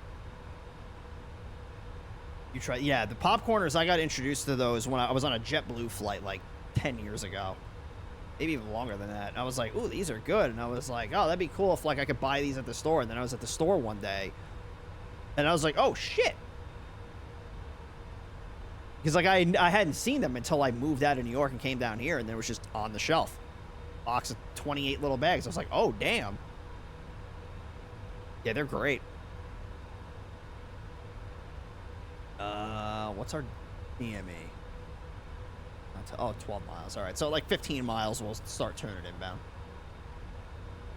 Popcorn, is this a new popcorn? Yeah, popcorners are great. I love them.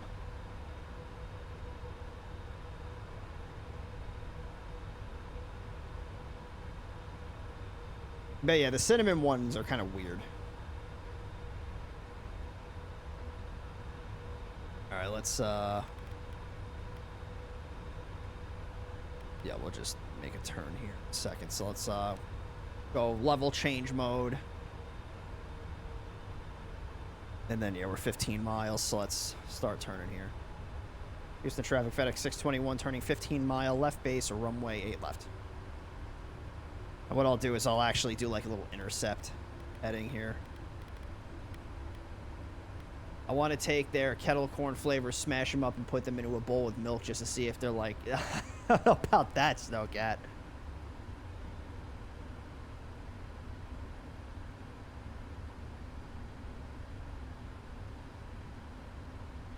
But no, I like getting the little bags because then it's just like I eat. Because like I'll sit there with like a family-sized bag of chips and like eat the whole thing, and then I'll be like, fuck, I just ate like a family-sized bag of like Doritos ranch chips.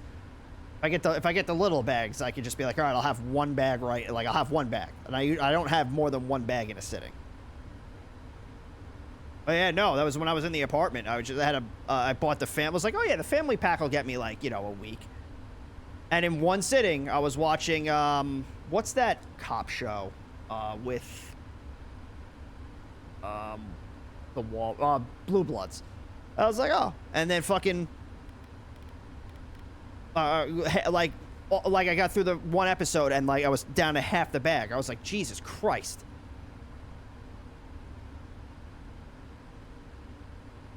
Yeah, so I don't buy big bags anymore.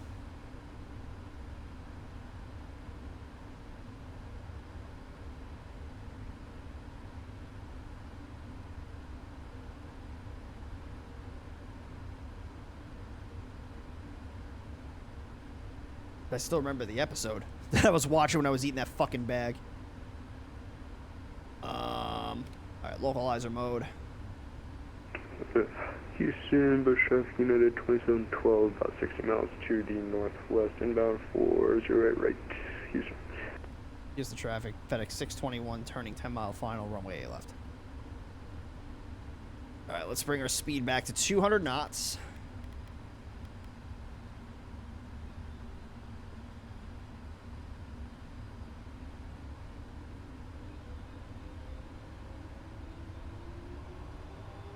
All the lights should be on. Yep, they are.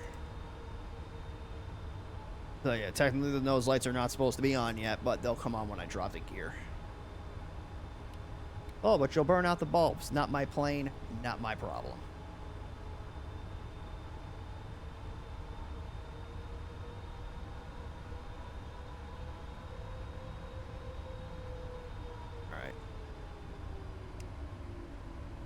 So 3 miles from the final approach, fix gear down.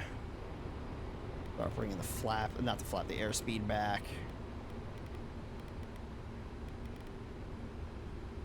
What was my VREF was 140, yeah, so 147 is my approach speed. 2500. Go flaps 15. Oh, it's actually flaps 20. Let me bring that back up to 15. And then below 180, we'll go flaps full. All right, there we go.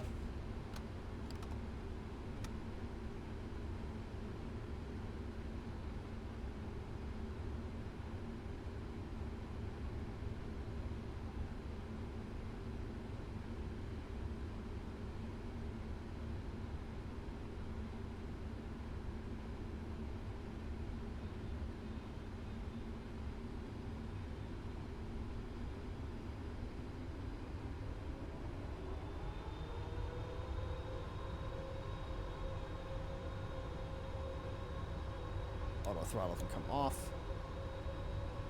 We'll leave the autopilot on until we get to 1,000.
deployed.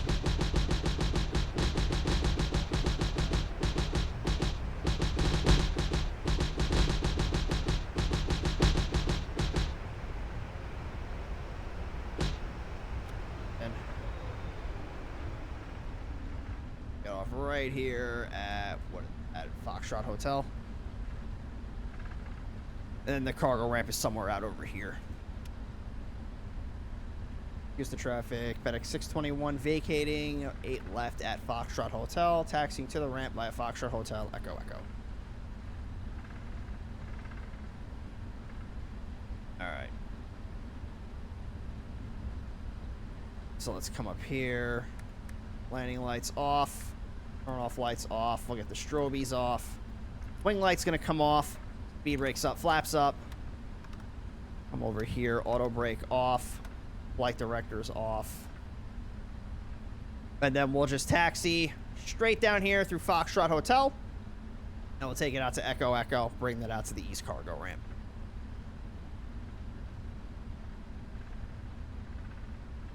Feeling a little bit more confident on that landing. I kind of did a, like a 1, 2, 3. I hit the right main first and then the left main, which is kind of like not how you're supposed to do it, especially in planes like this. So my crosswind technique wasn't that great, but I didn't strike a pod, I didn't strike a wingtip. Well, I mean, realistically, you'd strike a pod in something like this before you'd strike a wingtip.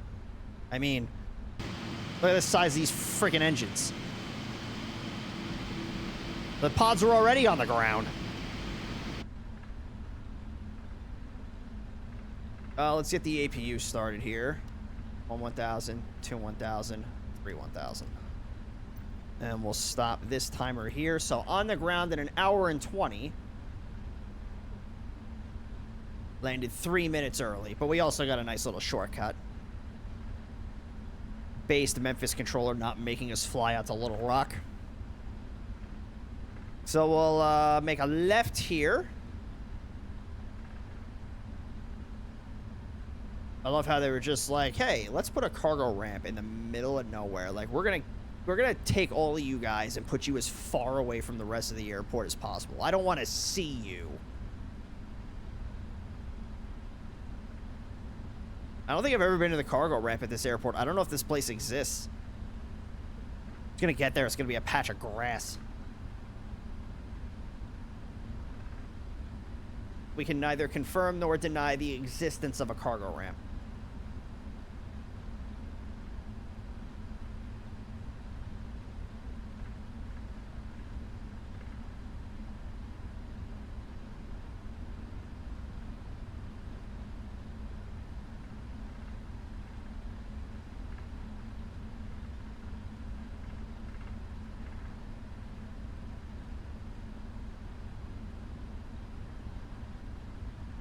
Or a Fennec flying plane. Yeah, exactly. FedEx ramp at Houston is only made for the MD-11 or smaller. Well, you know.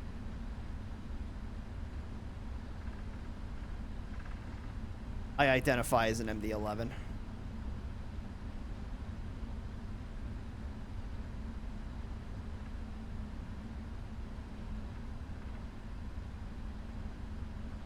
See, there's those little buildings out there. Houston traffic, United 1981 is going to taxi to runway 15 left via November Bravo, November Echo, and Whiskey Houston. Gotta love Houston's taxiways, huh?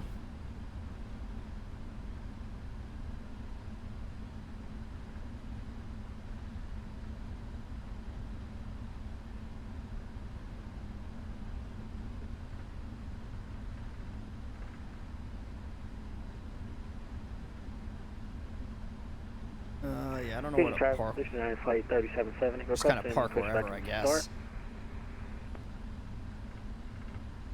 Here from push to start, whoever's calling. Airport is cool, but I hate the taxiway. Yeah, there's a lot of, like, I think you're behind me. It's a United flight. Double letter friggin' taxiways. I'm just gonna wait, whoever that is. I think that's you. I'm gonna wait till you push. Till you get ready to taxi, then I'll push back onto. These look like they're parking spots. Onto where you are, and then I'll taxi. United Flight 3770. Sorry, I was just messing around. I'm on approach for the 8 right now. Nah, you okay? I figured that's what you were doing. Everybody just got this new aircraft and trying to figure it out. United Flight 377. Yeah, this is the one behind you is United 1981. We're moving now, so you should be able to push. Fair enough. Yeah, I see you moving. United Flight 377. Alright, so stop right here. Parking brake. And then dome light is coming on. And we'll turn the taxi light off. Engines are looking pretty freaking stable, so we'll go ahead and turn both of those off. Up. And then below 40% on the N2s will kill the beacon light. I think they're all like that for a reason. Is the cargo ramp still in? Yeah, right. I think we're in San Antonio right now. All right, so beacon light off. And then we'll come over here. Houston traffic United 2712. We'll get the chocks in. Right. We'll localize her about. And then, yeah, we'll get the GPU out. We're not in we're not in a Walmart. All right, we'll disconnect from the network. And now the most important part. The landing rate prediction. All right, guys, let's get this up. All right, are you guys ready? In 3, 2, 1. Ooh. That's even better than the last one. Hell yeah. I'm on a roll with this plane. I gotta fly this plane more often. Love flying the 777 freighter. Yeah, PMDG has done a really good job with the 777. I mean, they've done a really good job on pretty much every plane that they've made. Their 737 is just as much fun to fly, but they really hit it home with the 777. So that is once again going to be between 151 and 200. So let's see who the lucky winners this time are.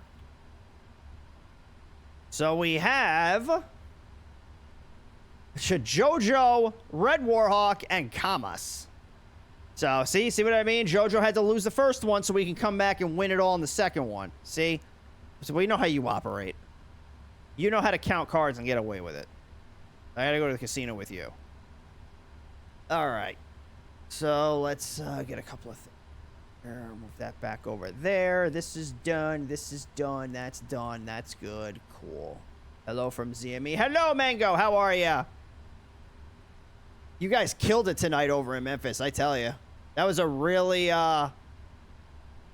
great Friday night op. So as always, every Friday night op is awesome. But you guys really hit it home every time you get an FNO out of Memphis. So good job to all of you guys tonight. All right, so that's good. All right, cool. So with all of that, everybody, that is where we are going to end things for this evening. So for those of you that are new here, what we usually do is VATSIM 101. And how it works is I normally take you through a flight in VATSIM, break things down nice and slowly as we go through it, and answer any questions that you have along the way. So we usually go through things like how to talk to air traffic control, how to file and fly your flight plans, how to read the charts and publications, really just going through the basics of flying on the VATSIM network, giving you the resources and knowledge that you need to be successful. So I'll pull up our normal stream schedule here. This is obviously from this week, so the new schedule is going to be posted either tomorrow or Sunday, probably on Sunday, because I have that VR event going on tomorrow for the birthday meetup, so that's going to be a lot of fun. But Tuesday through Friday is our normal stream schedule. We start at 2300 Zulu, which is 7 p.m. Eastern Time. Tuesdays and Thursdays are the VATSIM 101 breakdown streams where we go through things nice and slowly. And then Fridays, like what you've seen here tonight, are where we get into some of the bigger events that VATSIM has to offer. And because of how crazy and chaotic they get, it's less time for me to explain things as they're happening and more of me just showing you what some of these big events look like. Wednesdays, we put up for a vote in the Discord what game you guys want to see me play. So when I post up the schedule this weekend, we'll include some games that you guys can vote on for this coming week. I tell you what, that mini Airways game that we played on Wednesday was freaking phenomenal. That was a really fun game. Bah! How dare you? So, what I will do is I will throw in the Discord and the socials links in the chat for you. So the Discord, is an 18+ Discord, so just keep in mind you'll need to be 18+ in order to join it. Make sure you check out, especially for those of you that have been around the Discord for a little bit, check out the new role requests that we have in there. There are a couple of new roles that you could choose from. I finally figured out how to use that stupid Carbot thing. So make sure you check those out as well. And then the socials link is where you can find me on some other platforms like YouTube and TikTok, where I do have some VATSIM 101 content for you to take advantage of. And I do have some other projects that are planned. I'm actually going to try and shoot my next video here in VR this weekend. So that way, within the next couple of weeks, I'll have a fresh new video for you guys to check out. So hopefully, likely on Sunday, I'll be able to shoot that video. And then, you know, throughout the course of the week, I'll just, you know, edit it down and, you know, work on that as always. So I do want to show you guys something else too, because this is actually kind of exciting. Because you guys know I've been having nonstop internet issues for the last like 6 months, and I just want to show you something that I have not seen on a normal stream here pretty much since that happened. So if you guys know anything about OBS, so whenever I have connection issues, this little, you guys that use OBS know this. This is like my bit rate, and then this right here is like the health of the stream. So usually between like 8 and 9 o'clock, or 8 and 9:30, this shit is like yellow, red, all the fuck over the place. And an average stream, I'll have about 3,000 drop frames. We're at 0. This thing has been green the entire night. So I'm not gonna call the game early, but I have not had this on a normal stream for a very long time. Like, across the pond, I had this because I was streaming during the day, but at night, peak hours, I have not seen this probably since August. So I could show you something else. So, like, I know, I'm just, like, sitting here. It's like, yeah, the stream's over. This fucking idiot's just going to sit here and bitch and moan. But, like, I'm going to show you this without, like, doxing myself. So, I mean, I guess it really doesn't matter. So, like, this right here is what I have up during, like, the stream. This is obviously not from tonight, but, like, this is, like, what shit looks like. So, like, this is from, what day is this? The 26th? Yeah, so this was Tuesday. Tuesday the 29th. This was Tuesday's stream. This has been pretty, like, normal for the past 4 months, 5 months. Bandwidth dips, instability, all that shit. Tonight, none of that. I mean, pretty friggin' insane. So, I'm not, like I said, I'm not going to call it early. This could be a fluke, but that is something I have not seen for a really long time. So, I am super excited about that. Hopefully, this doesn't get fucked up. Hopefully. All right, let's go raid somebody. Let's go raid somebody. Sancho says free boops in VR. I'll take you up on that. So let's see. So it's a good night. We didn't drop any frames, no connectivity issues, and we hit our $500 goal for the California Fire Foundation because you guys are friggin' awesome. It's a good night. It's a good night. It's a great Friday. It's a great way to round out the week. And we got, for those of you that are not in the Discord, I do have a VR meetup tomorrow. That starts at 6 p.m. Eastern. And that's my birthday meetup because my birthday's on Sunday. So, for those of you that are going to be around in VR, feel free, drop on in. I'll post the instance up in the Discord once it's live, so that way you guys can come in. So, for those of you that don't have me added as a friend on VR, at least that'll be another way you can get in there. So, yeah, tomorrow, it's tomorrow night. Tomorrow at 6. Oh, and great, I just lost 268 frames. Fuck. But that could, you know, whatever. Yeah, it just like really quick went to 268. That could be because I have Twitch pulled up. Let's see who is out here.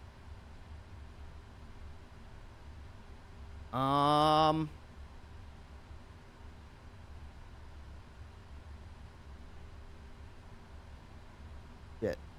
What happened? Oh, Twitch exploded. That's what happened. All right, let's see. We have... Everybody's, like, signing out. You know what? Let's go say hi to Professor Fox. Playing some repo. Yeah, we haven't said hi to Fox in a while. I'm not sure how much longer he's going to be on for, but he's been up for almost as long as we have. So let's get this set up on him. So you guys know the drill. Once we get into Fox's chat, we are going to spam the Nuggie. So if you're not subscribed to the channel, you can use your Nuggies to unlock the Nuggie. Spam it in Fox's chat once we get in there. Spread the love and the positive vibes in his direction. And, of course, make sure you tell him that Cross-Hyperu has sent you. We're going to be back on Tuesday night, everybody. 2300 Zulu, 7 p.m. Eastern, for another edition of VATSIM 101. Breaking things down nice and slowly, answering your questions along the way. And, as always, having a really good time. So, let's go say hi to Fox, everybody. Thank you so much for hanging out tonight. Really appreciate all of you that come out here, support what it is that we do. Can't wait to do it all again with you next week. So we will see you all then. And until next time, this is Cross-Hyperu, signing out.